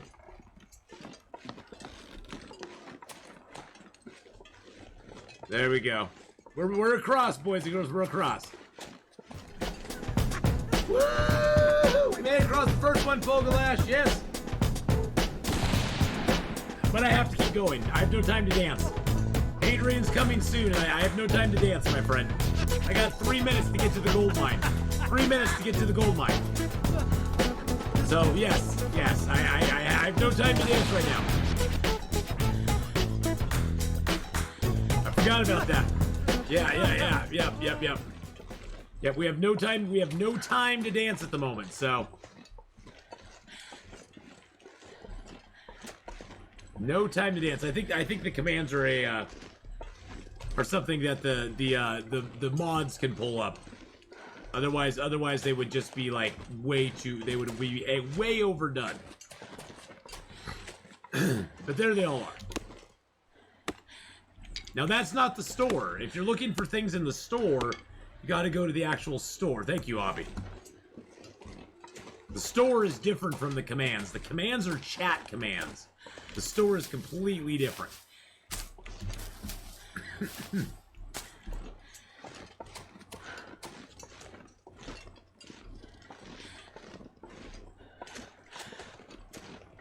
There's our second rope bridge. Second rope bridge, ho!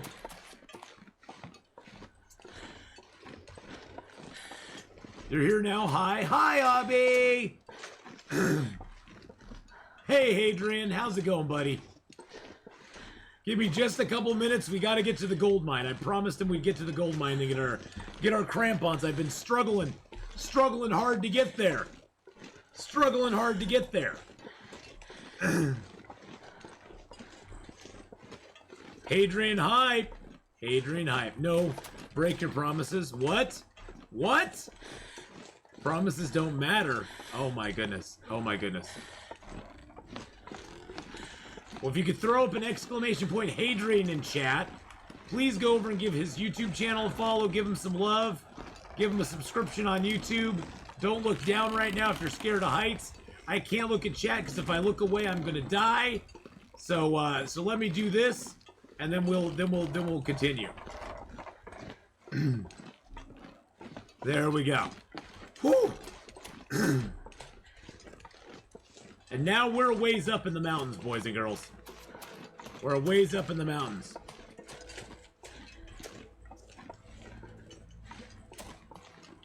Promises don't matter any more than crackers. Because crackers don't matter, my friends. Crackers don't matter.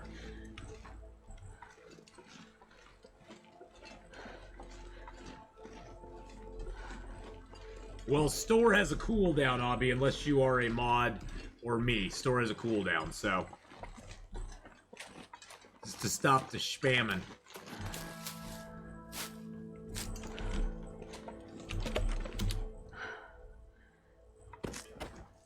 I'm not climbing back down. That rose hip is that rose hip is dead to me. That rose hip is dead to me. Feel like Obby would make a good mod? Obby would make a good mod, you know? I don't know. They might make a good mod. I don't think they heard you before. They heard me before what? Who heard me? Who didn't hear me? What didn't hear me? What's happening right now? Corn dog mess mod. I love you, corn dog. All right. Will we get a bear coat? Sometimes there's a bear coat sitting outside of this cave here. A already made bear coat. Nope, it looks like a log. Nope, no bear coat. Just a fur log. This much gear. Just a fur log. That's all we get.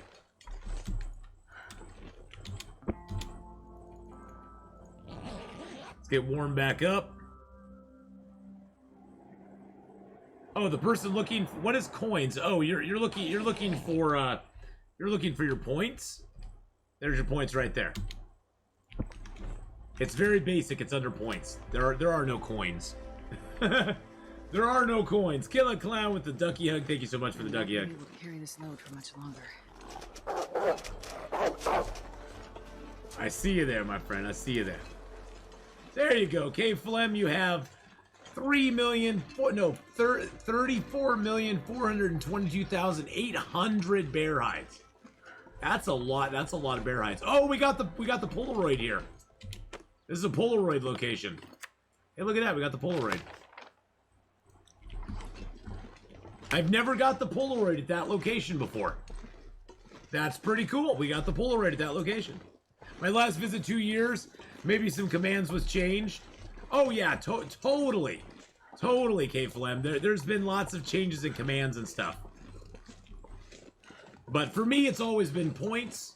I think for a while it was hides, but we just changed it to points because that's easy. And then the store's been the same for a while too. So.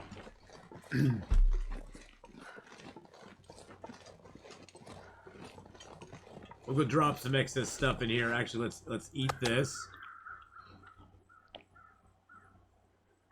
Eat that. Drink that. That'll lower us down a little bit. But now we have well, 5 kilos of this is our rope that we're carrying.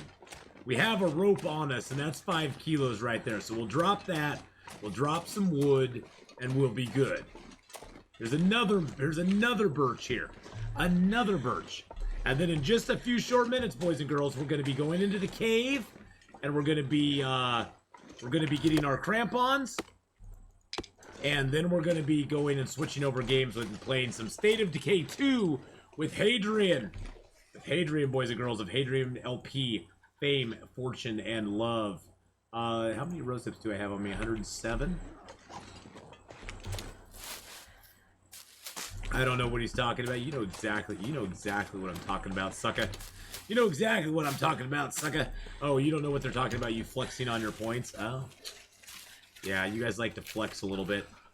That's okay. Flexing is okay. Drop that. Drop that. Drop all those. Drop the can. Drop another can. I can't feel my feet. Oh, shishadoodles. Well, my lantern, that doesn't really lower weight, but turn a stick into a, into that. There we go. Eat a little meat. Drink a little soda. There we go, and now we can climb. There we go. And now we can climb.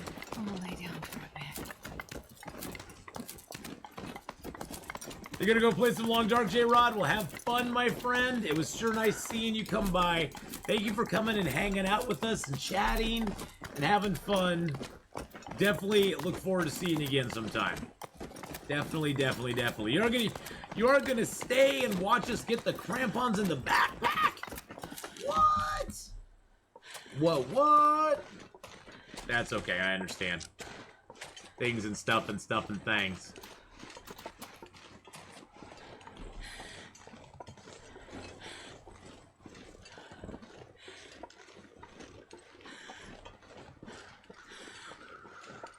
God, this game is so beautiful. This game is so gorgeous. I do like how they made the birch in this zone, like, more spread out. It, like, all spawns in the same area, but it's not, like, in a little tight cluster. I think that's kind of a cool little... It's a minor aesthetic, but it's cool. B. Harris with 5 months! Baris 18 just subscribed. Can't believe I've already been here 5 months. Much love all. Oh, B. Harris, thank you so much for the 5-month resub. How is your treatments going? How are you feeling and doing? I hope they're going well. I hope you're feeling a little better. I know chemo is a complete absolute pain in the butt, but I hope they're going good. So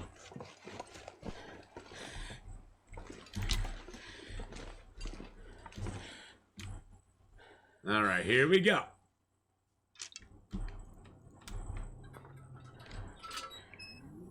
Had a rough week, just completed treatment 19, but everything's looking good. Well, that's good news at least. That's good news. So you have a few things you can pick up along the way. There's quite a few things to loot in here. We'll just grab them as we go. And then you have water that you have to cross. So you have to take your shoes off because your shoes will get wet in that water. And then you'll have more water down here. This is officially the gold mine, boys and girls. It's a gold mine. There's no gold in it, but it's a gold mine. Just trust us. It's a gold mine.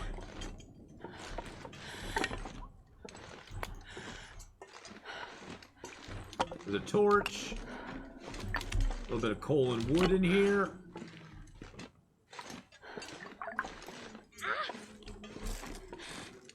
See, because right now our Tootsies are getting cold. Our Tootsies would be very wet in this water. I do like the water aesthetic, though. The water aesthetic is kind of cool. That they added that into it. All right, so over here is maybe some coal. All right. It's a gold mine because it's considered outdoors, but it's also warm. Is it a gold mine because it's considered outdoors, but it's also warm? It's not considered outdoors. It's not an outdoor area, no. But here's what we came for, boys and girls. The coal, that's what we came here for. The coal and the tinder plugs, all this rest of the stuff, who cares? You know, it's minor stuff. You don't care about that much. Alright. Now, here's what we came for. The crampons, which we're going to put onto our feety poos. There we go. We get the sure-footed bonus. We get the notebook page, which has some stuff about he's going to hunker down and then head out tomorrow. Well, guess what? He never made it out for tomorrow. It looks like he had a heart attack. He never made it out. And then the other thing we come here for is this right here, the technical backpack. Sturdier backpack with all the bells and whistles. You can carry more gear before becoming encumbered. And we're going to take it. And that just automatically increases your overall carry weight to 45 kilos. Another 5 kilos on top of everything else you have. So there we go. We got the crampons, which help us climb and make our lives way easier. And we got the backpack, which is amazing in and of itself. And also makes funky noises when you open it and close it.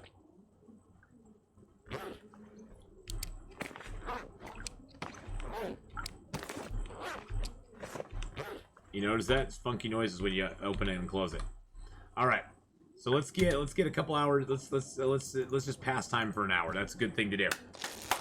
Beeline straight to the cramp on the technical backpack is my current strat. Worth the trek. You know, it definitely has it's high risk getting past all those wolves, but it's also high reward. So definitely it is a little bit of both. It's high risk and high reward. I'm not in, and it definitely is worth considering doing. Definitely worth considering doing.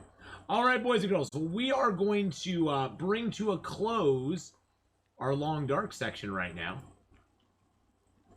and we're